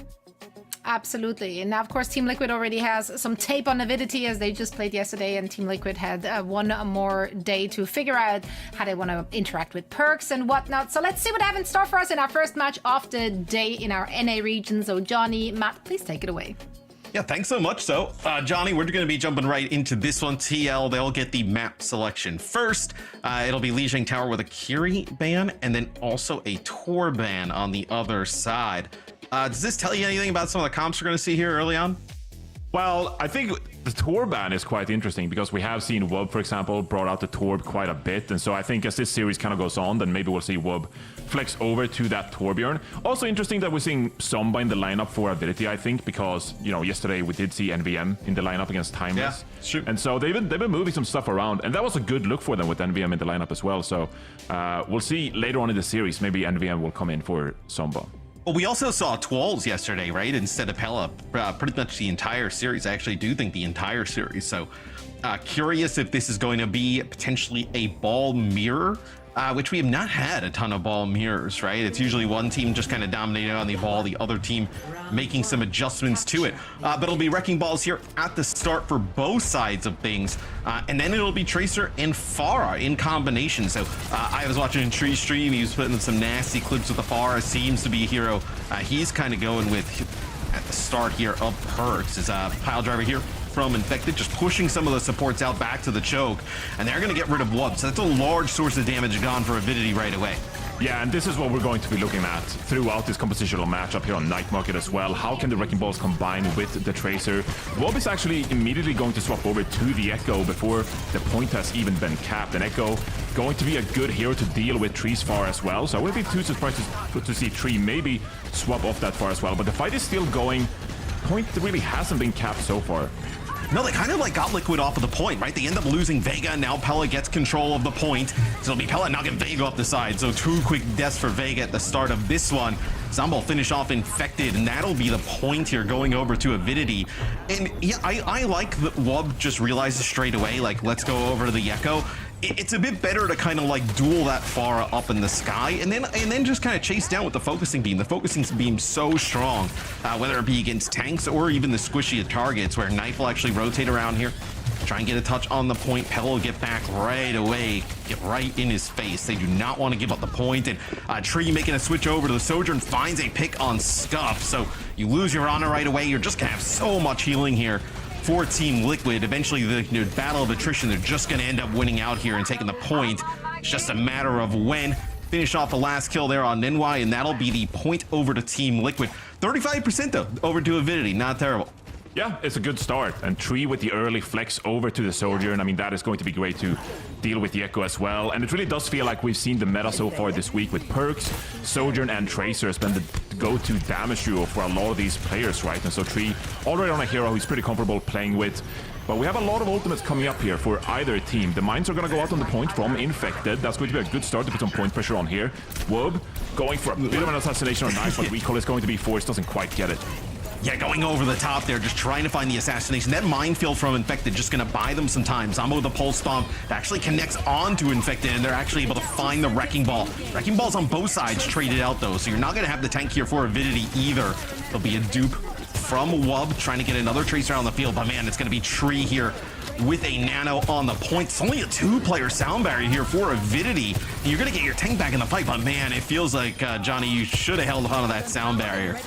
Yeah, I mean, they were trying to really get the cap going there, but without the cap, I mean, you're expending this sound barrier to stay alive in the fight, but you're just a few people remaining, maybe thinking that you could clutch it out in the end, but yeah, that's a vital tool that's now gone for Nenwai, and 65% and counting it for Team Liquid. They did use the nano boost in the last fight, but now Tree's got an overclock to go here as well. It feels like you get screwed here for Avidity, right? Because you would usually use that sound barrier to counter in that overclock that's going to come in. Tree's going to pop the overclock. You're going to be able to put down so much damage. I mean, you see Pella, just no way he's going to be able to survive. And even with using the nano here, so they actually use the nano onto Wub. And now you have no support ultimates, right? I mean, you're going to go into like 90% here, but, you know, Team Liquid going to be able to use this sound barrier pretty aggressively. May not even need it, to be honest, to be able to take this first round. Is both balls a little drive-by there. This guy there, but Pella does get the touch here, but that's just going to be quickly dealt with Knife. The Tracer is so good for dealing with this Wrecking Ball when they're right in front of you. And yeah, with no ultimates ready, Vegas got this sound barrier in hand. That's going to be Team Liquid closing out the first round here on Night Market. Little celebratory sound barrier there at the end. Didn't even need it. It feels like Avidity just kind of throwing their support ults in and just really getting no value, right? We see the nano onto Wub, doesn't really get much of anything. And then Nenwai ends up trying to save a fight with a sound barrier, only connects with 2. I mean, dude, when you're playing these Wrecking Ball comps, it feels like you got to get high value out of those support ultimates. I mean, or else you're just going to get burst down. Yeah, and especially if you're playing a team like Team Liquid as well. I mean, it's crucial that you get value from some of these ultimates, but Avidity off to a pretty shaky start here against Team Liquid. When Team Liquid, they got their footing after the first initial fight there, they were just really all in control, and, you know, it was easy going back on that Sojourn. What do you think about going back to the far here for Tree? Yeah, I mean, it's always been a good pick here on that Garden stage, so I'm not surprised that we're seeing the Pharah pick here initially. As I said, we saw a lot more Pharah in EMEA earlier today as well, right? So I think pros are coming around to this pick. Pella goes down there. Maybe got booped. Tactical reset. I'm not quite sure what happened there. With I mean, that's brutal, right? As no, the point is not unlocked just yet. So, he's gonna get. So the swapping. He's gonna get Pella back in the fight. No, I was kidding. He's not doing tactical reset. It's Wub will actually change here and go to the Echo. So we're kind of having the same rotation of damage dealers, right, between Tree and Wub. It's, you know, first they ended up matching the Pharahs, then it was Pharah v Echo, then it was Sojourn in the mix. So Infected going up in the sky, just trying to just pressure out Wub just a little bit. Avidity taking a lot of damage trying to work their way in, but they actually get Infected there. So Infected, we saw, is on the screen rolling right in front of Wub, going into the White Room, trying to put some damage down. They end up taking him out. Can they make a play for the point here, though? Nice bio there, from Scuffed onto RuPaul. So that's going to get 2 players from Team Liquid out of the fight. Point will just be contested here. Is Infected on back, so you might be able to keep this going for a while if you're Team Liquid, right? You have Vega here, you have Infected Knife as well. It's going to be Tree switching to the Sojourn off the spawn. So you just have, it's Vega and Infected juggling the point. So they do end up giving it up here, Johnny, but you're going to have Wub falling, Zomba with a pulse bomb there onto Infected, going to be able to make it out with his life to a health pack. You're going to be able to come back in here and challenge us quite quickly here for Team Liquid. Yeah, both these compositions so good at stalling out this point, whether it's the recall or the Wrecking Ball as well. But now Avidity, Pella with a excuse me, on Tree and RuPaul as well. I mean, we need to get a replay of this. That was an amazing boot to really get Avidity back into this fight and keep the momentum going for them here. It really did feel like Infected's been taking a lot of damage to start this round off, but it really felt like Liquid were on the back foot after Avidity got the point cap here now. So Pella with a nice little boop to get Avidity back into things. Yeah, and those kills by Pella were massive, right? Because we already saw Knife had already picked up 2. They're having a tough time dealing with Infected. It's a nice bio there, connects with Tree. That'll be Vega with the sound barrier. It'll be a nano boost here. It's going to be a nano on the Lucio here. So both supports getting the benefit of the nano. Also the sound barrier as well on top of the nano for the support. So as healthy as they could possibly be, as the nano here for Team Liquid going to be used on Tree. Hasn't really found much of anything just yet. So, that's actually a really nice sleep. You also have Groggy. RuPaul's running the Ana perk, right? So even the slow after waking up. So really nice stuff here for Team Liquid, just kind of methodically now working their way here towards the point. Just some stall here for Zomba and Co, but should be a flip here. Yep, it'll be Team Liquid taking control. And Wub is going to duplicate the Ana, but seems like Wub did get slipped there, so going out of this forward, but hits the sleep onto Tree as well. Nice body block. Infected actually auto blocking those missiles coming in from Wub as well, but it's going to be Team Liquid peeling off this dive successfully and still in control here. This crucial fight without any ultimates really in the mix. And man, that body block is sick there from Infected. I mean, Wub was making a highlight on the dupe on the Ana, then the sleep on the tree most certainly would have finished him off with like stickies and then the focusing beam, right? But Infected gets right in his way, eats up all those the bombs with his body, and then now gives an opportunity for Team Liquid, right? We're going into this fight, nothing really to work with here, much from either side outside of Tree's overclock, and with no sound barrier on the other side for Avidity, they're going to be in a lot of trouble. Yeah, we'll have to see how much pressure that Pella can really put on this backline and see if maybe you can dislocate Tree, make it difficult for him to get value from this overclock. If not, I mean, 86% of counting, nice going to get a first pick, and Tree follows it up with 2 pieces of the Wob and Scuffed as well, and that will just be the map essentially for Team Liquid. Yeah, I mean, a 3K there from Tree to finish things off when you don't have the sound barrier there to deal with the overclock. A little celebratory nano right in front of the door there for Team Liquid. And they'll get a quick 2-0 here over Avidity. So they are not playing around today, Johnny. No, they're looking fantastic, and this is what they've really excelled at, right? You're putting so many players on Team Liquid on their comfort heroes. We've been talking about Infected's Wrecking Ball for a long time now, and I feel like last season we didn't really get to see it. There was a lot of Orisa being played in 2024. Now we're going into a meta where Wrecking Ball is actually a really good pick, and then you combine that with Knife on Tracer and Tree on Sojourn as well. This is Team Liquid playing some of their best games. So even despite the fact that Avidity, they got some comfort heroes as well, they're just unable to match Team Liquid here to kick us off on the first map of Lijiang Tower. It feels like if you can have RuPaul on Ana and then Tree play the just whether it be the Sojourn, the Pharah, whatever it is, that was the boop there from Pella that we're able to capture now on replay. It feels like you're totally fine if you're Team Liquid kind of playing this game. Yeah, this is a sick play from Infected. Yeah, just keeping us on alive there as well. Or the Sojourn rather. And I mean, this is going to be the Wrecking Ball compositions, man. I mean, they're going to be chaotic. There's going to be a lot of stuff happening on the screen, a lot of stuff difficult to follow, but I mean, the Wrecking Ball is just been so good this patch. It was already strong before the perks, and then I feel like the perks made Wrecking Ball even stronger because now you get some extra damage onto your pile driver as well. We actually did see their Infected actually didn't go for the perk that benefits when you pick up the packs, you get more healing from the packs, and instead actually went with the extra tank damage there instead. So we're seeing a few adjustments from these Wrecking Balls, but you know, knowing how good Infected really is on that Wrecking Ball, that's going to be maybe something we'll have to ask him about later if we get the chance. Yeah, well, I have to keep an eye on some of the perk loadouts just among all the players. I noted as well that like RuPaul running the Groggy when you have like a target that you can sleep easily, like a Wrecking Ball potentially, right? You were able to get that slow. The slow is crazy when you're trying to get up or just, move out of that. So new stuff, interesting stuff here from Team Liquid at the start. Still looking as good as ever, though. I don't know if you're Avidity, like if there's anything you can do to get them off of this style of comp, right? Like, I mean, Team Liquid, they'll play this on Dorado, they'll play it on Havana, they'll play it everywhere, right? It does not really matter to them. Avidity's pick, though, well, if you were Avidity, right? If you were the coach, a head coach reinforced of Avidity, what are we doing here? Well, I feel like one map we've seen a lot of Wrecking Balls so far is Suravasa. It's a map we've seen that Avidity has played quite a bit as well. So if you want to keep playing the Wrecking Ball, then maybe you go to Suravasa here. But otherwise, I feel like with Twals in the mix, you've been leading a lot on your Brawl composition. So a lot of Ramatra. Yeah, or the Ramatra, right? Ramatra is another hero that's really benefited from perks, I feel like, and with some more survivability in that Vortex, for example, that's going to be a good pick. But it kind of just depends on what tank you're going to play, right? And we don't quite know, we don't have that insight for Avidity what they're going with just yet. Also for Avidity, you have a good idea if you're Team Liquid, what the substitutions are, if there's going to be a Wrecking Ball or it's going to be Ramatra or something in the mix, right, between Pella and Twals. It'll be Coliseo, which is the Nyx map picked up, which is interesting because, like, a lot of teams just go for Esperança when we see, the push map selected. Coliseo kind of an afterthought for a lot of people, a lot of teams. Curious if they have something cooked up here. Yeah, I mean, I feel like maybe this is the map where you can bring out that Wrecking Ball still. We've seen a lot of Wrecking Ball being played on Coliseo, I feel like, so far this stage, right? And maybe you say, well, if we can deny Team Liquid from playing Esperança as well, which is such a good map for just standard Overwatch play, right? You know that you're probably not going to match Team Liquid on that regard. So it's actually going to be 12 subbing in for Pella. So maybe not the Wrecking Ball after all. If you're doing this, you just ban the ball, right?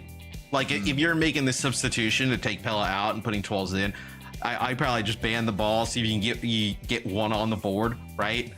maybe force them to play, whether it be like a Mauga Ramatra Queen potentially, right?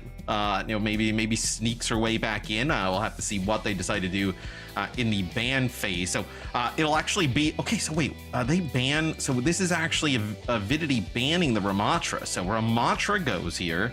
Twolz comes in, and then it'll be a Sojourn ban on the side of Team Liquid. This is interesting. Now I think we expected. Yeah, they're definitely cooking up something here. I mean, there's no Sojourn in the mix, and we've seen some more Mauga, dare I say. So, maybe, I don't know. I saw your Mauga the other day, Matt, and it was Tour back, dude. My Mauga is filthy. I mean, you really come around to that hero. So I'm hoping we see some Mauga. I love playing Mauga because you can just int. You just int, and like that's your core purpose, is to just int and use cardiac overdrive and hope to live. So I'm about it. Tor back on the menu here as well, right? So opportunity to play some Torbjorn. Sightlines are pretty good for Ashe here as well. We've seen a little bit of Ashe in North America. Curious on just kind of the logic of the tank ban though, because like Twolz we've seen play a decent amount of Ramatra, so maybe just getting the Ramatra out is a way to kind of play some Mauga, but then the ball is still available here for Infected, which I totally expect them to play, right? I mean, we see them play it just about everywhere. Yeah, exactly. Like Infected has been playing this a lot as well, so going to be quite interesting to see what we're going to see compositionally from both of these teams, right? I do think that as Avidity approaches this matchup, maybe they're thinking we can put Twolz on the D.Va or something like that as well. That could be another tank that we've seen Twolz in before, and we saw Twolz on the D.Va yesterday actually against Timeless on Suravasa, right? Yep. So there's a few different tanks we've been seeing. Twolz on the Hazard, for example. Lots of different options here if you are Avidity, but the Ramatra ban is going to be quite interesting. Well, Torb making it through, obviously Torb gets banned at map number 1, puts, Hazard in like a pretty rough spot, right? Hazard already had issues with Torb, now Torb gets level 3 turret, Torb can throw turrets onto roofs and, crazy areas, palm trees in certain maps. Torb can just do just about anything with the turret now, so makes it really difficult to kind of deal with that, especially when it can take all different angles here. Also really important for Avidity to get off to a good start. Yesterday in North America, man, we had 2 pushes and they both started off like 100 to 0 in terms of meters, and they are just unrecoverable, unsalvageable games. Yeah. So important for them to get off to a good start. Yeah, and Twolz is going to sit on this Zarya, which is a pick that we haven't really discussed a ton, but I feel like Zarya is sneaky good, especially with that minor perk that allows you to reach some higher grounds. You get the jump ups perk, which is going to increase the self knockback. And we already saw a little bit of Zarya before perks as well, but with these perks, you definitely get some extra vertical mobility, and so we'll see what Twolz roll out it. It's actually going to be the Zarya, which is going to be interesting here. But yeah, it is a hero that's certainly seen some more play the most past few weeks.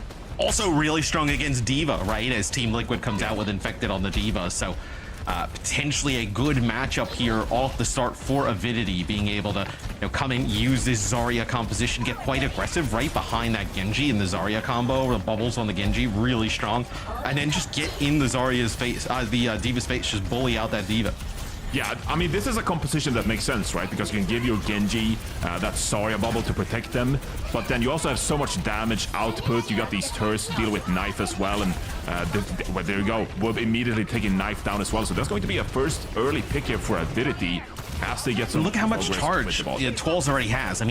Ari at 70 energy. He's going to throw a bubble there up on NVM as he gets up on the high ground. So already a good start here for Avidity, as the Genji can play quite aggressive up there, right, Johnny? Where you can kind of play from that high ground area, try and challenge it constantly. The bubble's a nice rocket there, though, from Tree on NVM, gonna force him back. I think that's gonna force all of Avidity back, right? Getting really chunked down there by the Pharah. Want the backup, get everybody healthy before this next fight. So they don't exactly get it around that first corner, but now they're going to be able to go back and battle. But look at how the Twolz is just glowing. He's got to be sitting at like 80 energy the entire time. And they already have a Kitsune Rush available as well. RuPaul coming up on that Nano, so 2 crucial support ultimates here, but this Kitsune Rush is going to be so powerful. Some additional poking going on here, but I'm really looking for that kind of breaking point. When Zarya get this jump ups perks, that's going to mean you can access the high ground and push with the rest of your team, and Whoop gets another pick onto RuPaul. Yeah, and you're not going to be able to use that nano here in this fight. Infected's actually going to get demeched here, so Avidity off to a fantastic start, a really good comp, especially against what Team Liquid decides to run here. And like you mentioned, once the Zarya kind of gains access to the, you know, the self boop knock up, right, being able to kind of get some of that high ground, going to be even harder to deal with. Infected's going to change over from the D.Va over to the Winston. Winston definitely a better pick into the Zarya. The Zarya can just dominate the D.Va, especially in like one-on-one scenarios. It's be a nano onto Tree. He's got that barrage, just looking to see. It's going to be both support ults out for Avidity. Now you think probably after these kind of wear off, potentially the rocket barrage kicks in. Yeah, and you lost so much damage with Whoop going down, and you know, you really have a bit of a shorter timing with the Zarya when you get those Zarya bubbles out. Tree's going to go for the barrage, but Twolz takes him down with that Zarya bubble protection, and now you're just hunting for picks here. Infected drops quite low already. You have that Graviton Surge if you want to use it. Decides not to, but NVM finds a counter pick onto Vega before Knives gets another one onto Scuffed. Yeah, we'll see if Avidity, they have a Wub coming off the spawn. See if you can actually just kind of, I think for now, you have to play towards mid-map, right? You can't come back in, flood in, try and take this again. They're actually going to stay on the Zarya, and I think you do this because you do have the graph, right? You've built up this huge ultimate, very good, no support ults on the other side, right? You can like grab with a Molten Core combo if you wanted. You can just try and burn down just maybe the tank here with the grab, so a lot of different options to use this big Zarya ultimate as we get back towards middle map. This will be Team Liquid getting their first meterage on the board. So we're on with Twolz now. This is going to be, it looks like potentially they're trying to almost like bait the grab onto Infected, right? Just get like one player stuck in that grab. See if you can keep Infected alive. Infected getting closer to a primal here as well. Nice bio there from RuPaul. Gonna force some bubble usage here. And this is gonna be the grab. And oh, I think it's a swing and a miss. I mean, yeah, just does not connect with anything. That is brutal stuff. Trying to catch Infected like on the way in mid-jump. Doesn't connect with him. That's gonna be a bio onto Wub. Wub will end up falling at the hands of Knife. And that is brutal stuff. So you end up holding on to this Zarya to play around that grab, and it does not work out. That's a disaster. Honestly, like that is going to set back Ability back so much. And sure, Twolz now swaps over to the D.Va, which makes sense with his Pharah and the Winston in the game, right? But that was supposed to be a free fight. You were supposed to win that fight, just grabbing Infected before the Primal Rage, before the Nano was in line. But now, Liquid's got all the momentum. The Kitsune Rush is going to come out from Scuffed here, so they can push forward. Vega drops very low, but barely survives here. And now suddenly, Team Liquid has weathered both a Graviton Surge and a Kitsune Rush. Yeah, and you're gonna have the sound barrier here for Nenwai, so we'll see if they potentially decide to use it, get aggressive, as actually Infected drops quite low, doesn't have to get the benefits of the nano right away. Now he does, sees exactly what he can go for. It's gonna be the sound barrier used here for Avidity, and then also the Molten Core, so trying to deny any type of follow-up. So that's trading your nano here for Team Liquid for 2 ultimates on the side of Avidity. So trading in your nano boost to get rid of the Molten Core and also get rid of the sound barrier. Now for Team Liquid, you have an opportunity here, Johnny, to come in with your own sound barrier, rocket barrage on the move here, and you know, pick up some kills. Yeah, sound barrier activated, and you go hunting, but can't quite secure a frag just yet. And Team Liquid forced to kind of sit back in this one. Avidity in a good position now to kind of set up their own high ground advantage. Nenwise go deep for the backline with Twolz. Barrage is going to come out from Tree and goes down. With that increased or like reduced movement speed, it really becomes a target for Twolz to narrow him down. And with this now, Avidity going to get back in the fight of things, but Infected finds a pick onto Nenwai. Yeah, and it's going to have Tree switching over to the Genji, so already ditching the Pharah. It's going to be a dupe here from NBM, who's getting really low on the Echo health and needed it just to be able to stay alive, as trying to keep Twolz in the action as well, as they're somehow able to keep Twolz up. It's a lot of pressure was coming down onto the D.Va for Avidity. They're able to do so. You're going to get a Kitsune Rush and a self-destruct out of it. So now we're going to see Tree end up, picking up the Echo. This is what we're talking about. Like, the Torp can be such a nuisance. You see where that Torp turret's placed, right? Just like up on a wall. It's not a, Overwatch, we've been playing it for ages. Like, Torp's turret's never been able to be in these positions. It sort of has to be Tree, right? Like your Tracer Winston, and there's like a turret up in the room. You see everybody kind of like looking up at it. The Lucio deals with it here, so still a pretty nice lead though for Avidity, I gotta say. Even though Team Liquid, they did end up winning some fights there, Avidity did a good job making some changes, right? Coming off the spawn, forcing some response from Team Liquid. See if they can hold on yet again. It'll be Scuffed using a Kitsune Rush here. follow-up here coming in for Avidity, just trying to chase down members of Team Liquid, but Team Liquid uses a disengager. Gonna speed on away. Infected gonna use a primal just to stay up. See if he can track down one of these supports. Scuffed with a swift step, gets away to his Lucio. So Nenwai getting closer towards that sound barrier. Very well needed here for this next fight, right? Because you're gonna have this nano boost here onto Infected. Yeah, here's Dorado onto Infected as well, and this is where you need to push aggressively. Nenwai getting close to the sound barrier and does use it, and that's going to be a nice timing actually, because you've weathered this nano, and now you can push momentum yourself. Scuffed's going to find the pick onto tree as well, and you're just going to continue here. Finds Twolves actually, Infected does, and you're into a 4v4. Infected with a double actually, as the teams are both trading at this point. Yes, Scuffed finds 2 though as well, so Avidity not out of this just yet. As Wub's so difficult to take out right on the Torb, is still able to hold down the objective. The Torb turret up in the sky in some weird angle, also being able to use the overload, right, getting some armor and health just in general, but then also getting a full like ammo back is crazy, being able to take some of the targets out there. So even though Team Liquid able to weather a pretty nice push there from Avidity, Team Liquid also not able to gain anything, and that is a brutal loss. You cannot lose your Kiri off the start here. Twol's gonna get extremely low. You don't have the healing to be able to keep him up. Sound barrier from Vega as you're gonna push in here for Team Liquid. They realize, Johnny, that this is their opportunity to get checkpoint. Yeah, that's a really bad death from Scuffed, and that's just going to put Team Liquid in a great position here to take the lead with less than 2 minutes to go in the series. Vega did commit the sound barrier, so if there's something to look forward to, it could be Scuffed getting this fight win. But with less than 2 minutes remaining, this is where Avidity, they need to start fighting back, but Infected finds the first pick again. Yeah, Wub extremely low, and it's going to be Tree here with a dupe onto the Winston. So going to have another tank in support here, trying to dive in with Knife. They get a Diva. Oh, they're getting very close to a Diva DMAC, but 12 saved there by Scuff, so you're able to keep that Diva up. It'll be a Kitsune rush here on the bridge. NVM will get a dupe here onto the Ana, and just taken out really fast. So you really get nothing for the dupe there from Avidity. So not really even much there for the Kitsune rush, as well as Infected able to stay alive, stay really healthy all throughout that. The nano boost comes on in. You're going to get this spot around the corner. Under a minute to go. You're going to have players coming off the spawn for Team Liquid. So I think you're going to have to back out here. Now Wub will go over to Genji, provide a little bit more pressure onto the backline, where no support ults are for Team Liquid.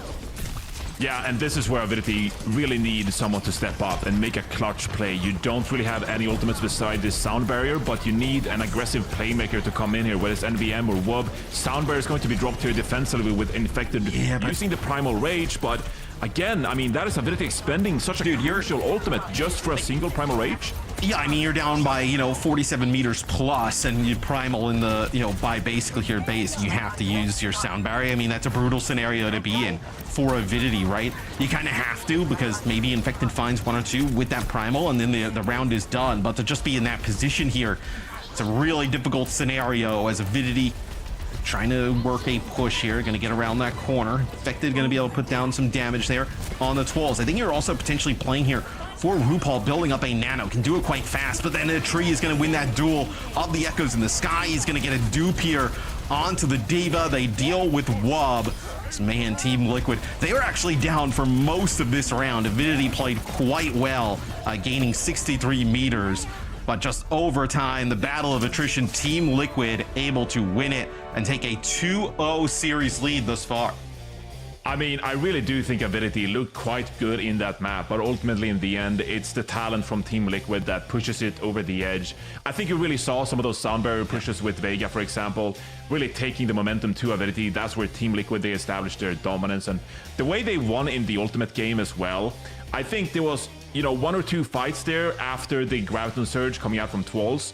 That's where you saw Team Liquid. They were pushing momentum with that sound barrier and trying to really get control of this game, right? But Avidity stayed alive in it throughout. Yeah. It was not until the very final minutes, really, where Team Liquid finally were in control, and there you see the Graviton Surge as well. Didn't quite catch Infected. And that was the big pivotal moment for me in this map, right? Because if you do hit that Graviton Surge, then you're looking at a fight win. You're pushing the bot back to the enemy team, and you don't have to spend extra ultimates just to stay in the fight and stay in the map, right? And when you start losing these ultimates in the ultimate bag, in the ultimate value kind of fights, right, that's you really get put on the back foot. And I felt like Team Liquid, they were just in control from that moment on. Yeah, the round was only 4 minutes. Avidity would have probably won that. They looked good for the first 4 minutes, but then it was Team Liquid who fought at that really like low deaths, dude. For what felt like a long dragged out round, right? Just a lot of healing on both sides. It felt like pretty obviously even in those fights, but pretty low death counts across the board. So pretty good map for both sides. It's pretty rare that you kind of say that in a loss, right? But Avidity played quite well in that loss there to Team Liquid. Team Liquid just battles back in the second half, just way too strong. So Avidity, another option here to select a map, also get that first ban. That time it was the Ramatra ban first. I wonder if we're into the let's ban ball stage of the game, right? That was a that was a push off the board. So you still have hybrid flashpoint available here in Escort. So see what they decide to go with. Yeah, I mean, I did think it looked quite good for them. They're pulling out the Zarya in the end, or at the start rather. And then when you have that Graviton Surge kind of going, it was like a niche little special strategy. And if you start snowballing with the Zarya with the high energy, we saw early on Twolz just had an absolute blast with it. Well, then once Infected played Winston, it was just over, right? Yeah. Well, still though, there was no like matrix to block that Graviton Surge. Most scenarios, if you don't whiff the Graviton Surge, you're going to kill someone. And so I just wanted to believe in the power of Zarya, really, after what we've seen so far this patch with perks. Yeah, most of the time, if you connect with a Graviton Surge, you'll kill somebody. That's it's a powerful ultimate, Matt. We figured it out finally. Really deep statement there from you. This is what I contribute to the broadcast. Yeah, lots to look into there. But yeah, I mean, you hold on to play that the Zarya. You don't switch over the D.Va right away to land that grab. It's a nice try, right? Trying to connect on Infected as he's like diving on in. It just does not hit the bubble there as well. So. Really rough go there for Avidity in that scenario. They will pick Havana here up next. Do you think we see a ball ban? I mean, it would be... I mean, it's going to be interesting. I feel like with Team Liquid, they have such strong support players, right? So if you're going to like a Havana, then I'm kind of scared of them pulling out some kind of like Ana Sen, right? And yeah, so, they play that. Yeah, they do play that. And so if I'm Avidity and I'm going to Havana, I kind of have to keep that in mind. Just like I know that they have the capability to play double flex support. So what, do you ban like an Ana? I mean, you could ban an Ana, like the rare Zenyatta ban. Yeah. But then you could still play like Sen Bap or something like that, right? Right. So it's going to be interesting. We see the Sen ban actually. Yeah. It is a Zen ban, and then on the other side, it's a D.Va ban, right? Where we talked about where Twolz the other day, we saw a lot of nice play on the D.Va. We've seen him obviously on Ramatra as well.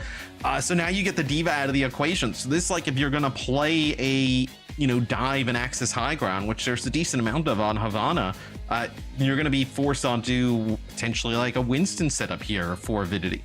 Yeah, I wonder if this is maybe where we see like some Ramatra being played or something of that kind. Of course, it's a hero that you and me, we've talked a lot before this week, of course, where the extra survivability for Ramatra is just so strong now. I think we have different opinions on whether you should pick the Void Surge or the Prolonged Barrier, but this is one of those long range kind of like poke maps where we see a lot of Sigma being played. Are you on the Barrier side of the fence, or are you on the Void Surge side of the fence? I think it was put quite well on the broadcast early on, right? Where if you're going to pick damage perks, that is what most people are going to do. And so I think I'm just a damage perk kind of person, right? I'm going to go with the Void Surge. I'm like, it's a Ramatra with a shotgun. Like, one more. I mean, could you ask me? It's a rare question. Like, how good is that? Yeah, it's a rare stance where I would not take something damage. I actually think the Prolonged Barrier is pretty sick. You take the barrier, you take the nanite repair, and you're just very difficult to dislodge off of spots, especially with like Nemesis form with the repair rolling, and then you can kind of like roll that into another barrier, right? Then back into Nemesis form. I think it just creates a really interesting gameplay loop there with Ramatra, which I know wasn't there beforehand. I mean, that's what perks are there for. Look, I think it's quite honorable. Like, I don't want to extend the duration of barriers. I think that's like a pretty honorable Overwatch take in general. And so I don't feel any shame at all about going. You have so much PTSD from just all the barriers that were once in the game that anything that adds a longer effect of a barrier. I played Reinhardt without a barrier. You don't need the barrier. So, but the duration right now is 4 seconds for Void Barrier. So you're going to extend that to 5. It's like, Got an extra second's second of big. barrier. 1 second's big in Overwatch. As just waiting to get into Havana. So we actually do have a sub. So Zamba will actually be in here for Avidity. Never mind out. So we saw Zamba early on play like Tracer. So maybe that's what you kind of have Zamba subbing in for. Yep. Zamba really good on the Tracer. We have seen some Symmetra in the past as well. We've seen Zamba bring out the Symmetra with the Wub on the Torb. But, you know, onto a Havana here, I do feel like Tracer is probably the more reliable pick here. So going to be interesting to see what kind of tanks we see in this matchup. The Sen not being available is going to be quite crucial because obviously Discord messes up so many heroes in these long sightlines. But just early stages, Infected on the Wrecking Ball, wouldn't be too surprised to see him just roll out and do his thing. But how much does the Zen... How much does the Zen actually impact the ability to play the ball count, like being gone? Like, I think you're still fine with this, and what, Vega can play either like Brig or Lucio, something along those lines, right? Totally. Yeah, absolutely. I mean, the Kiriko as well. I wouldn't be too surprised to see Vega play the Kiriko. So I think there are a lot of good options here. But more so, like, you know, the Wrecking Ball would have been great as well if you wanted to shut down a Sen, but Twals is going to sit on this Ramatra, which what I was meaning to say was Twals without any Discord Orb to kind of face, right? Like Vega is not playing the Sentinel in this scenario. It makes it a bit more manageable to play a Brawl hero that's a bit slower, right? Because you don't have to deal with the Discord Orb sitting on the enemy map, and you don't have to avoid it, you don't have to... get rid of that cooldown that Discord Orb has these days. And so instead, rolling out on Ramatra, kind of what we expected. I gotta say, Matt, kind of what we hyped up going into the map. But we've seen Team Liquid just use his Wrecking Ball to perfection, like over in this choke, right? The Ramatra comes around the corner, throws down a barrier, wants to kind of play behind it. The ball knocks him out of the way, dislodges him. There, knocks him up. That's going to be Nemesis for him out right away. The ball rolls away. The ball comes back, and it's just a lot of repetition. Very difficult to do. Oh, that's actually a nice TP there from Scuffed onto Wub as he gets to the high ground, and he puts some damage into RuPaul, and then a Suzu, and you're able to actually get that on and out. So really nice play from the Sojourn and the Kiri right away here from Avidity as they will continue to move the payload around that corner. Somebody will have to get on it now. It'll be Wub continuing to move it. So Zamba wins the Tracer one-on-one as well, and Infected quite low, Johnny, as I don't know if you're going to be able to actually get a fight here for Team Liquid. I think this is just going to be the first point. While Avidity were pushing that payload, there was a bit of a fight, a skirmish going on that castle side inside there with the Wrecking Balls and the Tracers, and Zamba comes out on top with the Tracer, finding a pick there onto Team Liquid, and that's just the first point over, which is quite crucial. The first point can be really difficult to deal with because you have so much high ground to dislodge. There's so many off angles, especially with the Tracer and the Wrecking Ball combining for these dives. So just the fact that you got Ramatra into second point this early, that's going to be a great sign for Avidity. Yeah, and Team Liquid makes a change as Knife goes over to the Genji here. Why do you think they bring in the Genji instead of just kind of having Knife play that Tracer? He's been really good on it throughout the series and taking the Tracer duel. Yeah, but I mean, I think this second point, it does kind of favor the Genji a little bit here because it's going to be so good for these high grounds as well. Nice. Dude, that is such a casual. Oh my god. Such a casual sleep. Quickly. Just domed him. Yeah. I mean, that is nasty stuff from RuPaul. I mean, he made that look so easy and so casual, and it is most certainly not. That's a nano onto the Genji here, so Knife is able to pick up 2. This will stall out Avidity's push. Avidity, though, get some pretty good payload progress, right? They get a really fast point take on A, and then they keep it going, and they do get RuPaul, and then they decide to pump the Annihilation. I was wondering, you're going to use the Annihilation there potentially? I was like, oh, maybe you use Sound Barrier as well, right? If you're going to invest that much, try and keep the Ramatra alive. But they don't end up using anything else, so 12 stays on the Ramatra, it looks like. So I think you got a better use of the Annihilation than that. I think maybe once they get that kill on a RuPaul, they think it's winnable, and it's just the team not in sync with each other because nothing else used there to kind of keep 12s alive. Yeah, there might be one that they want back. Infected going for the early mines here in this outdoors area. This is going to move a lot of people, actually. Twals gets a pick onto Vega here as the Katsune Rush goes down. Nenwa is going to invest a Sound Barrier to have Avidity push through that door and get into the face of Liquid, and Twals gets another pick onto Knife here, and this is now Avidity finding some momentum here on that second point. They are going to secure the high ground, and Wub has the overclock to really close out this second point. Yeah, they end up using the sound barrier to push in through that Kitsune rush. Is 2 nice shots there from Early Paul. for sure. They'll actually, an overclock, and they rush out. They try and catch them off guard. Is Wob just looking for anything. Tree using the overclock as well. We get a little bit of a 1v1 here on the payload, but now everybody kind of getting back in the mix here for Avidity as Blade? Walls goes there. Try and protect the back line. It'll be a blade here used by Knife. Is a nice boop there from Nenwai, not able to live, but yeah, it doesn't matter. They get the checkpoint anyway. Yeah, and it really did seem like Avidity, they had the spawn advantage and they got back there quickly enough as well. Knife just tried to pull the blade in a low win percentage scenario and didn't quite get the value. It was a nice boot from Nenwai though to kind of stall out that kill attempt from Knife. Going to swap over to the Pharah here instead actually on the third point and, you know, provide some additional spam damage here, but Woob, you know, is going to sit on this Sojourn and does have the capability to pick this Pharah out of the sky. Well, typically we've seen Pharah in combination with like a flanker, right? Another flanker, so to speak, as Tree will take out Zumba there with a headshot. Like a Pharah with a tracer, right? Like Pharah is not necessarily like the just kind of sit at a distance and poke damage down anymore. Way more proactive with the new kit. Where What we're doing you know, now seems that's why Knife's happy to just chill here and just put Knife seems to just gonna be playing the old style where he's just happy to just kind of poke around this corner and just put down some damage. This will be a nano on the far Nenwai. I mean, no chance to live there. Takes a hit with a rocket, then Vega able to finish him off, and that's the Kitsune rush gone there. So not able to make a use of it. So Infected rolls on through, takes out Wob. Tree with another one here too. So potentially here under 3 minutes, Johnny. Do you think Avidity needs to do anything major to this comp to get it going? Well, you still have this Annihilation from Twals, and ideally you'd like to get some value out of it. But the question is, like, how are you going to get in range of anyone, right?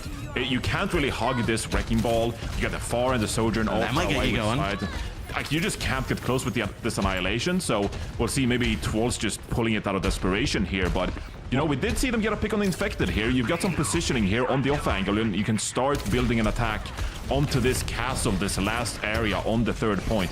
These mines, though, Infected, it's going to drop them immediately on the payload, and that is going to stall out Avidity. I was gonna say, the ideal scenario there for Avidity, right, is to get the payload over here to the choke, put enough pressure on the ball to back the ball through the choke, and then end up using the Annihilation, right?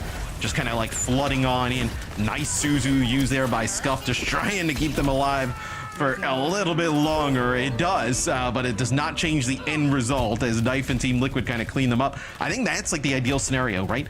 Get up close to that choke, push the ball back, then end up using the Annihilation. But you see the spot that they're playing from now. I mean, as soon as you win that fight there for Team Liquid, right? It just pushes Avidity out, and now you can just spam this damage. It's going to be really hard to do that.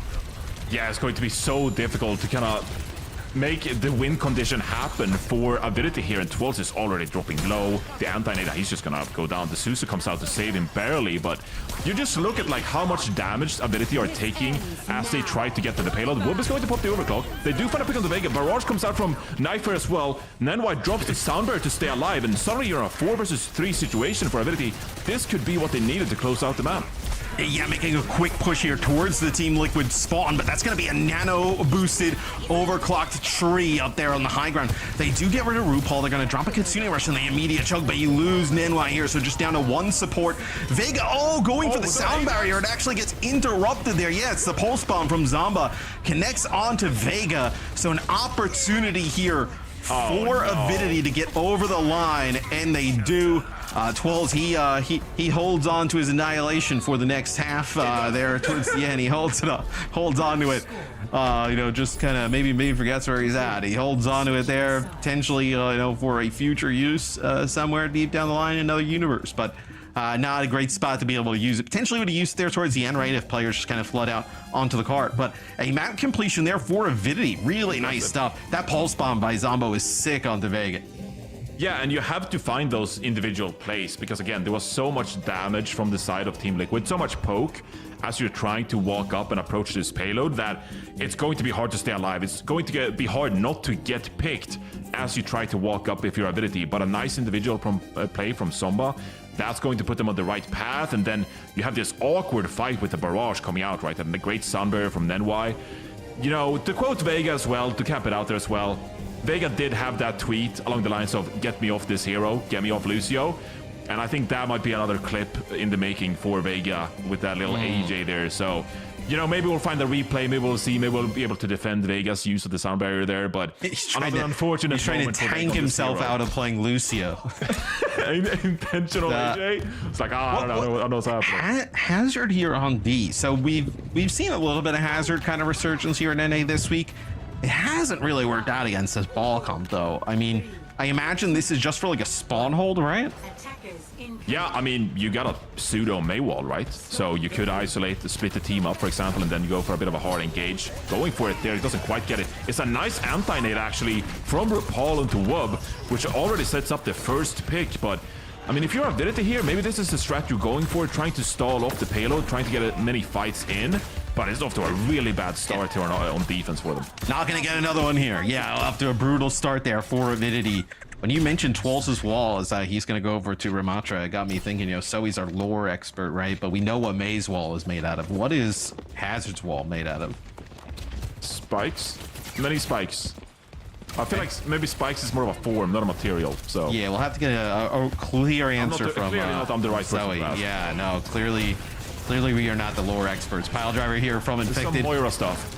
So trying to dislodge some of the players as they kind of come out of the spawn. So trying to get a pile driver out on the high ground. That's actually a boop that I think knocks him back, right? Or else he would have connected with that pile driver on the 3. Would have been quite massive. So kills just being traded out here for both teams, but high ground denied by Avidity for now for Team Liquid. So we'll see if Avidity kind of hold these positions as Knight gets back in the fight so fast. I mean, he was like essentially the first death of this fight. Gets right back in. A collat there looks like potentially from Tree. Connects with 2 basically instantly.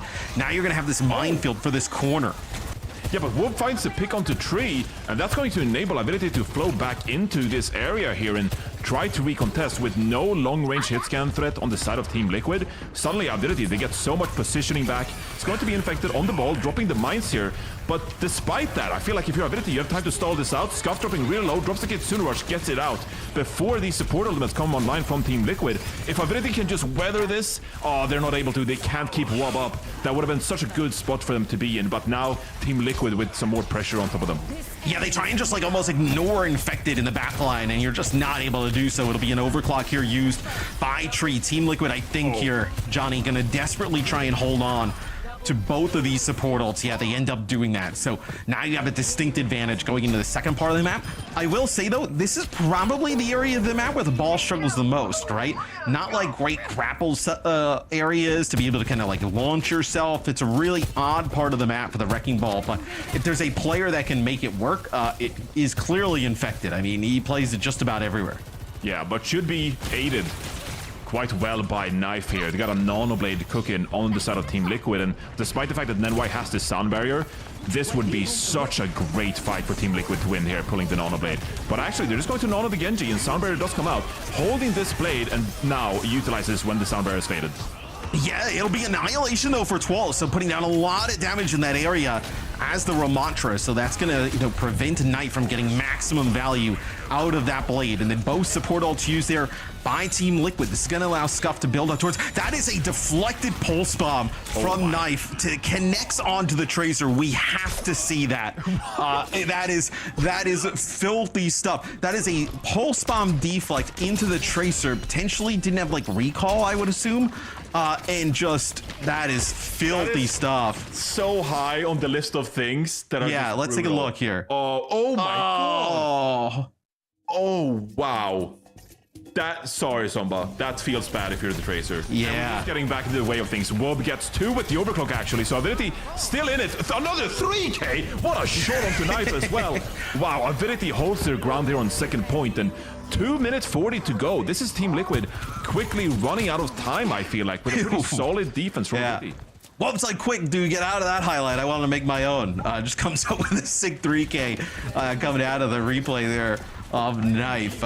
And now, dude, they're set up yet again here, right? RuPaul's going to go over from Mana over to the Kiri, but Scuffed already here with this Kitsune Rush. We'll see. Dude, the Ramatran side of the Kitsune Rush also extremely strong, right? In the Nemesis form. That's going to be Infected getting quite low. Going to use the mines here as well, just dodging his supports there. So RuPaul's desperately trying to heal him up.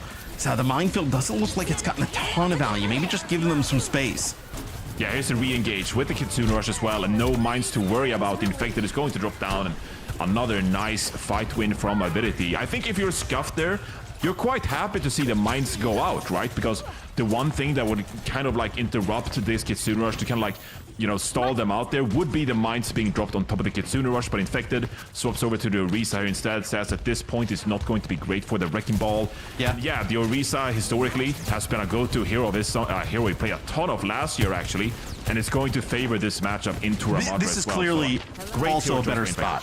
Yeah, this is a better spot for playing Orisa than the ball. The ball we talked a little bit about once we got to this part of the map. It's just really close quarters. There's not a lot of areas to kind of like launch yourself high in the ball, you know, push yourself past. Was there AJ? Yes, I believe that is the second one there. As Knife now pulls out his blade here. Does not find anything. It's the sound barrier from Nenwai as Vega that is to this map. It's a rough one here for Vega, and Team Liquid is Avidity potentially putting together a hold here on Havana. Dude, is this what casting is like? You just show up to work and there's just AJs what do you everywhere? mean? What is what is happening? I mean, that is brutal. Like, those are two great sound barriers that you now got no value out of. The 40 seconds to go here. Well, they weren't great because they never happened. I mean, you know, potentially could have been great, but... Yeah, potentially could have been great, but the overclock running for 3, and you still have a Kitsune Rush to go here, but this is Team Liquid. They need to be clutch here to close out this point. Yeah, I think what happened there was like Twals came around the corner and actually used the Nemesis form, and I think they potentially thought there was going to be like a big push from Avidity, and then Tree into popping the overclock, and they just kind of disengage. So this will allow Avidity to get back in the fight potentially here with this Annihilation. Annihilation on the objective here in overtime is going to be pretty nasty. Infected now goes back over the ball. I think this is just to get back in the fight. Oh, no slide here for Wob. That's going to be Infected catching the Sojourn with the overclock available. Scuffdor is going to drop his own Kitsune Rush, but it's too little too late. I mean, this was Avidity with such a great win condition, but can't get it together for the second point. And they play for later in the day because Twals doesn't end up using the Annihilation here. He gets taken out by Knife really early, like the second death in this fight. So they decide to hold on, and I kind of like the decision a little bit in hindsight, right? You know, it's you're pretty excited about potentially getting a hold there, you know, winning the map. But you think about it, you completed the map, right? It's going to be very difficult for Liquid to push this bridge stretch, and now you can kind of hold on to some ultimates, have a pretty big advantage. Even if you lose this fight, right? You're burning time off of the clock, setting yourself up pretty well as Wub will pop an overclock, and he will get he will actually get javelined up the side here as this is just devolved into chaos. Now we get the Annihilation that comes on through, so you get rid of RuPaul, you get rid of Tree. The punch is coming in though, but that's going to be fortified from Infected, keeping the Orisa pretty topped up. So Avidity, they go in, they use the two biggest ults they have, and the payload will continue to move here for Liquid. Yeah, and it looked decent for them for a while there, but just not able to find the picks necessary. Look decent, they used an overclock and got speared off the side.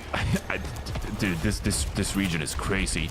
Twals now over to the Sigma. You know, every reliable pick here on Havana. It does make sense, but this should be Team Liquid just storming into the castle with the sound barrier from Vega and Knife coming up on a Dragon Blade, hoping to close things out here as we get into overtime. We've seen just about everything here on Havana.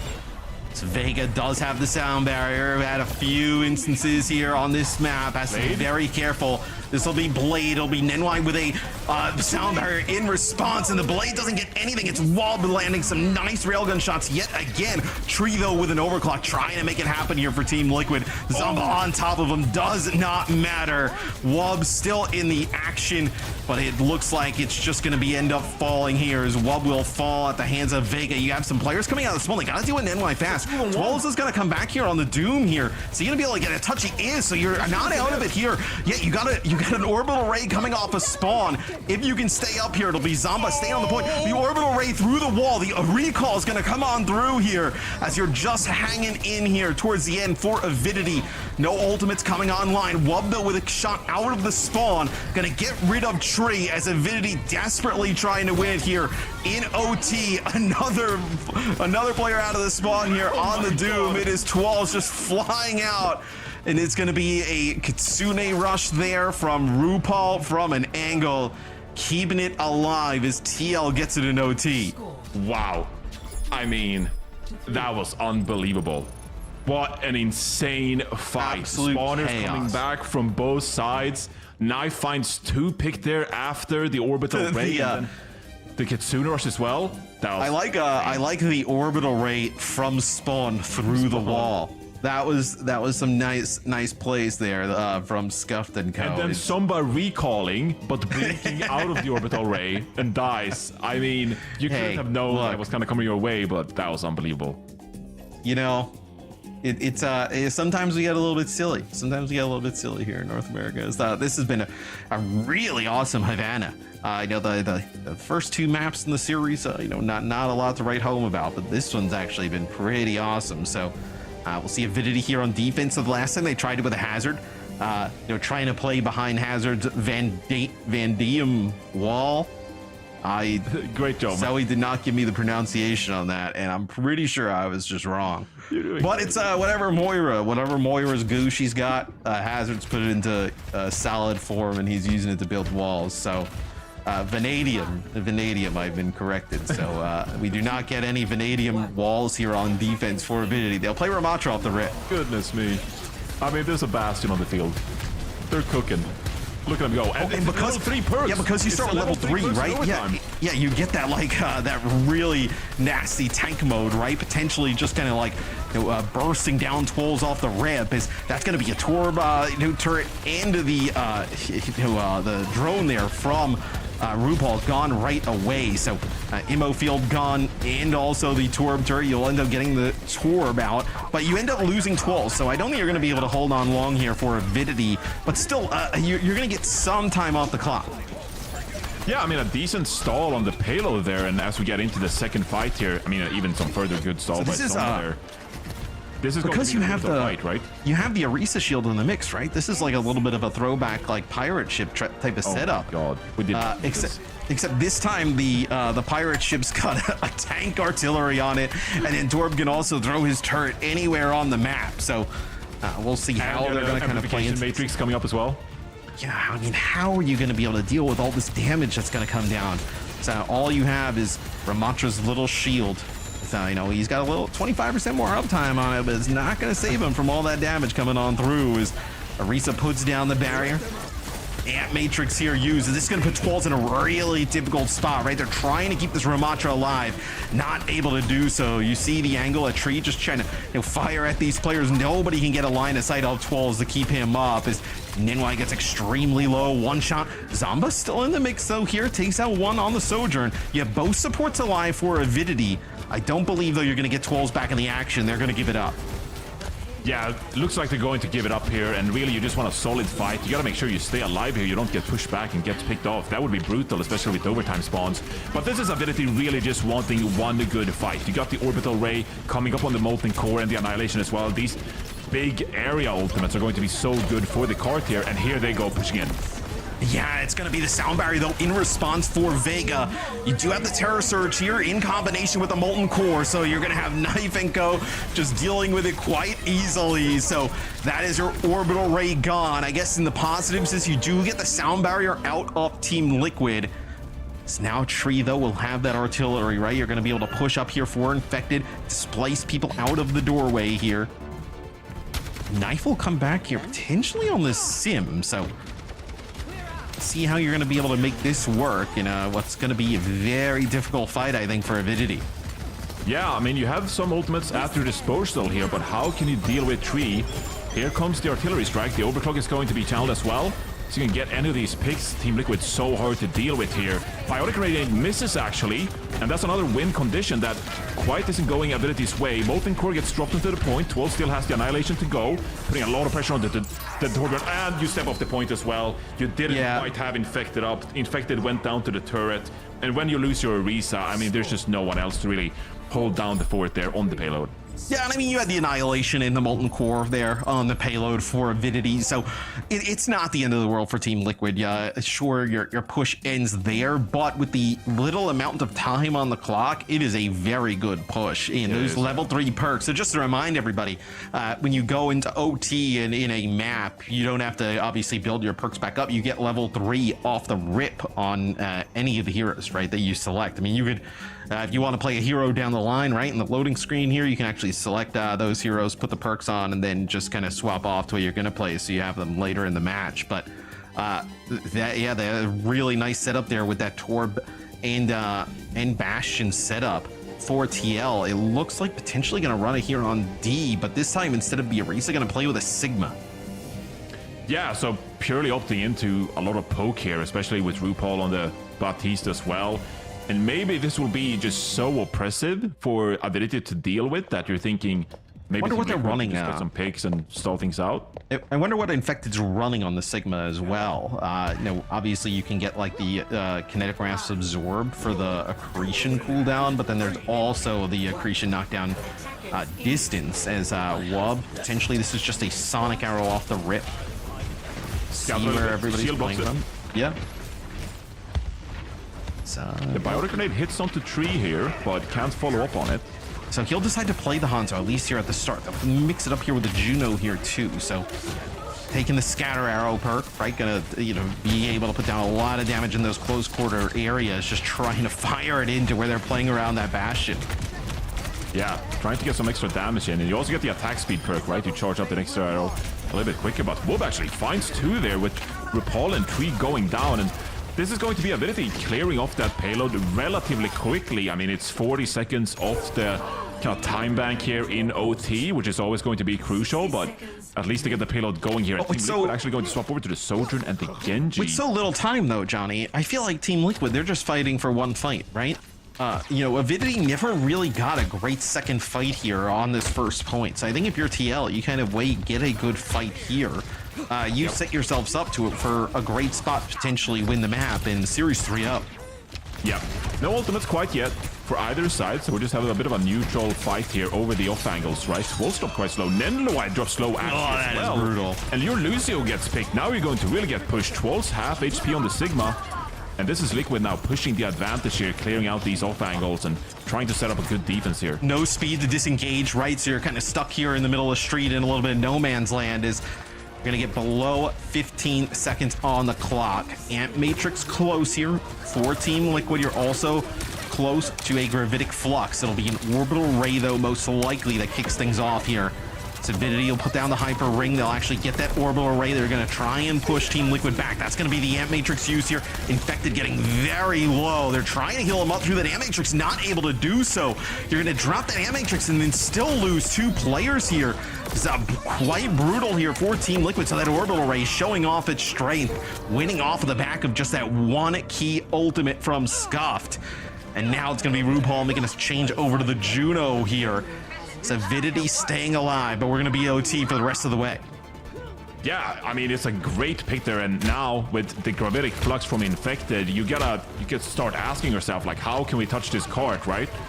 It is Havana, so could maybe navigate around it. So the thing they have to worry about, the thing I think they have to worry about here is that's going to be the Dragon Strike on the high ground to just kind of slow players up, and that is Knife getting the kill. So the Flux here is going to have the sound barrier come out, you would assume, right? As Nenwai, actually the Flux doesn't hit anything, so now they can use that sound barrier. It's actually only connects with the supports, but the Blade is going to come through from Knife, just trying to track down just about anything here. It's going to be an overclock there from Tree. Nobody able to stay on it there for Avidity after they lose Twals. And that'll be a Team Liquid 3-0. But Avidity played him pretty tough there towards the end, John.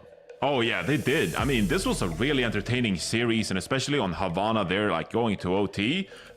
This was one of the most entertaining maps, I mean, I've seen so far this season. This last map was chaos. I mean, we saw two Ajaxes, a deflected pulse bomb into a tracer. I mean, we just saw just about everything here on Havana.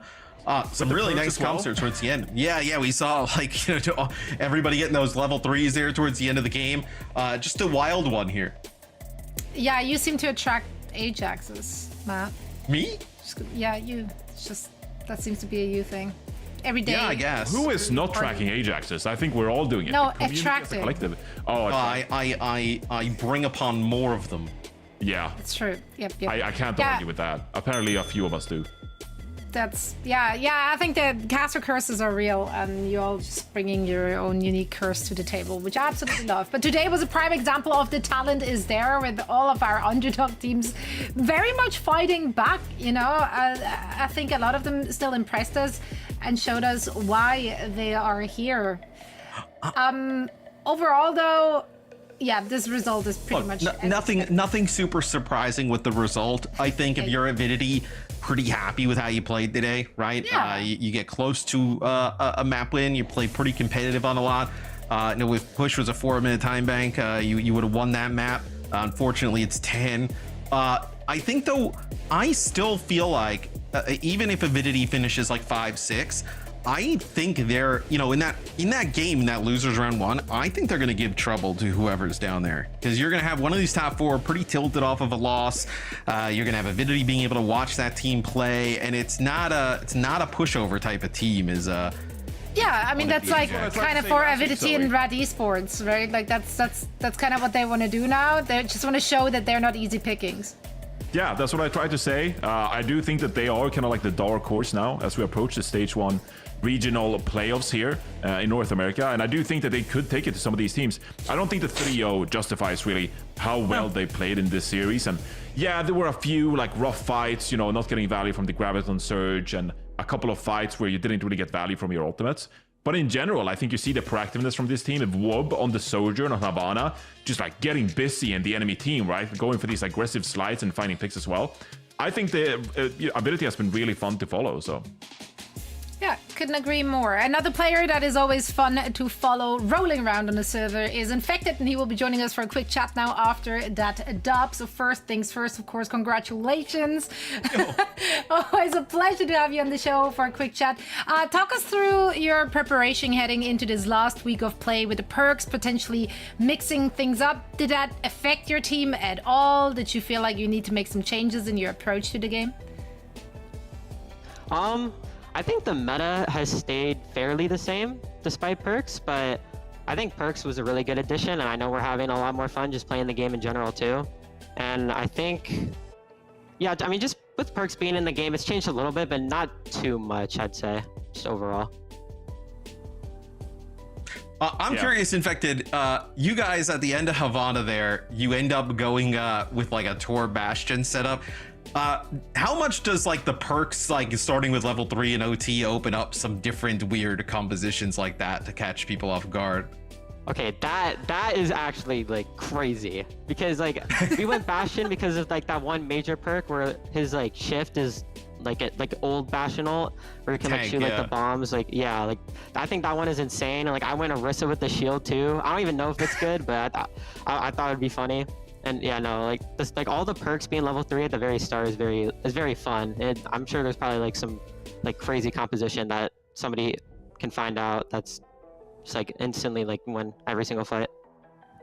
The Orisa Shield Bastion was a bit of a throwback, so mixed feelings about that when we saw it come out.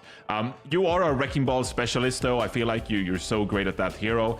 And I did notice that on Lijiang Tower you did pick the Steamroller perk, which most usually people go with the Pack Rat because the extra health is just so good. As a Wrecking Ball specialist, just wanted to get your takes on the Wrecking Ball perks.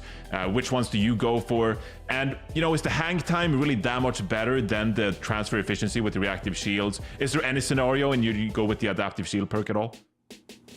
So I think there is, like, for the major perks, I think the adaptive shield one is better into compositions where you can't really slam. Like Ana, Brig, Cass, like those type of comps where if you slam, they'll just sleep you and you'll just die. And like on the first map, I actually picked that one on accident. I meant to choose the health pack one. It's all good, it's all good. I was like, what is happening? But I do think that one is better than the health pack one, and the comps like brawl comps like Ram and like Orisa and just like those comps where like you're rolling through normally and like you can deal damage to the tanks. But specifically in ball mirrors, I think the health pack one is a lot better. Now you and the team have one more match to go, and that one will be tomorrow against Nightmare. What are your thoughts on the competition there? How do you think you're going to stack up against them? Yeah, I think it'll be a really good match. I rate Nightmare very highly. I think they're the second best team right now, except for us. And I think it'll be a really good match. Like, they have Zira and Ultraviolet, and we all go to the same college, so it's going to be fun to play them. And if we beat them, I'm going to have bragging rights, so that'll be cool. Perfect. All right, we want to see some banter leading up to it and in all chat.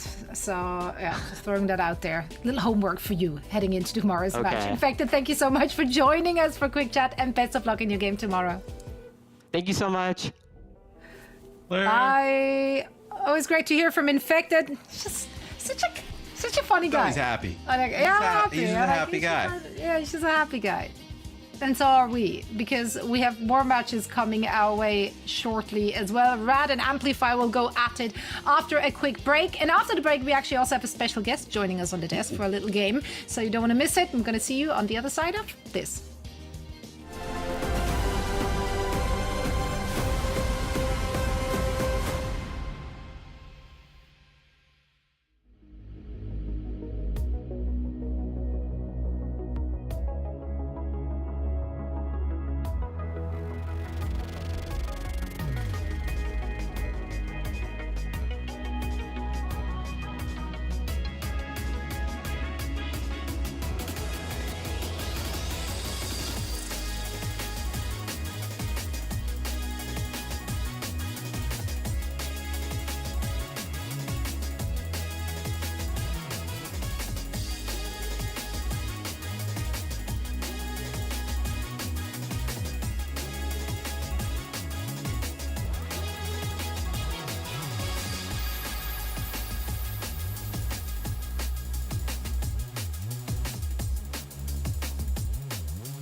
Since 1948, Direct Relief has sent a lot of boxes to a lot of places.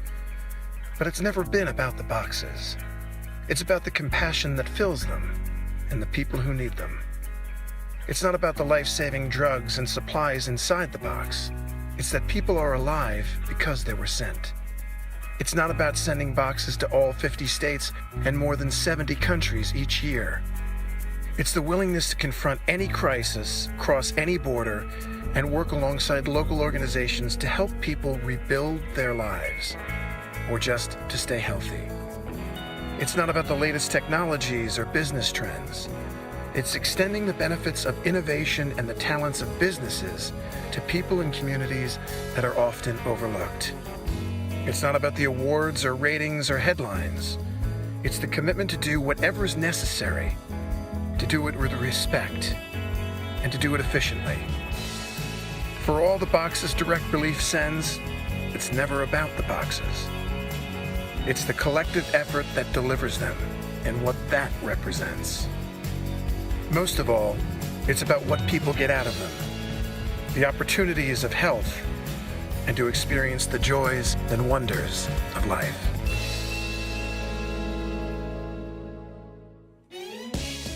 Make sure everyone to visit directrelief.org for more information on how you can get involved and help. Nothing makes me happier than seeing people coming together in order to fight for a good cause. Now, speaking of people coming together, we do have a special guest joining us before we get into our last match of the day. No, second to last match.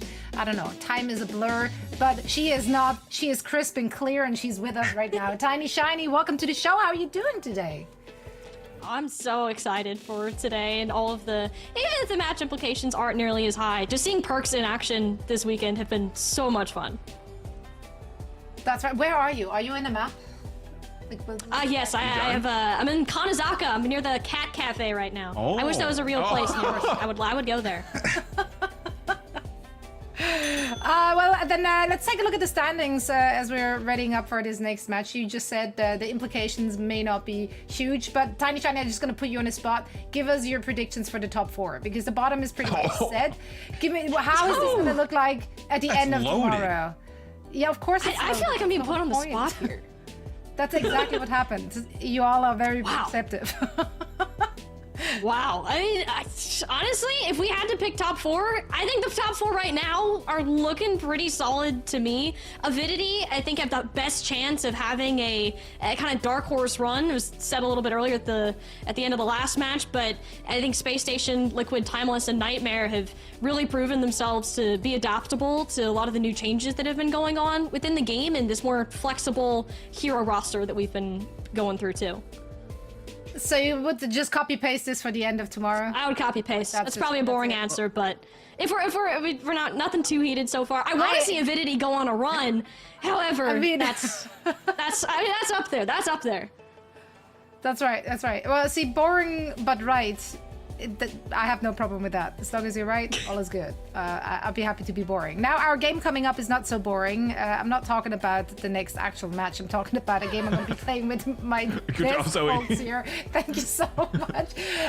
You three, also Matthew Rose now. Congrats. Yeah, I've been like 9 different people on the show the last 3 weeks. He's like, at the end of the season, he's gonna have like an identity crisis. However, for now, all of you three have to channel the people, because we will be playing another match of Overfeud. So we polled over 1,400 OWCS fans on a variety of Overwatch related prompts, and your guys' job is to guess the 5 most popular answers chosen by the people, the community.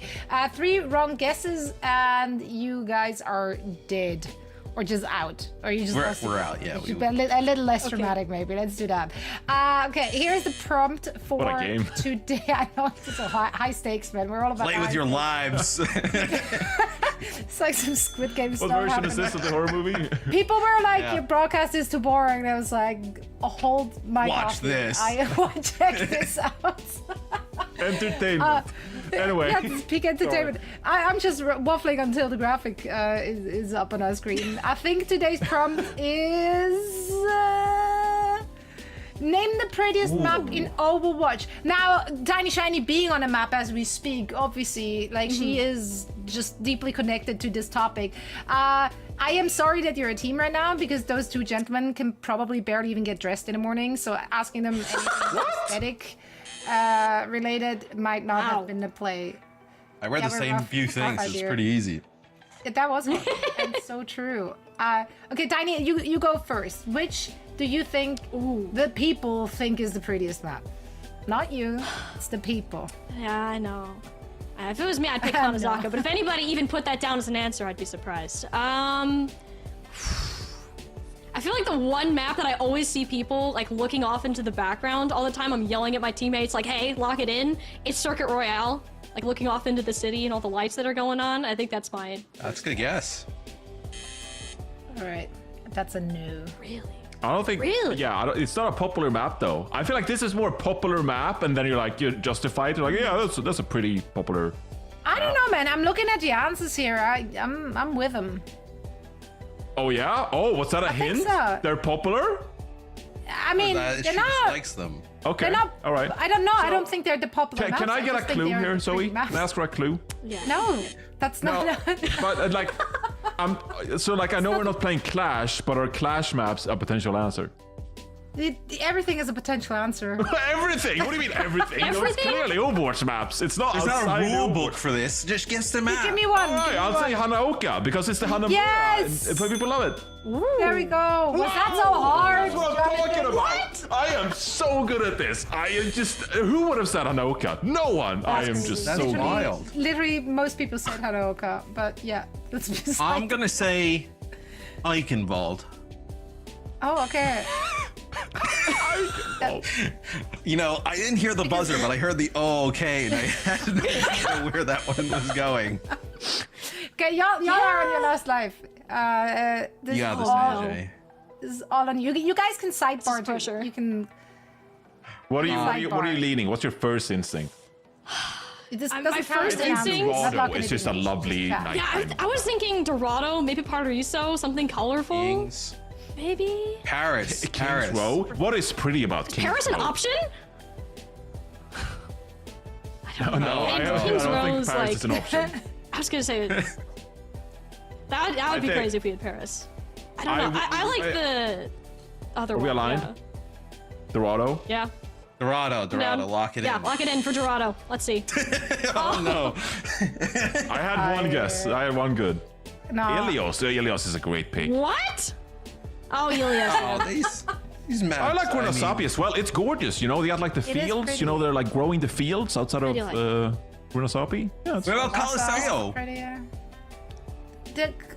No. Coliseo. Actually, maybe. I mean, I'm I kind mean, of a every fan map of this is one. pretty. Brown. We go Coliseo. with that. Everything is.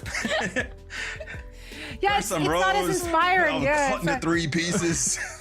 Ilias is a super good shout though. I'm actually is. surprised that is Yeah. like the least Yeah. popular of the 5 because it's like that's like a holiday destination. It's nice. Sure. I should have predicted that one. I should have, I yeah. can go there. Yeah, I should have. Deeply disappointed. Oh, well, I got Hanaoka. I'm gonna. Hey, you did end up Clown carrying. to Zoe the was back. saying you would be the one needing the carry. I like Eichenwald, the castle and the bridge. I'm an Eichenwald fan too, Yeah. but I also like I don't know New Junk City. I like What? Scrappy. Shush. No. Is this an Yeah, opinion wait, piece? Thank you very much. Do you think New Junk City is pretty? I do, yeah. Another thing I think is pretty are Tiny Shiny and Apply, our featured co-streamers. Wow, that's such an old photo of Apply, by the way. Sorry. Actually, Tiny Shiny, other than what we're seeing on the screens right now, which is of course your Twitch channel, where else can people find you? You can find me on both X and Instagram at TinyShiny19. We're having a blast this weekend with a bunch of Overwatch Esports stuff. That's right, and drops are enabled on Tiny Shiny's channel as well, so make sure to cop them all whilst they're still hot and available, which I believe tomorrow is the last day for the current one. Yep. So yeah, gotta get in it to win Sorry, it Apply, right by the now. way. Tiny, thank you so much for joining us. I think we are getting ready for our next match now, so Johnny, Matt, please take it away.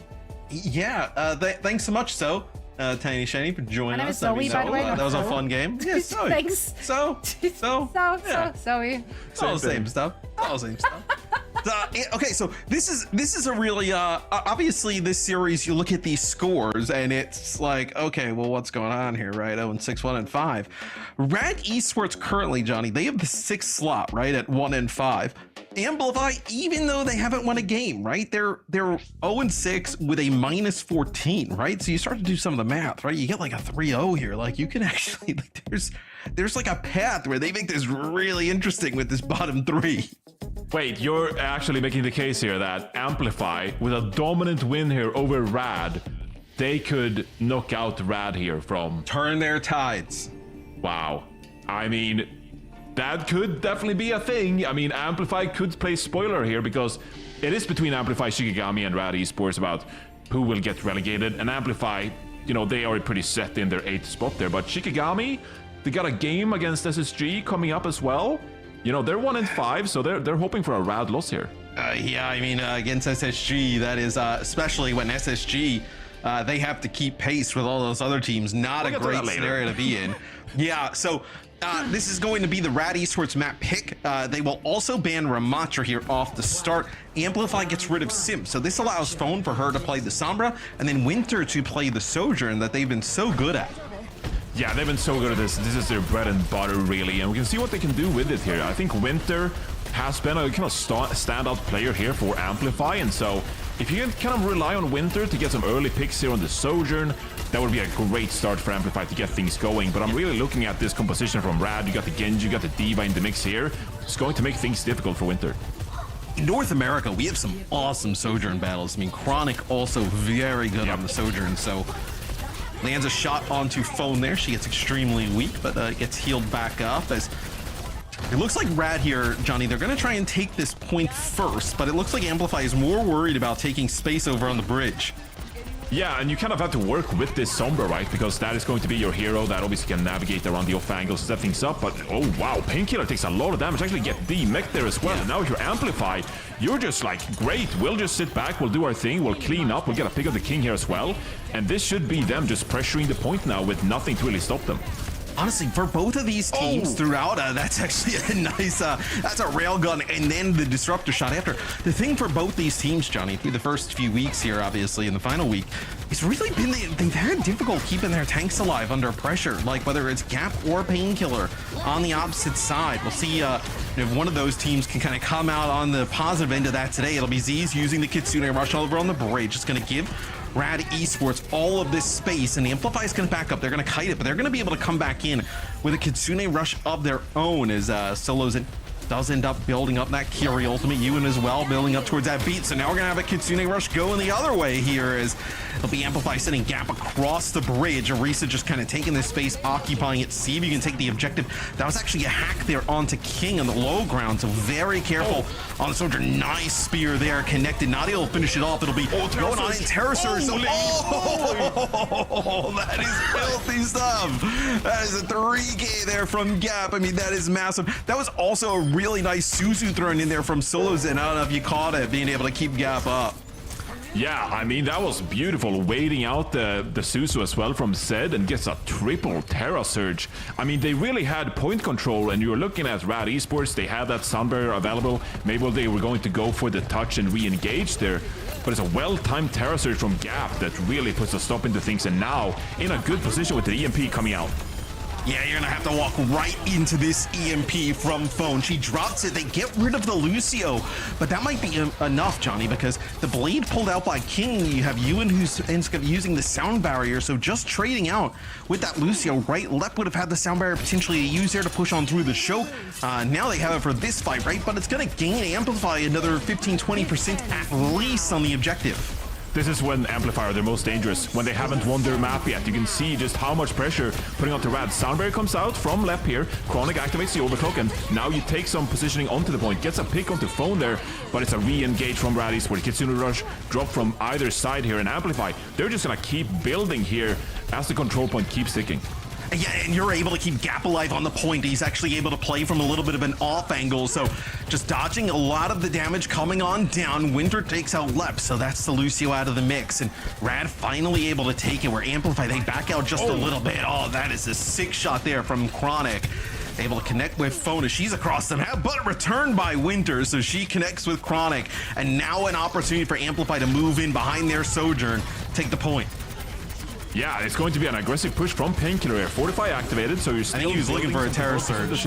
Was looking for a Terror Surge indeed. Comes out there, tries to stabilize the point, but Winter finds another pick on the set as well. These Sojourns have just been so clutch for either team. And you see Bone, she gets a hack on a Painkiller. Painkiller also hit with a spear. There's a boop here from Lep off the side. King here as well. They're trying to keep this one going as King will now cycle onto the point next as Winter hitting level 3 already. King, though, does take out Phone. Can you keep this going here if you're Rad Esports? So hard. It's gonna be King that gets on, gets a touch, but you do have your tank back in the fight. Oh, Winter. Winter is just sitting here. Just sitting here as a shooting range practice, just finding these picks, and Amplify are gonna close things out. That's a great start for the team who are 0-6 in the series.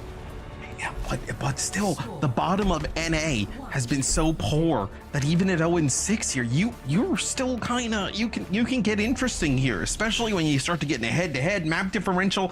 These teams not separated by that much, which is wild to say, as that is Amplify taking round number 1. They looked really good. I mean, they've had windows of opportunities here, Johnny. I mean, they've won maps against pretty good teams, right? Yeah. They take a map off of Timeless, take a map off of SSG, and they take a map off of Avidity, right? So taking a map off of 3 teams that are going to be in our playoffs, right? They also take a map off of Shikigami. They end up losing that series, but still an opportunity here potentially. So Painkiller on the Diva here off the rip. And then it'll be Gap on the Orisa. So this is pretty similar to what we saw early on. She does not want to go to relegation. If there's any possibility they can avoid that by beating Rad Esports, I mean, that is something that she wants to get out of, because she's popping off here at the start of the series. Yeah, just look at the amount of pressure they're putting on Rad here. Finds an early pick onto Chronic, and now just trying to find some additional pick here to cap the point out. Amplify are looking so solid. Positioning is pretty good right now. They get the cap, but Solosan dust goes down, and you lose that much healing. Now the question is, like, how do you sustain in this fight? Yeah, Solosan just kind of like out in no man's land, so to speak. Is Gap actually going with the barrier on the Orisa, so gonna forego the spear spin, gonna go with that barrier, pretty similar to what we just saw Infected do at the end of Havana. Does not matter though. I mean, you lose Solosan, that's most of your healing there for Amplify, and Rad Esports, even though they give up 20%, able to flip it quite fast. So you also see with Painkiller, right? You see he has a little bit of that shield running that defense matrix perk to eat up some of that damage. Yeah, I'm loving that perk as well. You get some extra shield, but then 25% of your defense matrix, that goes into your shield and regenerates health for you. That's just going to be so good in the neutral. As Amplified, they're trying to take some off-angle positioning here. Winter and Ewan, they're working together. Boop comes in from left, but stays alive using the slide here as well. And now they're pushing the point with this Orisa barrier. Now Rad, it's on them to really dislodge them and try to get a pick, and King does so onto Winter. Yeah, they're having troubles tracking King down there, as King is able to deal with Winter and Ewan. And even though the Gap is really difficult to move on the point, right? We see when Gap puts down that Orisa shield, moves on into the corners, has that Fortify to work with as well.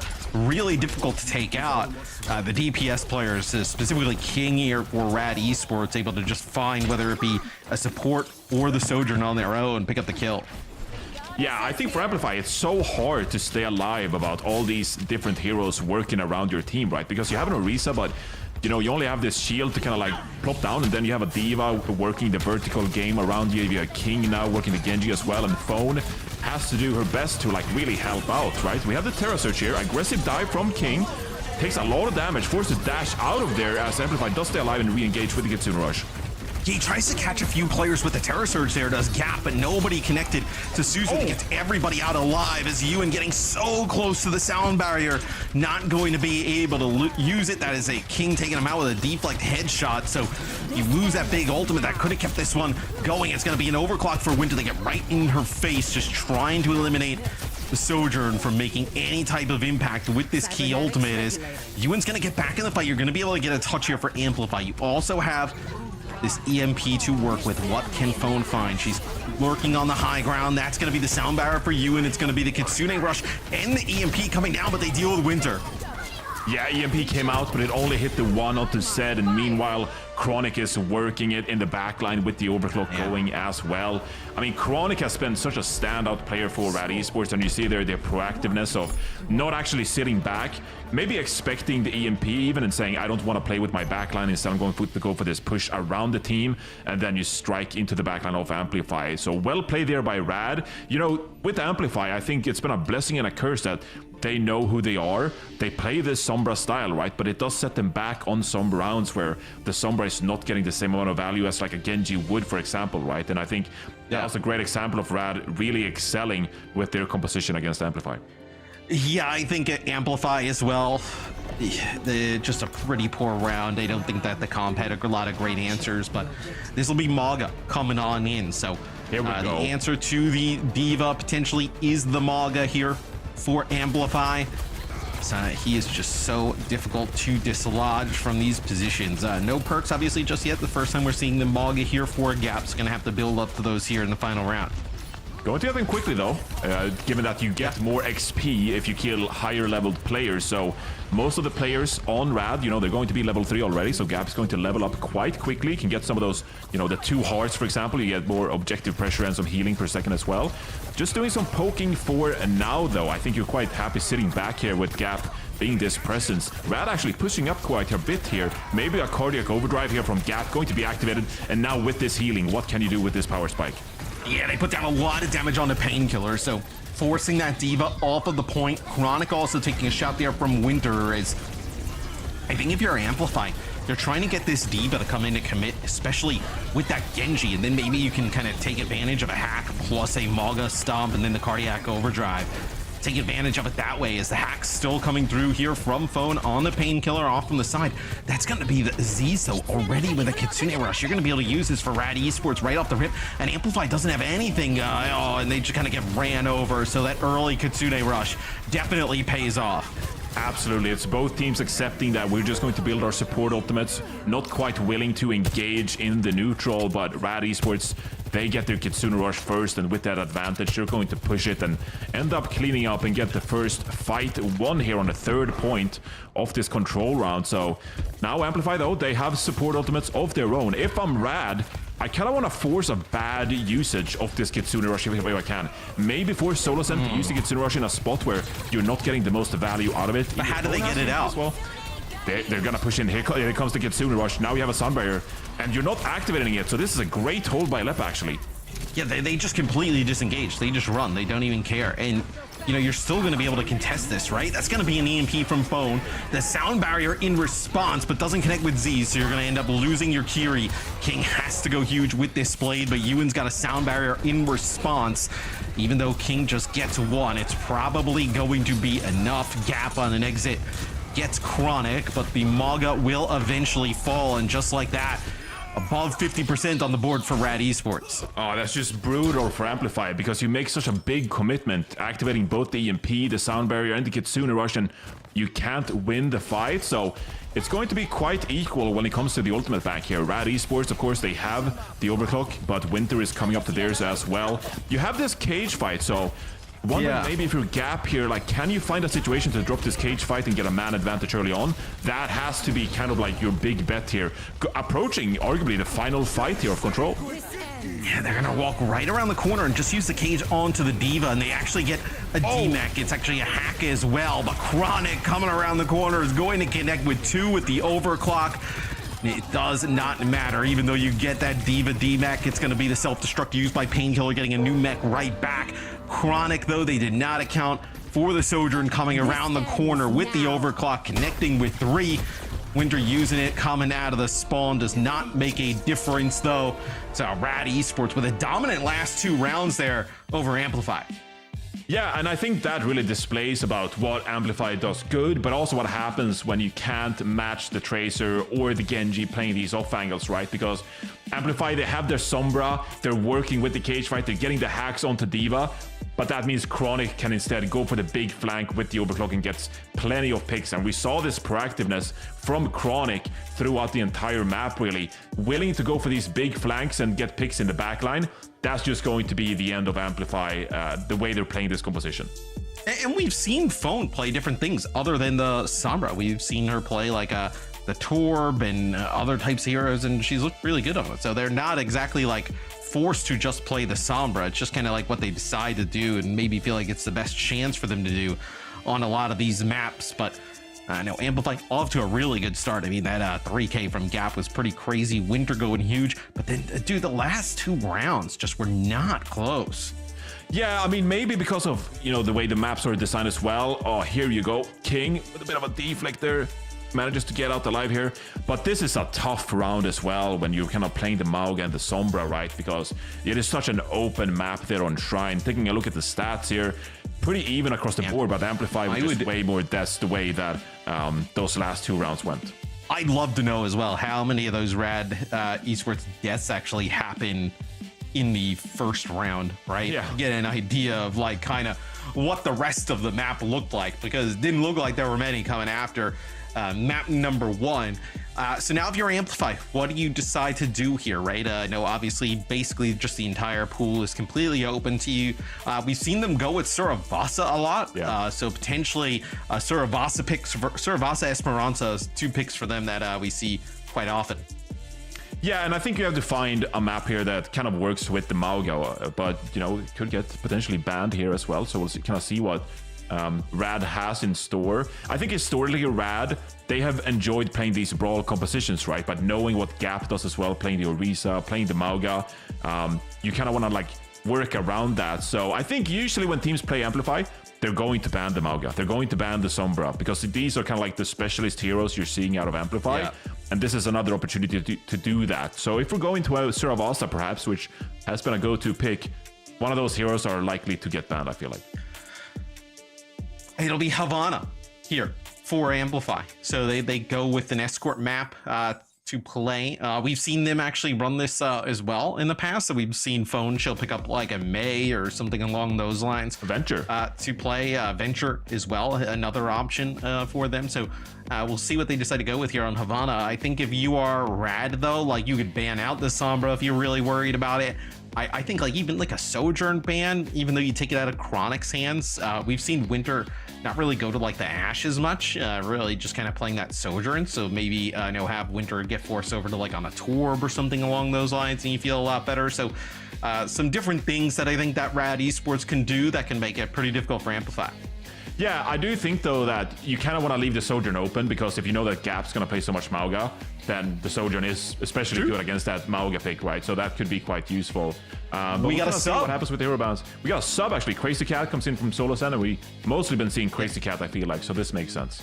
Yeah, we've seen Crazy Cat a lot on the escort maps like Dorado. When you see it get picked against Amplify, or Amplify decides to pick it, they end up bringing in Crazy Cat. So not out of the realm here in terms of subs. We see this pretty often for them, especially as we move deeper into series. So Crazy Cat comes in for solos in. We'll get those bans here in just a little bit, and we'll be able to hop right into this one. But I wonder if we see maybe even like some of the Zen from these teams. Okay, so Amplify gets rid of the Zen. So they say goodbye to Zen right off the rip. So that takes the Zen off the table. And then Rad, they get rid of the Sombra. So they say, hey, Phone, play something else, right? That's kind of what they're going for here.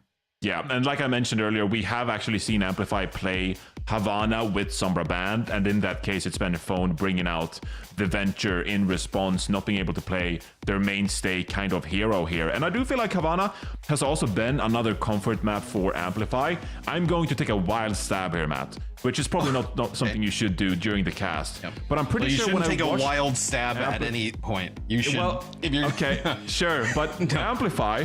I'm just moving away from this. I'm just progressing. I want to get away from it. Wildly stab. But Amplify, I'm pretty sure they picked Havana in the qualifiers when they took down Supernova as well, which was the big upset.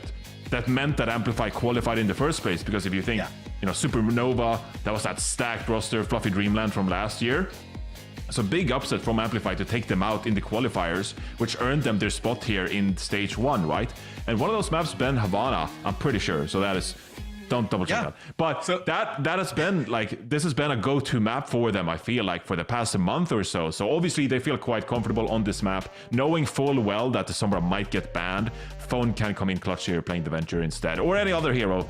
We'll see what they bring out. Yeah, Havana seems to be a bit of a go-to there for Amplify. Having a little bit of difficulty getting into this one, but we will in just a second. But while we're waiting, let's take a look at that Season 15 trailer, all the awesome stuff going on in game right now. It is time to celebrate the glory of battle, the competition, determination, and the move! What a shot! Again! Finally, a worthy title! From the ashes, rise again!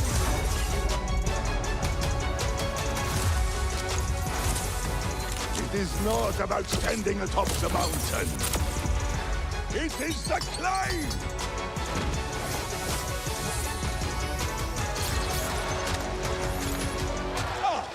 Yes, I too own one of these weapons. It is just not with me right now.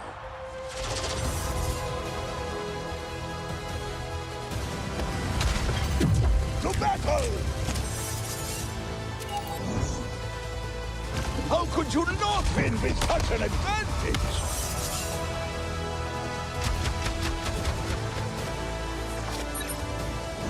Shows them you are superior, and bang! My armored fingers are crossed! Yes! Just what I had hoped for! The spoils of victory continue!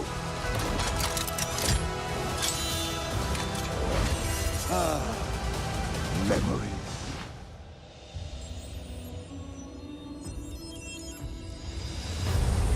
Free your mind.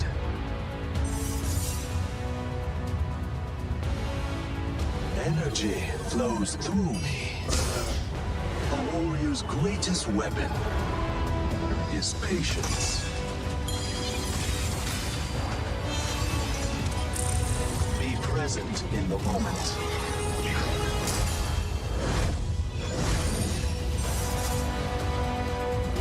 I will achieve my vision. My arrows fly true.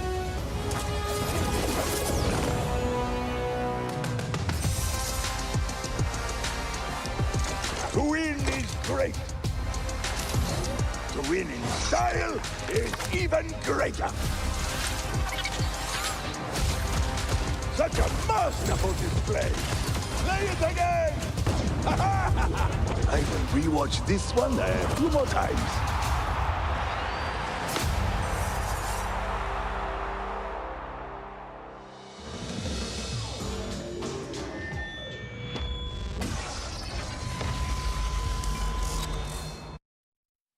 Welcome back, everybody, to the OWCS North America, our second to last day. It's Mr. X here with Reinforce. What do you say to say that was a surprise? I mean, come on, man. Yeah. Well, what? I think the people would just be surprised, right? They're used to hearing me with a fellow Australian, and you know, I'm the only one here on the show today. So, I mean, I think that's a little bit of a shock. But Amplify, Rad Esports, 1-0 here in favor of Rad, as this is Amplify's map selection. It'll be Rad on defense. I imagine a close hold here. It's been a fan favorite. Yes. We're nodding to each other. Yes. We're using non-verbal communication. Non-verbal communication here. They're working on it. Yeah, there you go. Well, Painkiller is actually not going to go for the forward hold with the rest of Rad, actually. So they're going to let the Amplify work up to it. So Phone actually going over to the Torbjorn here. Like we mentioned earlier, Sombra being banned. Obviously, Phone's go-to hero here. So hopes for the Torb early on. Pretty sweet angle here from Chronic. It'll be the Widowmaker on defense instead of a Sojourn for Rad. So a little bit of better, longer sight lines here than the Sojourn, but you have to be really careful, right? If Rad can kind of know if Amplify can get close and close the gap to that Widowmaker. Yeah, and there's a lot of poke as well, right? Like there's the Lisa spam that, you know, doesn't have any fall off range, and so a lot of this poke could be quite lethal for the Widowmaker, annoying to deal with. Painkiller is going to find an early pick on the Phone, but you know, it's not the biggest pick in the world. Amplify holding strong for now, unless Rad really wants to push more. The Torb dropping there off the start, right? I mean, it is a lot of extra damage that comes off the table when just the nuisance and the annoyance of the turret. Phone, she will swap over to May. So we've actually seen her go to May on the second stage of this map quite often. Seems to be a pretty nice comfort pick for Phone, as she'll bring it out a little bit early here in this map. Yeah, and just getting some of those cooldowns used by Painkiller, that's going to be your win condition, but King with an early pick onto Winter. This really like just sets Amplify back before they're really even able to play with their win condition, right? Forced back here, King goes aggressive early, and this is where Rad starts leveling up. They get their first minor perk, as well as coming close to some of these ultimates. You already have Race up on either side here, and a Dragon Blade coming up for King as well. So Amplify struggling early on here, and you know, what is their win condition here? They have to get some value with these big ultimates. I think the thing for Amplify is that the UFC actually see Overwatch used for Z's. Yeah, used like really early. That may have been a misclick because that was just used in the middle of the street there. But Winter, she's like been the star player, I would say, for Amplify. And you can see that like she's not able to get anything going here against the Widowmaker, right? Still sitting at 56% towards an overclock. Just been given no space to work with here. Yeah, it's hard because, you know, you lose the hit scan duel. Like, Chronic obviously has these long sightlines, right? And so that's something you always have to be wary of. So then you kind of think, well, we want to win the frontline battle. We want to win this Orisa head-to-head, right? But there's so many cooldowns to get out. You need to get out both the Javelin Spin and the Fortify. There's double speed with both the Lucio and the Juno up on either side. So there is so much work that Amplify have to do to get a fight going here in the first place. The Orbital Ray is going to be activated, and King actually gets caught. It's a beautiful predictive wall by Phone that prevents King from getting out. Yeah, King has been a nuisance for Amplify, specifically our backline, really the entire series on the Genji is. I wonder if you can stay alive here as Chronic takes a railgun shot there from Winter. Stay alive long enough and maybe come back and fight this. Oh, I thought actually the Fortify was going to allow Painkiller to get out, but not going to happen. So you get rid of that Orisa. This may end up preventing Rad from getting a touch. Yeah, it was great play there by Phone. Now, they are lurking here, Rad. Here comes the Genji. Dragonblade gets popped here. Soundberry maybe from left. It is a little bit late. Zed already dropped to the Terra Surge there. And now, Rad, they're hoping to get some picks here. It's a 4 versus 4 with Painkiller getting back into the fight. Overclock gets popped by Winter here. Looking to get any of these picks, but it's Phone who cleans up King. And there we go. It's going to be Amplify closing out this first point, after holding on strong here with some of these ultimates from Rad. Yeah, Rad does a nice job on defense. They hold for an extended period of time, but not able to make it work here towards the end. I imagine we see Chronic swap the Widow. Not great in this part of the map. Maybe you end up trying to match the Sojourn in a way, but this is also where the Orisas become even stronger, right? We saw Infected go to the Orisa at this part of the map. Painkiller with that Terror Surge. No support ultimates on the other side. Could be pretty filthy, but Chronic actually will continue to play the Widow, Johnny. I mean, this is a really dangerous spot to play the Widow in. Yeah, and they're really pushing it here for the positioning as well. Terror Surge is huge from Painkiller. What just got in there? No cooldowns available for Amplify, and that is going to be that. Yeah, and you see, you know, when the Terror Surge comes down, Z's also like launches the Judo kind of like missiles in, and the damage going down on everybody. Just a little bit of hits there. Puts the finishing touches on a bunch of people. This is going to be a Orisa shield, so that's going to be the shield major perk taken by Painkiller, giving a little protection to Chronic in an off angle. So now it's going to be Amplify using a Spear Spin just to get out.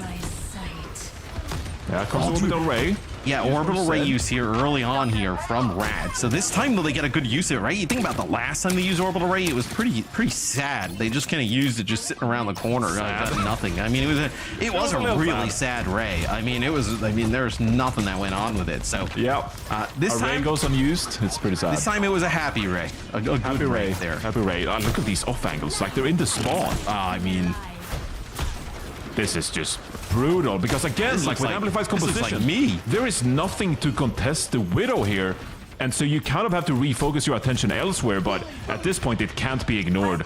Amplify Dude, has this to do Orisa something shield is so troll as well. You get it like in the face here of Chronic. There's nothing you could really even do. Good luck. Oh my. It is a bloodbath over there in the choke. I mean, that's Phone's Blizzard thrown in. They actually end up using Crazy Cat's Orbital Ray, and they just walk right into a Terror Surge Blade. I mean, that is just... how do you even challenge Chronic in that off angle? Chronic with... he's got an Infrasight again.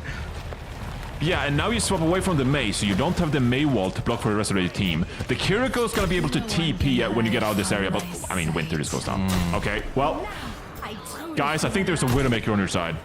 Yeah. Not sure, though. The Widow looks to be quite effective. 10 seconds on the clock. You do have Sound Barrier. Get the touch. Sound Barrier out of the spawn is they do get a touch. They're trying to get through the TP. All right, they finally make it. So they get out of the spawn. But what good is it, though? Chronic ends up taking out Phone. She uses the TP just to get by. As, you know, Amplify, they do get that first point, Johnny, but not much after that. The spawn kill is on from Chronic and Co. It's the Widowmaker. I was like, man, I think you're going to be able to use it here in the second part of the map. You most certainly can. It's just you kind of push up and you use it. And then now, though, off the spawn, Amplify does get a fight win. So they will continue to move this payload here. Finally, at the end of things, Rad Esports just kind of crumbles. But Rad is going to be able to come back, though, with your orbital ray and sound barrier. I mean, this is a sick combination. You're still on this Widow too, which is wild to me. Wild to you, yeah. And I mean, the Widowmaker is trying to get some shots in here, but Winter does contest for a little bit. Sound barrier comes in, orbital ray comes in here, and this is just going to be rad, just running them over with the support ultimates. It was just too much, Matt. There was just too many strong ultimates there for Amplify to really deal with, and nothing they really had going except for that overclock. So Amplify put to a stall here on the second point after some impressive Widowmaker play by Chronic and some decent shield usage by Painkiller on the Orisa. Yeah, some sick. I mean, that was some sick shield usage there by Painkiller on D. I mean, Amplify, I guess the positive is they get the payload out from the doorway and they get it around the corner. The issue is they just had to use absolutely everything to be able to do it. And it feels like we were, watching Chronic just pick them up out of the spawn for 2+ minutes on the Widow.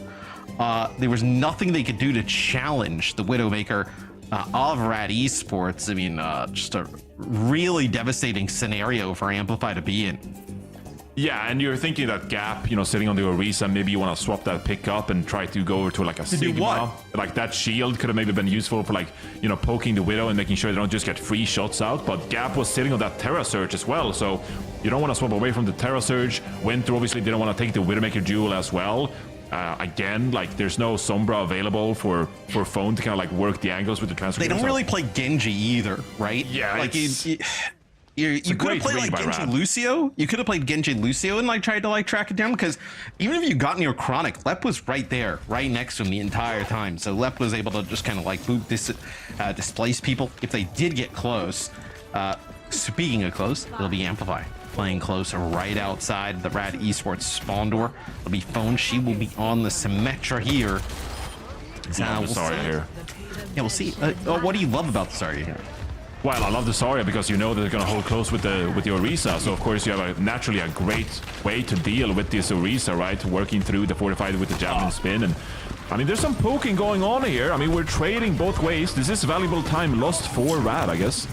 Yeah, losing the Sojourn off the start seems like it would be pretty large, but it doesn't seem to matter here at the moment. I mean, kills just being traded by both teams. As Phone, she's using the TP, getting up to the high ground.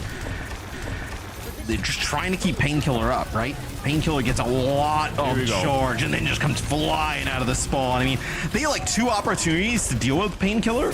It makes it back to the spawn, able to get some healing and keep all that energy. They absolutely needed to get rid of that Zarya, especially with this much charge. Yeah, and maybe you're feeling confident as well that Gap is gonna stick on this Orisa, so now you're just playing this like pretty fully charged Zarya into an Orisa as well. You got the Torb as well, which is going to be a lot of damage that feeds these Zarya shields as well. This is Rad, feeling very comfortable in their compositional matchup against Amplify, I feel like. Amplify still has nothing to challenge his Widow, right? I mean, Torb Sim is not going to put much pressure here on Chronic. The TP, though, of getting Gap onto top of Chronic will, but that's just going to be a Zarya bubble, and they just kind of like escort the Widow out of the way, and now Chronic is going to have free reign to just tear down the side of Amplify. It's like the tides of turn, right? Where now Amplify is kind of like in the street here. They're almost like playing from the offensive side on D's. The kind of map is flipped, but this is not the spot you want to be in against the Widow. Yeah, but it did stall the cart though for a little bit. So this is your second contest out of 3, and you're already dropped 2 minutes here for Rad. So you get to re-engage here one more time on this point. But I mean, you got a Graviton Surge to deal with. There's a Dragon Blade, Orbital Array. I thought you were trying to sell me on Amplify getting a hold there, and I was like, I am not buying. As you have the insight here, you're going to know exactly where they're coming from. Crazy game. You never know, Matt. Potentially. Grab blade option available here. King goes in. That'll be just a dash on through. That's actually going to be a Terror Surge. And they just, I mean, that's so difficult for Crazy Cat to fight from, right? I mean, a Genji Lucio charging you down as Juno. No support there as well, because Ewan has to go out onto the point. They kind of use that speed to get out on the objective. And just like that, Johnny, it's Rad Esports winning that fight. All they use, Orbital Ray Blade. You have a grab, sound barrier in response. Chronic getting set up in a position to potentially catch a player off guard here. 3:40 on the clock. And then Amplify's not even going to get a fight like at the choke, right at the first doorway. The cart's going to make a pretty decent amount of progress. Yeah, but now at least you have the Symmetra teleporter. You can put some pressure on. Yeah, but they're all on the opposite side from Gap. Look at where Gap's playing. Like, how are they supposed to keep Gap up? Well, It's difficult. Here's the sound barrier. Now UN goes down. Yeah. You have it on Surge anyway. You use both support ultimates, and now you have to find something, but Rad are just staying alive throughout all of this. Sound barrier. Struggling to get anything going at this point. They disengage their Rad Esports. They come back. They use their own beat, and they push on forward after the beat used by UN inside of the grab. So another fight win here for Rad Esports. Painkiller and Co gonna push up towards the door. Try and block players coming on now. It is Winter does have that Molten Core, so potentially an option here. Just kind of throw it on the carpet. Look at this. I mean, Gap's taken down. There is no chance of survival there. This is going to be Chronic. 2 headshots, 2 kills. Stop. That should be enough here. The Molten Core thrown out, but it does not matter. Rad Esports will take map number 2. Oh my goodness.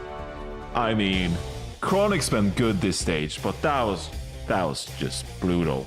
There was nothing stopping Chronic on the Widowmaker that map. No, the spawn kill was filthy. I mean, just nasty work there from Chronic and Co. And then also Rad Esports, got to give it up to them. They played it quite well, right? Sound barrier comes in, they're able to disengage, come back, use their own beat. You could see it though. When everybody TP'd out of the spawn and Gap is on the other side of the high ground, you're like, well, that's not where you're supposed to be potentially. And you could see Critical just heal right away. King's just pressuring him down, the Genji 1-on-1. And then, I mean, what is poor Gap supposed to do, right? Coming out of the choke, just get double dinked with a headshot. I mean, you have a Zarya to worry about, and then there's a Widowmaker shooting you as well. Yeah. That's just tough. So, I mean, that's also Amplify's map pick. We'll take a look at some of the highlights as Rad Esports put together a pretty good map.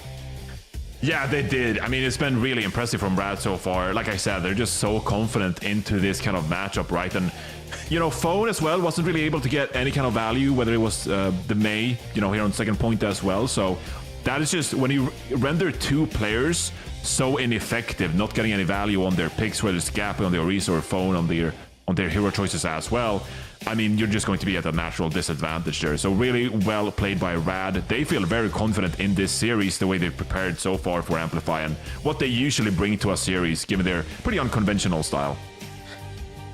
Amplify can play a little bit odd at times, right? I think, though, Rad Esports just has a really good read on them at the moment, and you see that reflected in terms of our map 2 stats. Just one-sided. Yeah, I mean, it was a drubbing. Like, where we usually see Amplify play pretty close. I think, though, you see clearly, like, the holes in Amplify's game, right? Like, you're not really having, like, a Genji or anything to kind of play in that type of situation where you've seen King play Genji a lot.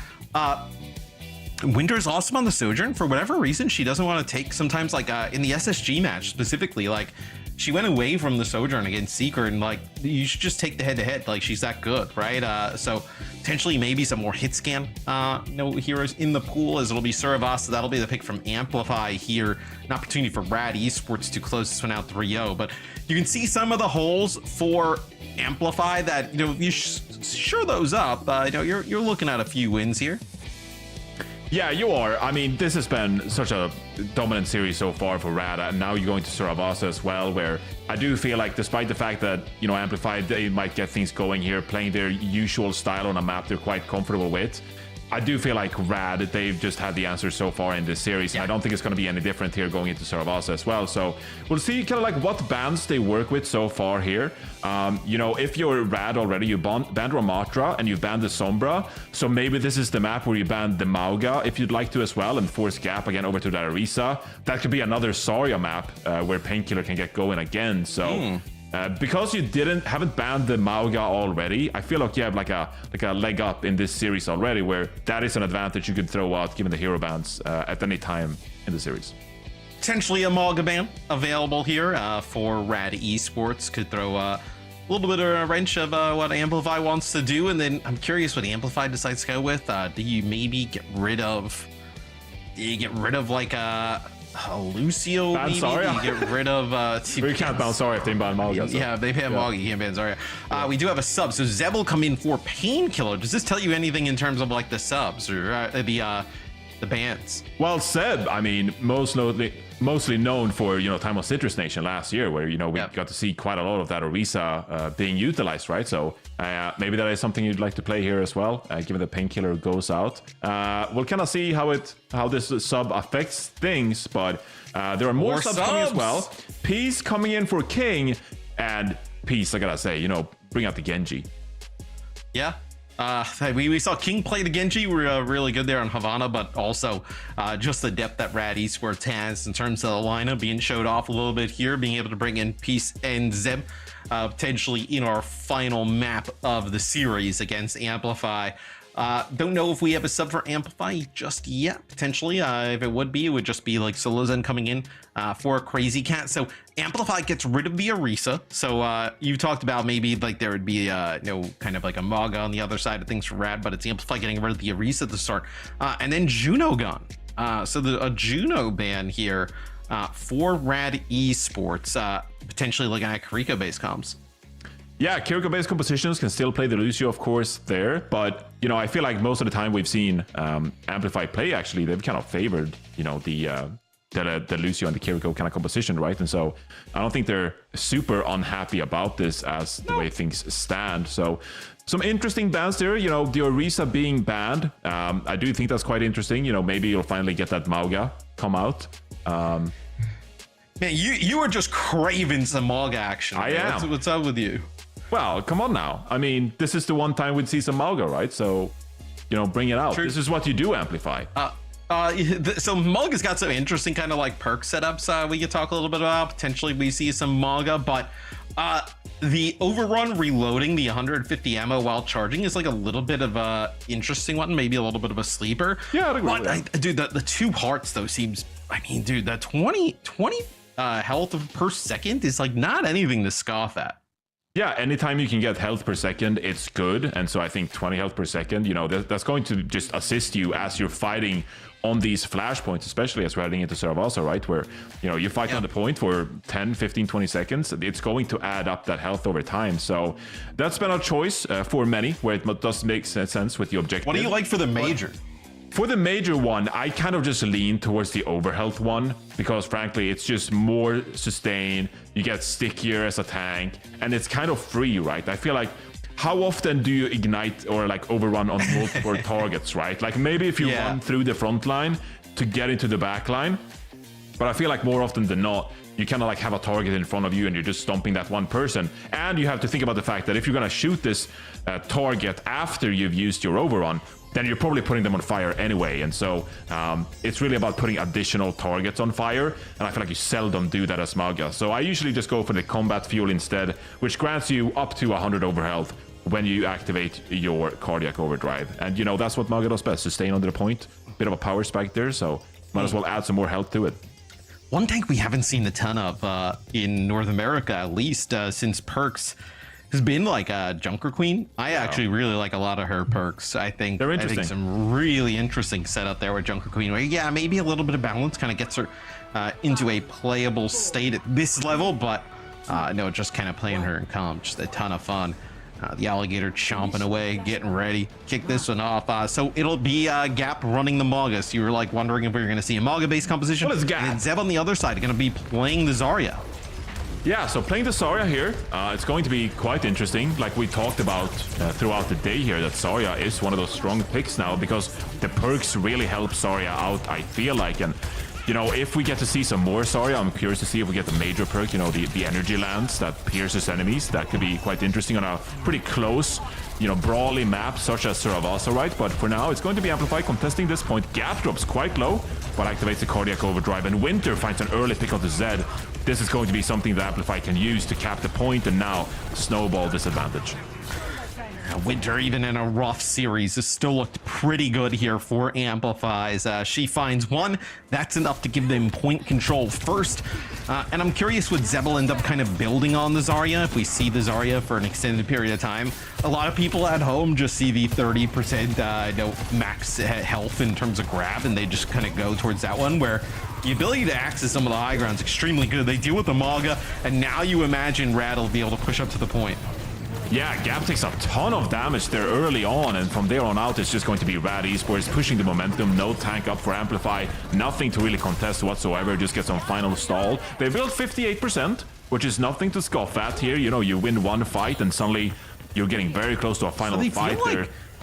They feel like that the Mauga is not good into the Zarya potentially, right? Because Gap switches over and plays the Ram right now, so...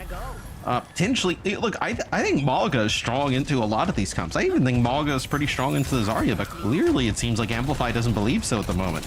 Well, I think Ramatra is such a great pick here as well. You know, the extra sustain there as well, and the Nemesis form to kind of go with it. You can get engaged with this Sombra. So Kitsune Rush going to be activated from Casey Cat. They get the point flip, which is crucial with this percentage building, and then a pick of the piece as well. This is now a tough spot for Rad to be in. They activate the Kitsune Rush. Maybe the sound barrier thrown here as well, but the EMP is waiting from Phone. Oh, but it's going to be Lep landing that sound barrier, so even though that EMP comes through, Lep with really good timing there on that beat. Ewan's going to use the sound barrier as well here for Amplify. Only connects with 3. It's a grab thrown in there for Zeb, and Zeb actually goes with Johnny that gravitational crush, so that's that 30% of enemy max health is damage over time while inside grab, so doesn't go with the ability to access some of the high ground with that self boops. Quite an interesting choice. I feel like we've seen a lot of just the Zaryas going with that self knockback, but at least in competitive, but you know, at home I see a lot of people gravitating towards that Graviton Surge one. Chronic over the top, connects with 2 with an overclock, and just like that, it looks like Rad Esports gonna steal our first flashpoint.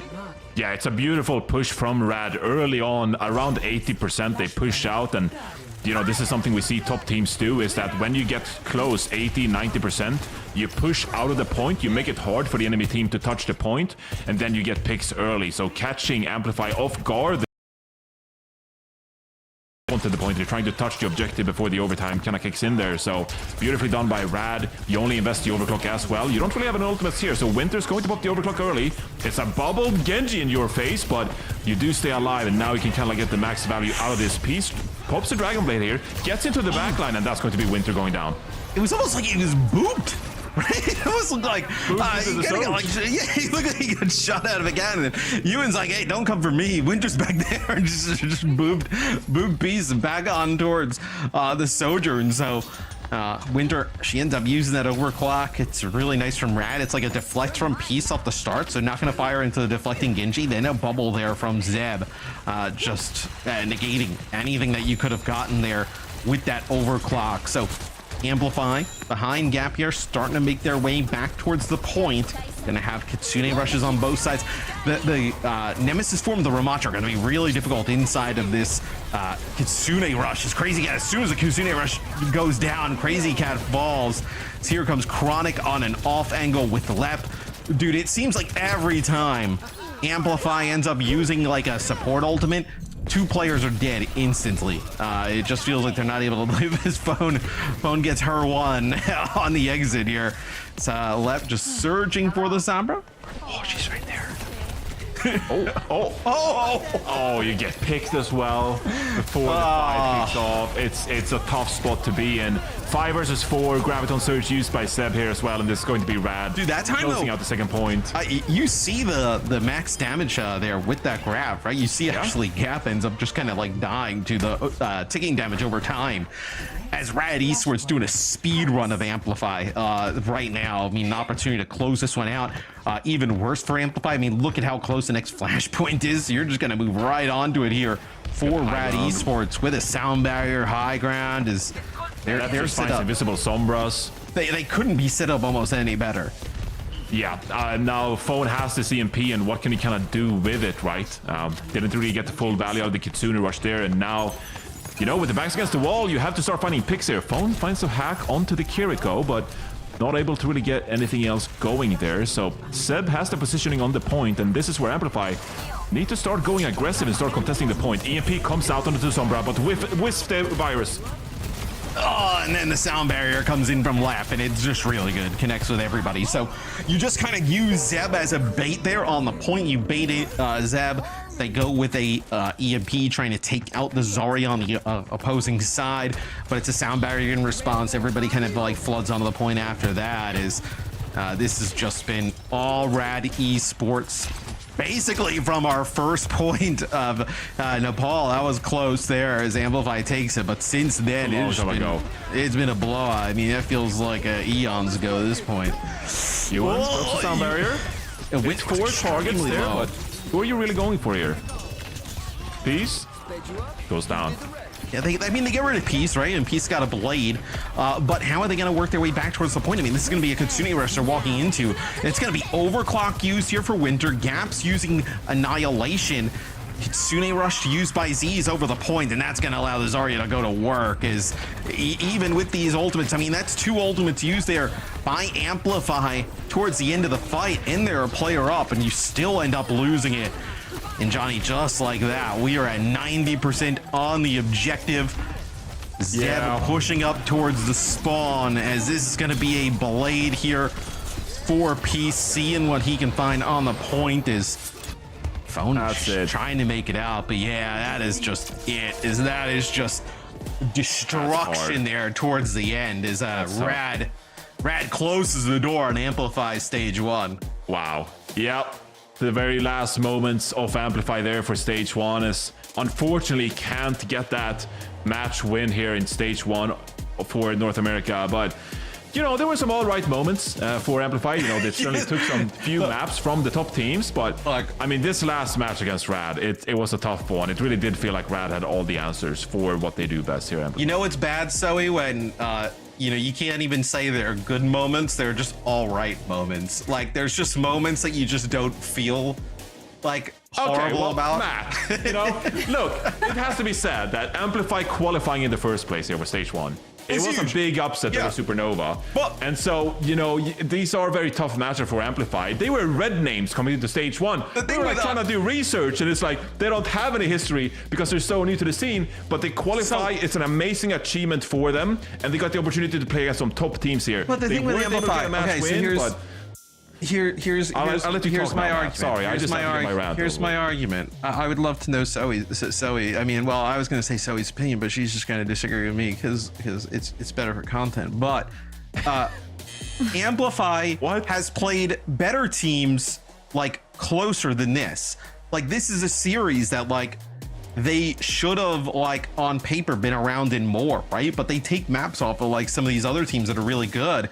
And then, you know, here today didn't really perform, where I guess that's a little bit where I'm disappointed. Like, they had an opportunity. I agree, actually. For the sake of bad content, I will agree with you. There we go. There we go. Sorry. I reverse engineered a Zoe agreement. Yeah, that's you're inside my head. That's really what it is. No, but I think it was odd, maybe is the word, or disappointed, or I don't know, to see them kind of running their heads into a wall, like they're sticking to that Sombra. But we talked about this, or you guys mentioned it several times already on map 1, right? Like, yeah, Phone is very good on Sombra, but you can't really make her work everywhere. Like, she's a niche pick, and Phone can play so many other things. Like, they don't need to play that composition in order to look good. They played other compositions against better teams and looked better. So there was no real reason to revert back to, if this is their comfort zone, I don't know, maybe they already gave up. More like, just get it over with. That's what I understand, though. I get it. That's kind of how it feels. I understand. If this game was in like week 4, right? Or no, if it was like 2 weeks ago, right? Is the results of this series different? I think you could make an argument, maybe, like you're already just kind of like mental boomed. Like, I mean, Rad probably still wins, but it's probably closer. But like, you're probably already pretty boomed at this point. Yeah, I mean, teams get figured out, and everyone knows what Amplify do at this point. I mean, it happens in all sports. Just look at Chelsea in the Premier League, Matt. Like, you know, they were riding high at the start of the season, and now it's all going downhill. That fake football? Fake football. You just called, okay, that's a conversation I won't even go into. But I don't know. I feel like Amplify, you know, they should be happy that, you know, they qualify for stage 1, and it's been great to see some of these players make a name for themselves. I think Winter is specifically Winter has been really good for them throughout the stage, and so, you know, I wish them the best of luck. You know, they're in relegation now, and they have to play some of the teams from Face It Masters, but I'm looking forward to see more from Amplify. It's been a fun team to follow, given that they play this unconventional style. So that's just me ranting about Amplify. It's always fun. It is. Another thing that is always fun are, of course, post-match interviews, and we got one ready for you as well. We should have Chronic from Rad joining us for a quick chat. Can you hear us? It's voice only. I can. Hello. Hello. Perfect. Hello, Hi, welcome to the show, Chronic. Thank you so much for taking the time to join us. Let's talk about this one. It ended up being a more one-sided affair. Did you hope for a closer match? Did you expect a closer match going up against them? I think Amplify, we honestly expected to like 3-0. Like, I'm not gonna lie. It wasn't like, we prepared for it, but it wasn't like we didn't think it'd be that close. What did you prepare for them specifically? We saw a lot of Sombra. We actually expected to see less of that. Were you surprised at the compositions that they ran over and over again at you? The thing we most prepared for was like the Mauga, because like that's what we've had problem with in the past. Other than that, I think it was more like just play your own game and see what happens. Chronic, yeah. I was gonna ask, you guys are obviously gonna make it to playoffs now, start in the lower bracket. What do you guys think you need to work on and improve to make an impact once we get to the playoffs? I think the biggest part is just like, we just need to play our own game. Like, once we stop worrying about these meta shifts and like just play what we're comfortable on, it'll be so much better, and we can actually show what we can do. All right, then finally, I gotta ask about the Widowmaker there on Havana, because it looked pretty brutal. We were sitting on your perspective for quite some time there as you were just shooting people coming out of spawn. Was the Orisa Shield Widow something you had like game plan going into things? Because it looked pretty oppressive with Amplify not really being able to adapt. Okay, I'm not gonna lie. I'm sitting on the high ground and I just hear PK say, "Okay, Iconic, I can shield you, and then it's just OP. It's OP. It was. Make a Orisa Shield. Yeah, I love it. It was pretty What cool. can you do when a Widow is just shielded off? Like, unkillable. Actually, so true. fast Last circle. question before we're gonna let you go, Chronic. Now you're finding yourself in that 5th, 6th spot, which means that you're starting your playoffs run in the lower bracket. How do you feel about that as a team? I think we've had a rough start, but I really do think, like, I believe in my team. I really do think we can come back really strong in playoffs and, like, just do well. I really believe. Right, we're looking forward to that lower bracket Warlord run from your team. Thank you so much for joining us, and best of luck in your next match. Thank you so much.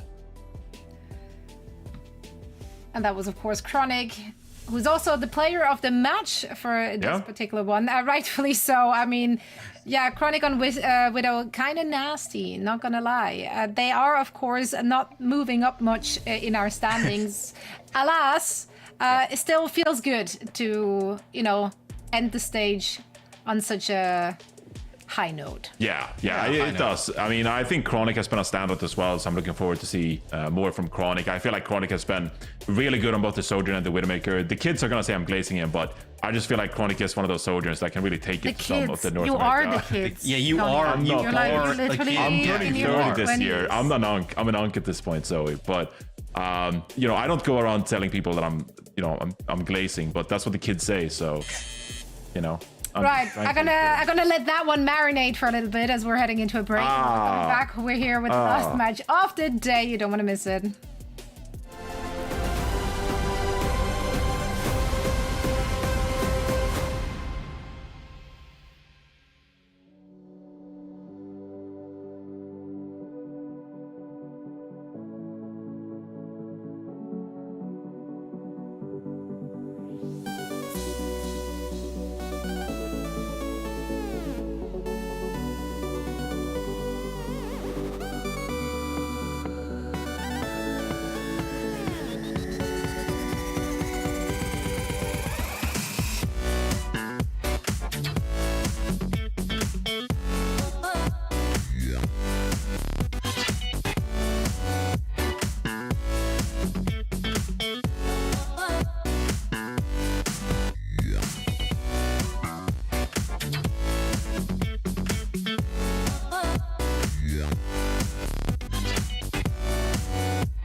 celebrate the glory of battle, the competition, determination, and the boom!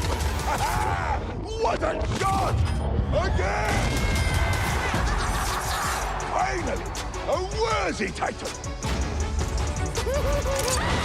From the ashes, rise again!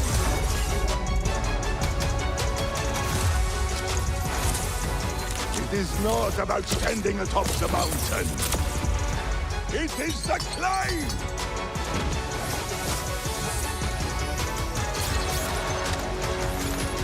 Ah, yes, I too own one of these weapons. It is just not with me right now.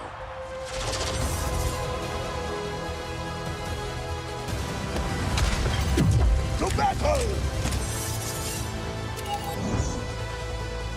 How could you not win with such an advantage?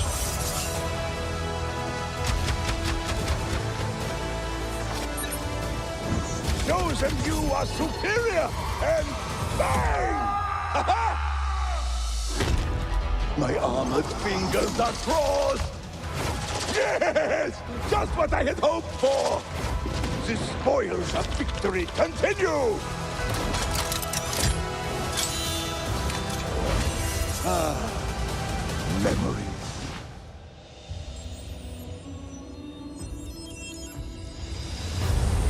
Free your mind.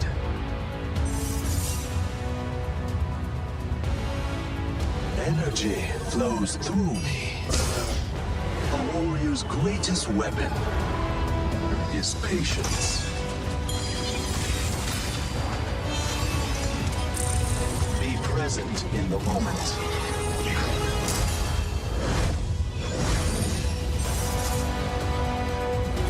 I will achieve my vision. My arrows fly true.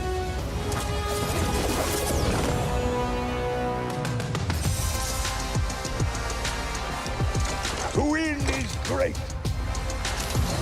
To win in style is even greater. Such a masterful display. Play it again. I will rewatch this one a few more times.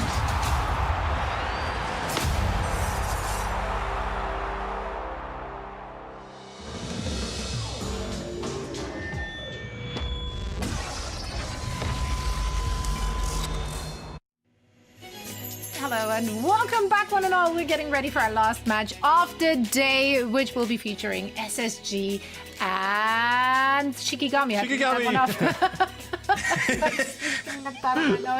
Listen, it's been a long day, okay? But we're ready. We're here for it. Let's talk about the two teams. SSG, they recently made history being featured in a match against Rad Esports where we saw a double Ajax. Whoa! That's not the kind of history you want to be part of, I feel. But you had the utmost pleasure of casting this game just last week, Johnny. Yeah, I did. Yeah, I casted with Jake. Yeah, it was an absolute blast. I mean, 2 Ajaxes within the same second. I don't think we've ever seen that before. On the same screen. Like, for those who missed it, I don't even know how to tell you what happened. Like, it was insane. Yeah, look, I mean, Overwatch history, it's been going for some time now, and, you know, that will be one of the moments that we remember forever. Look, there's probably a 3 a.m. Chinese Overwatch match that has happened that there has been a double Ajax, but yeah, well, I like that. This is the only one that we've seen. I mean, how many like triple collaterals has there been with Overclock? I mean, the one you really think about is Merit. You know, I'm sure it's happened in some silver lobby where people line up, but like, you know, we'll cherish ours with Merit. What do you know about silver lobbies, Johnny? I do. He does. He's down there now. Yeah, sometimes I spectate the silver lobbies. It really fell off. That's. Well, I'm not personally, but sometimes I'm just like, what's going on down there? And then it's like what's Orisa. Going on down there? It's Orisa, Mercy Bastion. They just get into these like big spam duels, and the more damage boost you have, the better. Yeah, it's how he wants to like be part of the people. You know, he's coming down to our levels to see what. See, this is why I'm so good at the feud game. That's because I know everyone, regardless of the rank. Okay, Yeah, I'm not this like, oh, Grandmaster or above. Like, no, I care for everyone. Shikigami definitely in a different tier bracket than SSG thus far. I mean, they started their stage 1 on a higher note with their only victory, and now it's been a 4-match losing streak since from them. Obviously, they would love to end this one on a high note. Is this doable? Is it possible? If so, what can they do? Bit of a rough go for Shikigami. I'm curious if this is the lineup, because typically solo is the tank, right? And Graveyard would be support, so maybe some changes here for Shikigami, but I know it's their final game, so maybe a little Graveyard on the brig. Yeah, don't put Graveyard on the tank. Put Graveyard on the brig. Brig is basically just a teeny tiny tank. Right. So now just give him the real version. Just give them the big. The big guy. Don't do mini tanks. Give them big tanks. I think with that statement, you both disrespected brig players and tank players at the same time, Zoe. Yeah, a twofer. I'm winning. I mean, yeah, I'll take that. Sure, why not? Because brig players will be like, our job is way more complicated than playing tank because we gotta keep our flex support up while dealing out armor packs, and then tanks will be like, you're comparing, being a frontliner to brig. Like, what are you doing? Yeah, as I say, it's the same thing. Tomato, potato, it's literally the same. Tomato. Two completely different things. I'm very excited for this match though, as it is the last one of the day. SSG, of course, they do want to get up in that map differential. Can we look at the standings one more time as we're stalling for the God, I miss standings. Yeah, I do love standings. Personally, one of my top 3 things of all time. SSG definitely needs this one, right? Obviously, stay at pace at 5-1. Everybody above them 5-1. That's right. They did it first, so you gotta follow suit. Yes. In terms of like map differential, they potentially could pass, I believe, TL in terms of map differential, like a 3-0. Yes, we'll take a look at it. So yeah, perfect. They can get to 3, so they can get to 11, right? So you could get a 1 map lead over Team Liquid. And Team Liquid faces Nightmare next, so yeah, this is the last one. No, it's not the last one for SSG. SSG will face Timeless tomorrow. Man, tomorrow is just bangers in LA. And then Timeless as well would move into first because you're in like a 4-way tie scenario where I believe like map differential kind of is like the first tiebreaker. Like there's different tiers of tiebreakers by depending on like how many teams are tied. So I think it's win-loss, then map differential, and then head-to-head. Yeah. No one at home knows what's going on. Every time we bring up this lane, it's just it's just too much stuff happening. Well, we'll see tomorrow. Tune in tomorrow and you'll find out where it actually tomorrow stands. And we'll figure it out for you live on air. It's gonna be so much fun. Can't believe we get paid for this. I can't believe you guys get paid to cast, actually, now that I say that. We do. You're really good at it. What? So let's do it again. That casting thing you guys have been doing, I like it. Yeah. More of this that. This also, Zoe, this, with us doing this match, this has the opportunity. I mean, NA could get through 3 matches in the faster than like EMEA got through. That was my handover production. You're alled to take the box now. So you can take a little bit. So do you not cast with us? Right? Yeah, Try-cast. What are you doing? Yeah, try-casting Overwatch. Let's go. So his face when we said try-cast was like, please fly the graphic up. I am not sitting here with you guys any longer. No, we haven't given it a go though. We need to give it a proper go, Matt. So like, there's no better time than the present. So probably not like an abrupt surprise. Zoe try-cast. She probably wants a little bit of a heads up, but SSG getting rid of the Orisa first. Shiki getting rid of Tracer. The Tracer obviously is very good in the hands of like Sugar Free, right? Oh yeah. On the other side of things, I don't think the tank ban, right? It's just kind of getting the Orisa to the mix can be a little bit of a nuisance, right? For SSG, especially if they want to go fast. So I think that's what they're looking at here off the start. I think for Shikigami, their ban is more targeted, right? Not allowing Sugar Free to go crazy. Yeah, I think for solo though, the tank of Shikigami, we've been seeing a lot of brawl tanks, whether it's the Mauga or the Ram, but the Orisa we've seen quite a few times from solo, so this could be SSG recognizing that they might want to go towards this Orisa pick, and so we want to get it out of the way real quickly, and then you can kind of play around whether it's going to be whatever tank it's going to be coming out from Shikigami, right? So not too surprised to see the Orisa ban. It's useful, I think, against a team like Shikigami, but yeah, curious to see how these teams build around the Tracer ban, because like we've seen previously, the Pharah could come out on both Guard and the Night Market, and then how do you pair with that? Maybe there's no reason to bring out the Tor with the Tracer gone as much, so quite a few different options, directions to go here, I think. And I believe this is also SSG's, yes, because they have a match tomorrow. So this is their first match with the perks that we're getting to see, right? So we'll get their take on it, seeing what they are deciding to play, if there's anything new that they kind of like mix into it. Tracer, we see her perks to be extremely good, right? Getting all the blinks back on recall, and then also we see some people go for like the pulse bomb radius, but getting a blink through health packs also extremely good. It's silly. It's just like, let's take what makes Tracer good and double it. more blinks to the Tracers. I think in general you're seeing a lot of these heroes, Matt, that got extra movement with their perks. It goes for the Sojourn slide as well, having 2 slides. I mean, that's just unbelievable, because then you can get dove. You can use 1 slide, but then you can slide away a second time in case the enemy team tries to go for you, right? And so with Tracer getting extra movement in her kit, I mean, that's just going to be quite insane for the character. And so another strong meta character here in OWCS, but with the Tracer ban, not going to see it in map 1 as we head into our first map of the series. It's going to be Lijiang Tower. Potentially Sugar Free playing something like an Echo. We've seen that from a few teams, and even the Sojourn, like you mentioned, right? That'll be in the hands of Seeker. We see the second, the major perk, whether it be the Disruptor Shot or the Slide taken, determining like what the other team's running, like if it's like a heavy dive or it's not, right? Making a difference in what the other team will run. Okay, so the lineup one was wrong. Graveyard will actually be on support, right? Solo will be on tank, so all is right in the world of Shikigami. And Danny potentially playing the Mei. So we saw a little bit of Mei from it was Amplify with Phone playing the Mei, and she plays that quite often. We've seen some other people pick up the Mei, but now we'll get an extended look at it here with Danny picking it up.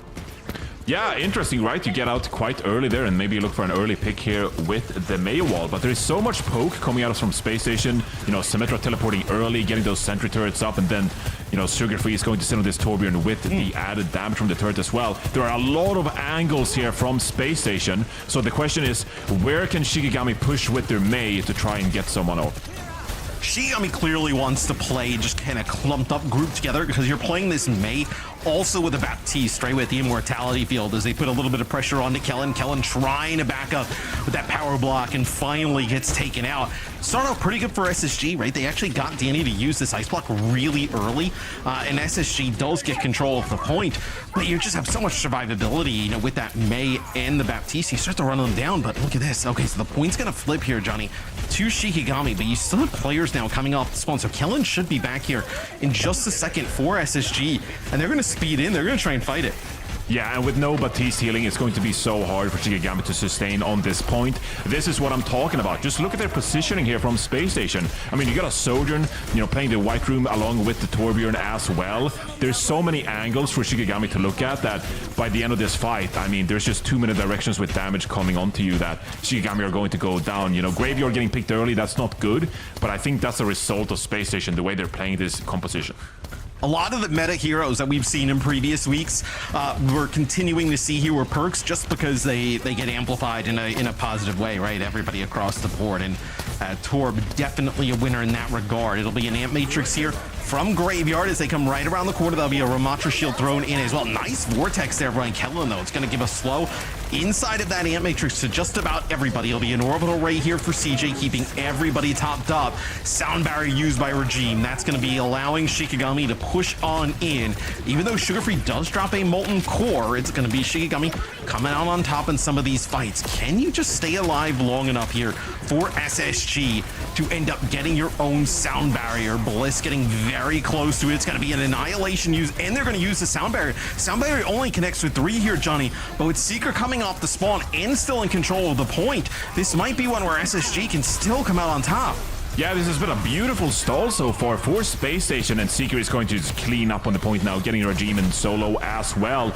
But there was a big problem there for Shikigami in the middle of the fight. They just didn't have enough damage to really get Kellan off the point. You are so reliant on a Rise on the Sojourn to get these picks for you, because Danny just doesn't have the range or the damage to secure some of these kills, right? But it took some time for a Rise to get going, and by the time Space Station built the Sound Barrier, they push aggressively when they lose Sugar Free, and they're able to turn the momentum on its head and secure the point still. 95% here. Shikigami need to get a good touch here, but Graveyard can support with the Amplification Matrix on this angle.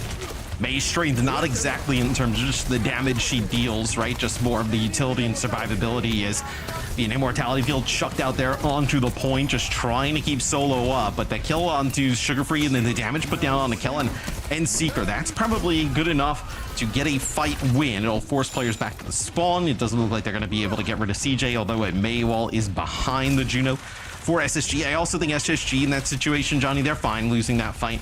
You come back here with your own orbital ray. You do have to worry though, Regime does have the sound barrier. You're looking at sound barrier, Blizzard potentially as a combination here for Shikigami.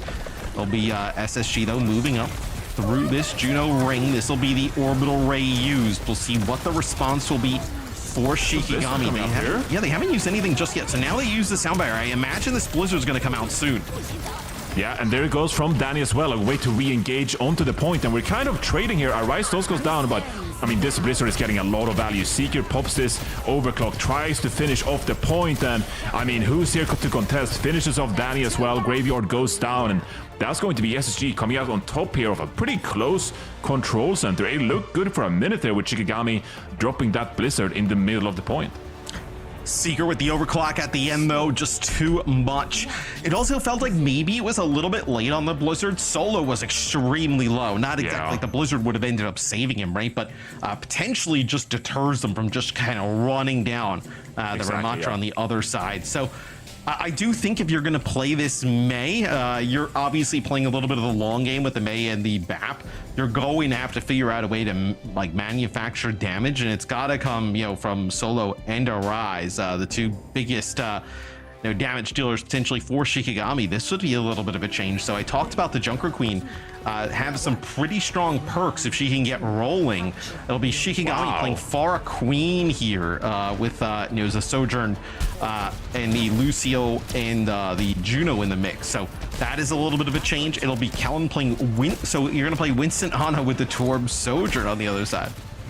Yeah, but still, I'm pretty skeptical towards this Junker Queen. We haven't seen a ton of it, and the Junker Queen has quite a few counters when it comes to the counter swapping, right? So yeah, you'll get a good early fight here in a matchup against Winston, but the question is, what are your long-term plans here with the Junker Queen? An anti-nade comes in from CJ, hits a Rise and Graveyard, but not really able to capitalize on it. Solo goes down early. This is a tough pick map, so I'm curious to see if Solo can make it work. Danny is on the opposite side of the point there, just firing rockets, right? You're just trying to put down any type of poke damage here for Shikigami. You see, that's the shout there used by Solo. Going to be able to get back out onto the point. Look to maybe try and like run down one of the targets, but was booped away. This will be Shikigami taking the point, so flipped it right back. The bad part is here for Shikigami here, Johnny, is that you're actually building up towards this nano, and you're going to be able to just send it on the Kellen into the back line, right? As Kellen jumps in, now he gets the nano, and look at this. I mean, just the chaos going on in that back line. You do actually end up taking out CJ at the start, so a large source of the healing gone for SSG, but you've just lost too many players, it feels like, here for Shikigami to keep contested onto the point. Graveyard still alive, will end up falling. This will be the point over to SSG. Yeah, so easy fight win there from Space Station, utilizing that nano pretty effectively, and now Solo is going to stay on this Junker Queen. I feel like this is the pivotal pick in this very round, and I think the 40% ult charge is a symptom of Solo not being able to do a ton. It is going to be effective when you get close to your opponents, of course, with the Carnage, etc., but you have to get close, and I think Space Station right now, beautiful job working the ult angles and getting on top of a Rise, getting an early pick. Now they can just close it out with some extra spam. I mean, Kellen jumps face first into Danny's rocket barrage. I mean, doesn't really matter though, right? That first kill onto a Rise is massive. Kellen jumps over the opposite side of the wall, gets right on top of the Sojourn, and there's like no help there for the Sojourn of Shikigami. Even worse, it's a losing fight. Shikigami basically for the start, and they end up using their orbital ray, right? So you end up using that big key Juno ultimate. It'll be Graveyard switching over to the Kiri here. Maybe thinking that'll make an impact. And oh, that is a sick shot there from Seeker, just taking out a Rise. It's moving through the doorway. Yeah, it's really difficult here for Shikigami. You only have the sound barrier to work with. Space Station in full control, and I get the feeling that whenever Shikigami does find something here to maybe work with, I mean, Sugar Free is going to be all over it with the Molten Core, drop it down. So Space Station, you know, with the Primal Rage as well, you can reliably give up so much space to Shikigami, and then you can kind of just engage on your own conditions when you feel like they're in a spot where you can get value from your ultimates. Shikigami are in such a tough spot here, and they have to use the Suzu early as well. I mean, they've been playing the Queen the entire round. We're not even, you know, you're still 20% away from an ultimate here, so in a really rough spot. This will be a Rise using the overclock here. It's going to be a nano on the Seeker and a sound barrier in response, and I think this might be it, Johnny. I mean, you see everything in the feed going the way of SSG. A really strong comp here, put to perfection towards the end. Solo not even able to build up towards a Queen ult. Get it. And that is SSG winning map number 1. Yeah, they obviously had an idea in mind there, but I feel like, you know, at some point you kind of just have to give up on the Junker Queen pick there. I think that SSG, they are such a good team that they'll just be able to play their own game. You know, they'll say like, okay, you know, you're going to win the close range brawl matchup. The Junker Queen's going to deal a lot of damage. The thing is, we're just going to play around it. Yeah. You know, we're going to play the off angles. We're going to work around it. You saw that, you know, Kellan did a great job with Winston just getting into the backlines and such without really having to contest solo at all. And that is what a great team like Space Station can do. They work around your strength and find a better win condition. They don't play straight up. They don't play into your hand. So very clean Lijiang Tower from SSG so far. You were just lacking damage, I think, with this Mei comp, right? Yeah. You know, the Mei is really good at like splitting people off, but like SSG is so organized. Like it's going to be really difficult to like capitalize on, you know, catching a player or two out with a Mei wall. And I think Queen has some potential. I just think that you know, in this type of matchup, yeah, it's hard. Shot. It is. Yeah, I agree with you, but like I said as well, there are so many decent hero picks in the game that kind of deal pretty well with Junker Queen as well. I could definitely see Junker Queen come out as like a niche pick on a certain map, you know, similar to like we saw Zarya earlier in the day, where the Zarya comes out for the first fight or two. Maybe you can build a Graviton Surge snowball with some of that energy charge. I feel like Junker Queen kind of works similarly, where if you get early momentum of the first fight, you can build that rampage, you can push early, be aggressive with your shout. But when it doesn't work out for you to start things off, then it's probably time to swap over to a hero that is more consistent in the way they contribute to fight wins in the current meta anyway. And for Shikigami, now it's their map selection and their ban here first. Got a chance to see what they potentially go to. They got rid of the Tracer early on in this series, so Sugar is going to be able to play that now. Throughout the rest of it, you think that is a really good sign there for SSG.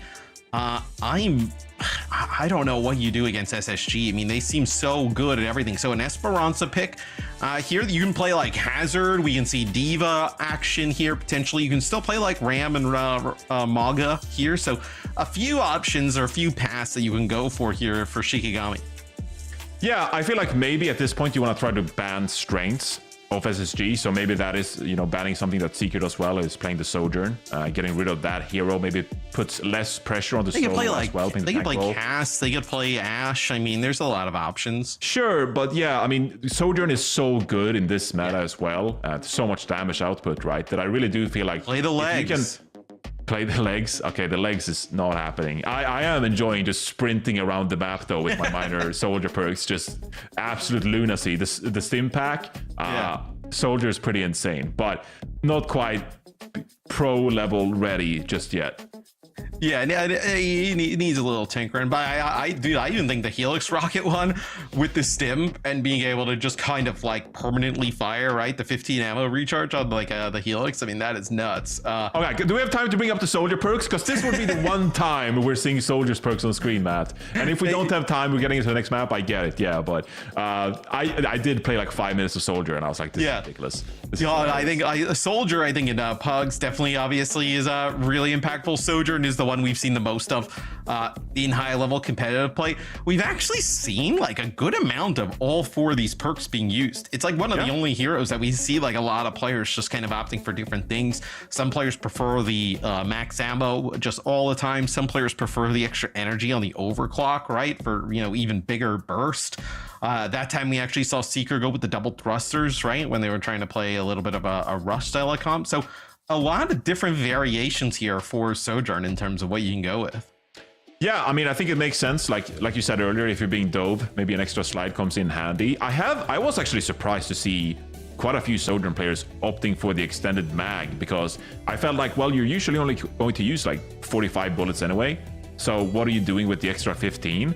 But maybe they're feeling like, well, how often are you using 150 railgun charge while you got the overclock going, right? Like you're pretty happy with 100 and then you can just unleash it. Well, it doesn't really change the damage numbers. It just gives you some extra burst to shut a single target down immediately. I would have expected more players to pick the overcharge, but like you said, it's been a decent mix so far with the Sojourn perk. So interesting to see players with their own individual choice there. Yeah, the 15 ammo you just have all the time, right? The only benefits of the energy is during ultimate. So it's Shikigami's map pick. Like I mentioned a little bit earlier, they end up losing map number 1. They get to pick map number 2. They also get the first ban, and it is a Winston ban, which Kellen can just play ball. Quite interesting. And then for SSG, you actually just get rid of Torb. So this makes Sugar Free's Tracer and the ball even stronger. I like how this turned out for SSG. Yeah, and this is something we've seen from SSG throughout this stage, is they ban unusual heroes. Heroes that typically we don't see in the meta that has been strong recently, whether it's the Torbjorn, the Symmetra, and like you said, a Torbjorn ban, that is just going to make Sugar Free have an easier time playing the Tracer and securing value, and Sugar Free is one of your star players, so yeah, looking really good for Space Station. And they are happy to play the ball, by the way. You know, we talk a lot about Kellen being such a good Winston player, but Kellen's been practicing the ball, and now you're just set on a composition where everyone is playing to their strengths.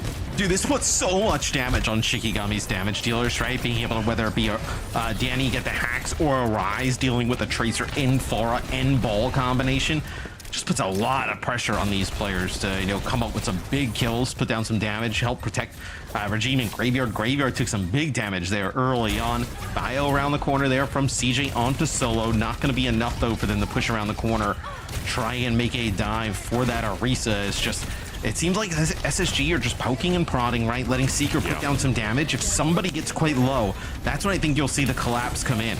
Yeah, looking for win conditions, which could be the Bionade, but you know, given that you're playing Ana as well, you're going to charge that Nano boost really fast. But Graveyard, surprisingly, got this Kitsune Rush going before CJ's got the Nano, and Shiki are going to use that to their advantage and push early.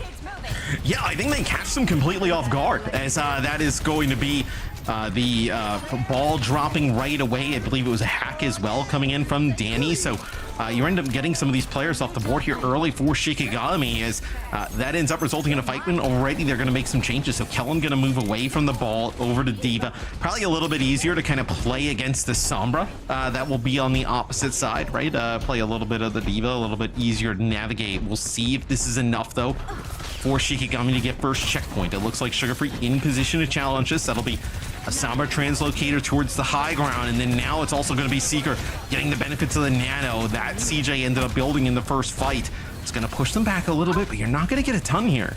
Yeah, nice disengage from Shikigami, staying alive here and giving themselves another chance to fight. Sugar Free is still in this, or Seeker, sorry, still in this backline though. Rocket's coming out, can't find the pick, goes down to a Rice actually, and suddenly Shikigami, Rajim just beat Soundbird himself? I mean, two-player this is chaotic at this point. Yeah, it's a two-player beat. It connects with Rajiv and Solo. It actually is pretty good for Solo because he gets hit with a pulse bomb, and they're able to keep the Orisa alive at the time. But that allows Bliss to use the sound barrier. Connects with 4 players of SSG, and now you actually have a little bit of an advantage here for SSG. It'll be an EMP from Danny. Does connect with 3, and Seeker's actually going to use the barrage there. Gets rid of Solo, so maybe getting rid of that tank and Graveyard is enough to get this payload around the corner now. Yeah, looking good for SSG. Finally finding some momentum here. Danny's gonna go down on the Sombra as well. And well, I wouldn't say it was clean, but they finally got the job done there for Space Station. And now you get to push this bot. And you know, they don't really have any ultimates to work with here. So Shikigami, they get an opportunity. They have the overclock available and the Terra Surge from Solo. Don't think we're gonna find a lot of value with the Terra Surge, but this overclock from Arise could be something you can utilize to your advantage. Yeah, and Arise goes with the option to actually get more charge during overclock, right? So that's a little bit what we talked about in the pregame. The two options are a little bit more damage, a little bit more bullets, though, as that's actually Seeker, the benefit of the Nano again. So that's going to be able to keep that far alive as Arise was chasing him down. As this is a team kill, SSG will take the lead off the back of that. So Arise goes for the overclock there, puts down some serious damage, not enough to finish anybody off. And now I think you're in trouble if you're Shikigami. Yeah, it's a wild play from Arise, just trying to finish off the Pharah, but doesn't get the job done. You do have a Kitsune Rush here now, which is going to be your ever-reliant ultimate to get an advantage in one of these team fights. The worrying thing is, though, that Space Station, obviously recognizing that the Kitsune Rush is online, they're taking these positions on the high ground, and they're pretty happy to disengage. Sugarfree trying to contest here. Kitsune Rush comes out, but like this is so early, and so Space Station, they're just going to disengage. Yeah, you can kite this if you're SSG, right? You can get to the high ground. You don't actually have to fight in this. So the Kitsune Rush kind of goes for nothing there. Kellen with a self-destruct. Nice bio connects on the Solo. Are you even able to keep him up? You are not. No Suzu in the mix there. No sound barrier this time to keep Solo alive. Is Regime going to exit with that one? But another fight win here for SSG. The bot's continuing to move. Zarya. The Zarya is good against the Diva, right? But it's so late, it feels like. Yeah, but then you have to ask yourself, is it good against the Pharah? Is it good against the Tracer? It's a barrage from Seeker quite early. The Matrix helps a little bit. The heals from CJ as well. Manages to stay alive there. It's a wild play. Dude, CJ is building these nanos so fast. Another nano here available for CJ. Double support ult here for SSG. And it's an opportunity here, quite frankly, to close out the map, as you do actually get a kill on the Seeker, who gets the benefits of the nano. So you do get one kill here as Regime. We'll see if he actually ends up trying to use this beat. Okay, the benefit here, though, is you actually did get a DMAC on the Kellen, right? So using that Zarya to just beam down the Diva, I expect a change here from Kellen. But that is really dangerous. I mean, this is Shikigami. They go up 50 meters to nothing at the start, and they get doubled up here on the run back by SSG. Yeah, I mean, it's some wild plays from Seeker so far on the Pharah, you know, and that fight gets nanoed up as well, and then trying to utilize the concussive implosion to pull everybody in and get some big burst damage. But I think you're seeing it here. Bliss is going to drop the sound barrier, go for an early engage, standing counters with the EMP, and Regime with the sound barrier himself. So Shikigami coming up with a fight win here, it looks like, after a pick on to Bliss. Should be able to stabilize and push their advantage here. They have a Kitsune Rush going as well, so this should be the cap. And then maybe you can get something going here. This is where the Zarya is really strong against Diva. I questioned it, honestly, because I thought Space Station would be able to play around the Zarya. But at this point, you have so much pressure on the bot itself, right? That at some point you have to contest, and that's where Solo gets value. And you have that Graviton Surge to go with it as well. How do you work around this? It's checkpoint here for Shikigami, and now you actually have high ground here for Arise. As, oh, that is a nasty sleep. It's going to be a Suzu use there. But, like, you know what, like, how are you going to play into this, right? I think, though, that's going to be a grab. So we actually do see a connect on the two players, a reload there, mid-grab there for Solo, as he's able to stay alive. So you do get Bliss. Seeker able to lip. So you are getting this payload around the corner here for the time being. You're going to have the Kitsune Rush to use in this straight away. I'm surprised you're still seeing Kellen here on the Diva. I mean, you have the self-destruct coming up now, but I'm surprised you committed to it this hard, especially as Solo's starting to get rolling here on the Zarya. Yeah, big pivotal fight here. Kitsune Rush against the Nano, and this is where we've been seeing Pharahs with being able to move in the barrage. You can Nano barrage and move around, and here we see Seeker just goes crazy with a huge barrage there onto Graveyard and Solo as well. This is where the Nano Pharah is just insane with the new perks added to the game. Yeah, I mean, I saw Tree actually on his stream do some pretty nasty stuff where, you know, you have the barrage, right? And it's obviously usable while moving. But then the concussion blast that pulls people inward, we see Seeker use it there to connect with two towards the end. You can do some nasty stuff with that ability. I mean, do not sleep on that one in combination with the moving barrage. So you do get an extra 20 meters there for Shikigami. So you will you gain a little bit there. You do also get checkpoints, so you're not going to be slowed down when you pass through that yet again. But dude, we're already below 2 minutes on the clock. SSG looking to close out map number 2 here with a quickness. Is Sugar Free gets low, just going to let that DPS passive trigger, not going to kind of be lurking around. So now he's got the pulse bomb, able to work with it here. We'll see what he's going to go with, as he is actually using the perk that is the you know, blink through health packs, and you get a, you know, you just go through health pack and you get a blink back. Oh, that's actually a nice slide there from Arise, and a headshot there from Graveyard finishes him off. I mean, that is a crucial pick because it was a great biotic grenade from CJ, but Sugarfree not able to follow up on it. And this is going to be Shikigami now getting some momentum and coming up on some big ultimates. You know, one thing we didn't mention with Zarya, of course, is that Zarya is a bit more viable here, excuse me, because of the jump ups perk, right? Like, you're able to traverse some of these high grounds now, and it's just making it easier for Zarya to deal with Diva. And now Shikigami in a prime position here to try and take the lead with an EMP, a Kitsune Rush, Sunbear, and building up to that Graviton Surge. Well, Graveyard gets extremely low during it, and it's going to be a Rise falling at the hands of Kellen. It's going to be both support ults used there for Shikigami. They absolutely need a fight win here. They're going to deal with CJ and Seeker.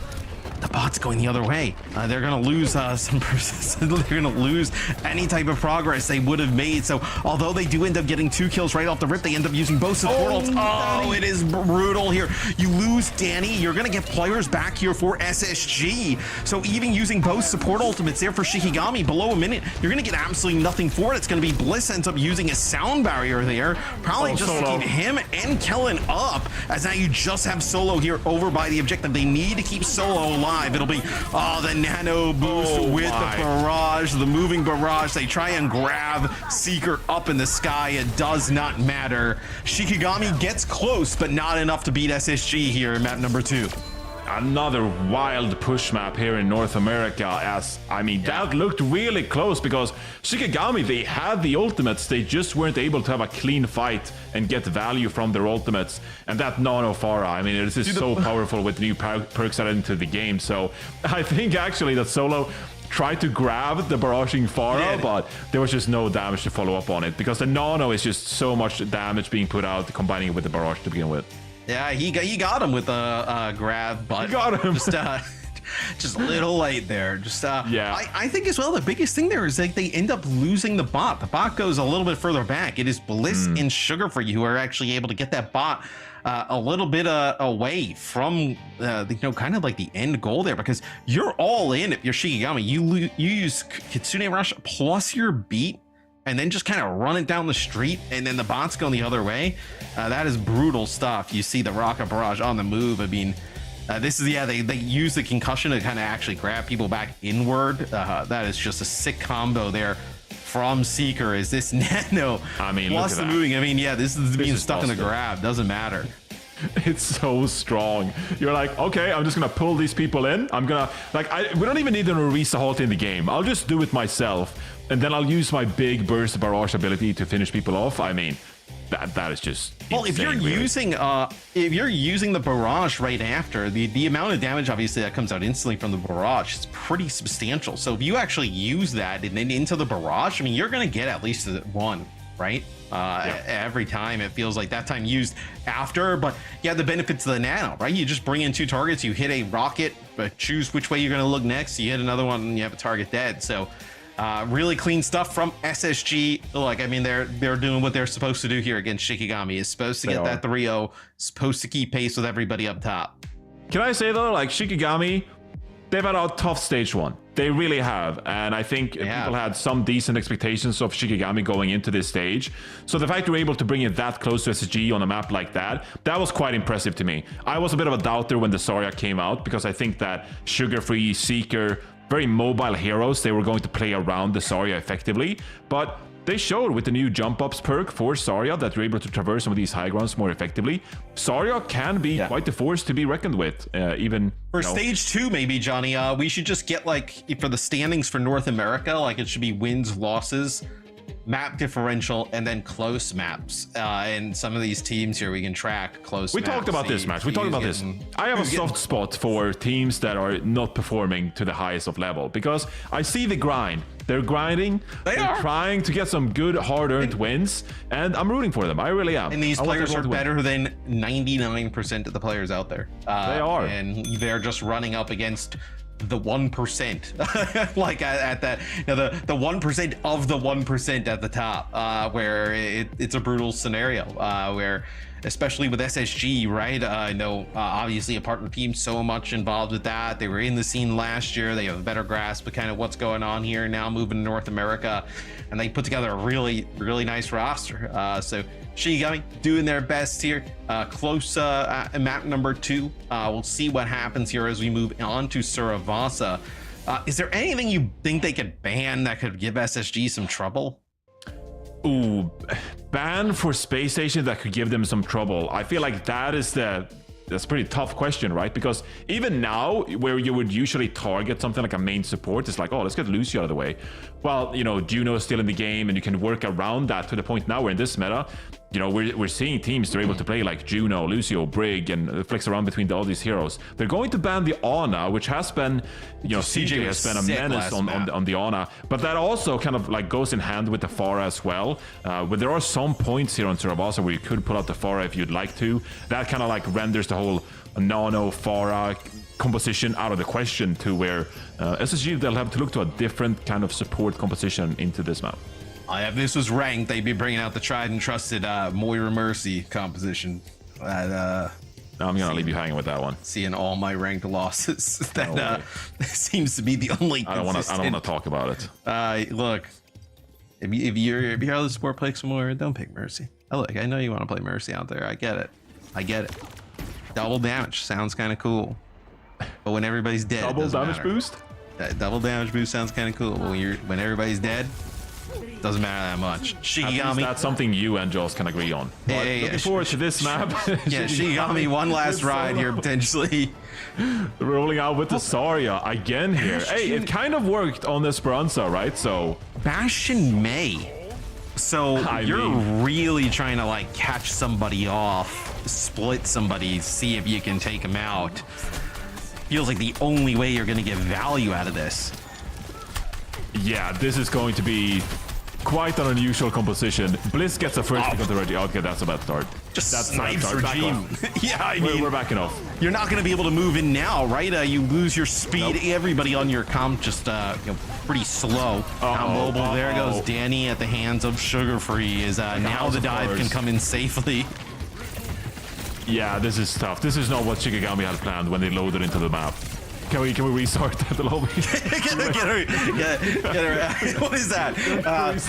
You know when somebody DCs at the beginning of the game, the server shuts down, like, yo, quick, let's get a restart. No, we do not do that here at the OWCS. No, this is a competitive pro match. Yeah, little cheeky bastion up the start for Shikigami. Doesn't work. CJ or James had a tough start. I mean, that's double dinks from the supports cross map. I mean, that is tough to see.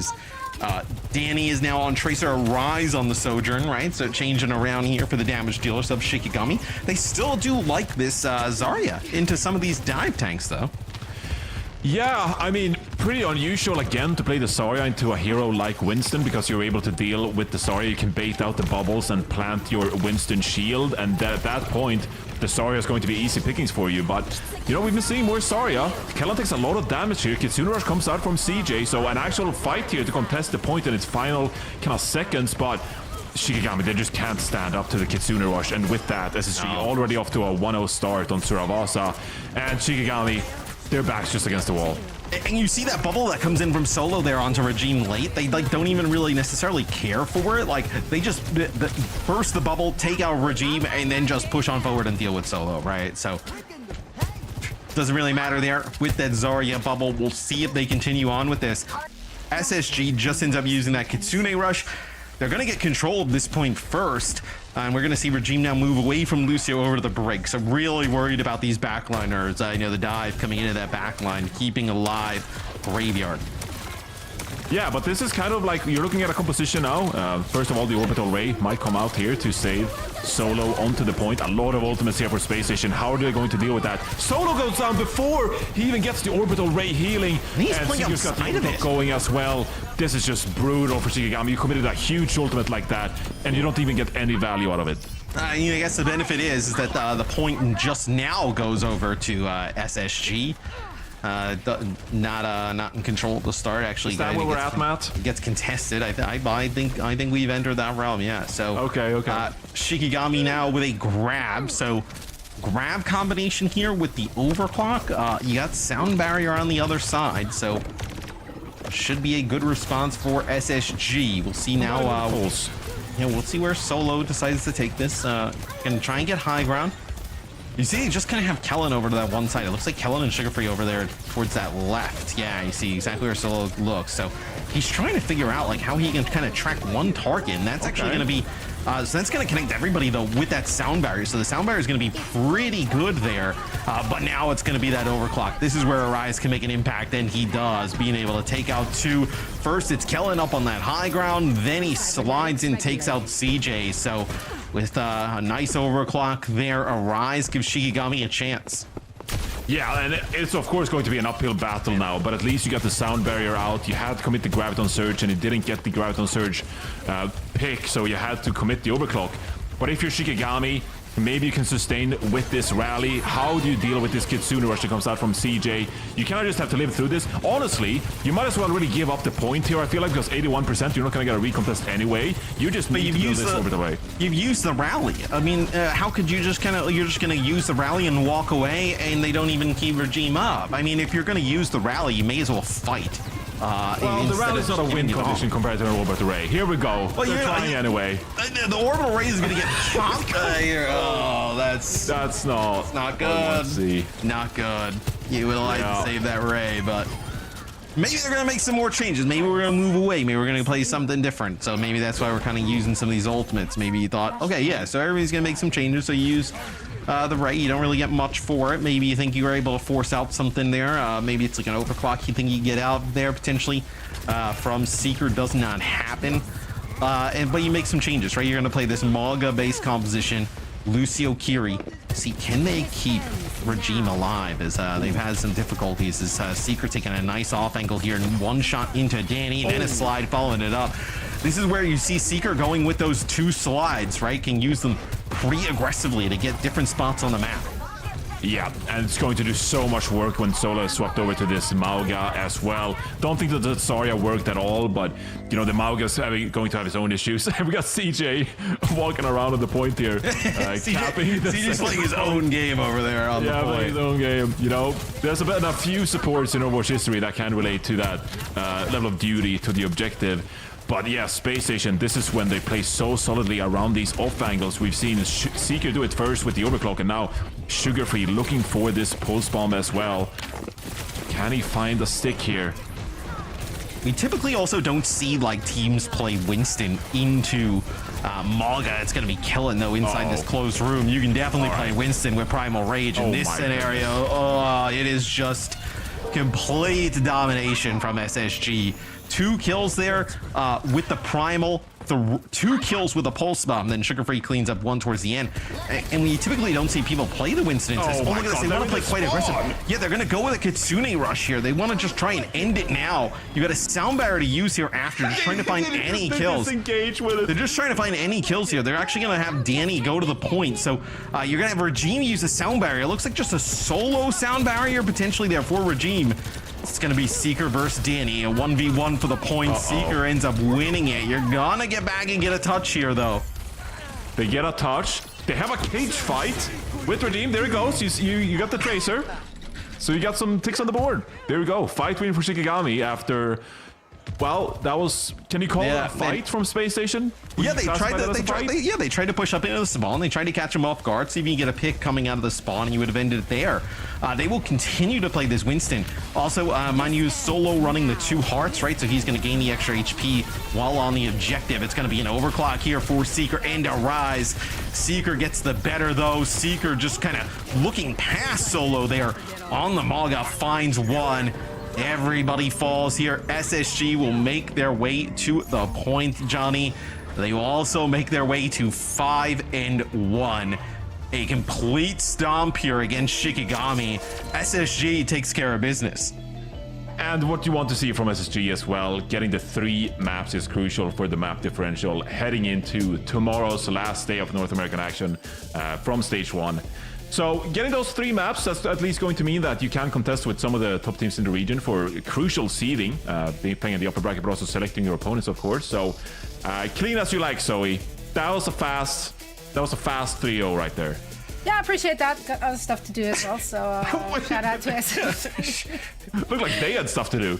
Yeah, they definitely have dinner reservations. Hey, it's Saturday night. That's how it looked like. That's true, it's true. But also, most likely, they want to get ready for the big match that they have tomorrow, because tomorrow things are going down in the NA region. We have two absolute bangers of matches. Shikigami, though, I mean, there were definitely occasions they fought back. I think Esperança is a good example of that. There were many a moment. It was just not as clean, and you got to play really clean if you're going up against a team as surgical as SSG at times.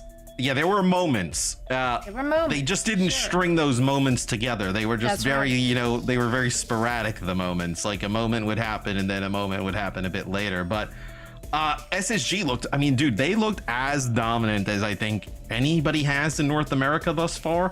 Like, I think it's really hard to gauge, right? Because of just like the level of opponents sometimes with some of these teams. But man, SSG looked really good. I think this Pharah comp, like Pharah with the nanos and then just the moving with the barrage, I mean, just filthy stuff there. And look, that's another look here that SSG can have, right? We know how good they are when Seeker's like on like a long range hit scan, like a Sojourn or an Ashe per se, but now having a Pharah in the mix with Sugar Free on that Tracer, I mean, that's a new look from them. I mean, really cool stuff. Yeah, I think that SSG are really happy the way the meta has kind of gone with these perks, because there were a couple of weeks there pretty recently where we saw a lot of Torbjorn, Symmetra, and I think that honestly kind of threw SSG off their game. Not saying that they wouldn't have played it expertly, but that kind of like silly composition, it almost gives an opportunity for some of these teams that wouldn't usually beat SSG to get by, to play some of these sillier kind of heroes, right? SSG, they are so fantastic and good at the game that, you know, if they can just play the Tracer, put Seeker on the hit scan, I mean, they're just going to clear up in the region, right? So I think they're really happy that they can just let Sugar Free cook on the Tracer and then Seeker do his thing on the long range hit scan. Let's take a look at our player of the match. Seeker is going to get the honors. Super well deserved, of course. Yeah, he was sick. Right? Yeah, the Pharah was sick. His Sojourn play is always really good. I think him and Sugar Free, you know, supposed to be like, you know, they're up there for the best damage deal duo in North America. And they looked, the more versatile they can get, especially, you know, with Seeker being able to play some different things in different situations, the scarier they're going to be. I thought he had a 6 series. I'm going to be very interested to see, if we're looking at the standings here, and then right after that, the schedule for tomorrow. How are we looking here composition-wise? Tomorrow we get to see Timeless going at it with Space Station Gaming. Johnny, I don't think you will be. Are you casting that one with us? No, I'm doing good old EMEA. Back to my roots. Yeah, we're banishing back home. That's right. Well, how do you see? That was actually really mean. Don't like that. I take it back. Leave Johnny alone. But yeah, so Timeless and SSG, since you're not going to be calling the action tomorrow on that one, give us your idea here composition-wise. Because quite frankly, from Timeless, we've seen so many different looks as well, right? They've played Riker on Ram, on Ball, on Hazard. Like they can play a variety of things. Is this going to be a clash of styles? We'll kind of see how the meta develops there. I wouldn't necessarily look to the tanks. I would actually look to Chopper. I think Chopper has been just fantastic for Timeless so far. And if you can have a Chopper pop off in that individual matchup against someone like SSG, right? You're expecting a Sojourn battle then, right? Well, I think if I'm Timeless, that's kind of what I'm hoping for, right? And then, you know, we'll play some Hazard, we'll play some D.Va, you know, we'll play some Ball, we'll play a little bit of everything. I feel like for tanks right now, it's really just like, yeah, you can play lots of different picks. Yeah. And then the Overwatch more comes down to like how you're setting up, you know, pre-fight, setting up some of these angles, and then are you finding ultimate value? And so I think that I'm actually looking for more individual players to step it up in this current meta. And I think that's where, if you're SSG and you got Sugar Free and Seeker, they are so potent, they're so powerful, and they can really clutch up in some of these situations. Chopper could be one individual though that kind of like sets SSG back, because Chopper I think has just been on a tear in North America so far. That's right. Well, we have some good Overwatch coming our way for sure tomorrow. I expect those matches to be close. Johnny, Matt, thank you so much for calling the action today. We're done with our show, but Tiny Shiny is still going strong. We will be raiding her right after this, so make sure to stick around and send her all your love. We're saying goodbye for now. Thank you all so much for watching, and we very much hope that you join us for the last day of Stage 1 Round Robin tomorrow, same time, same place. See you there.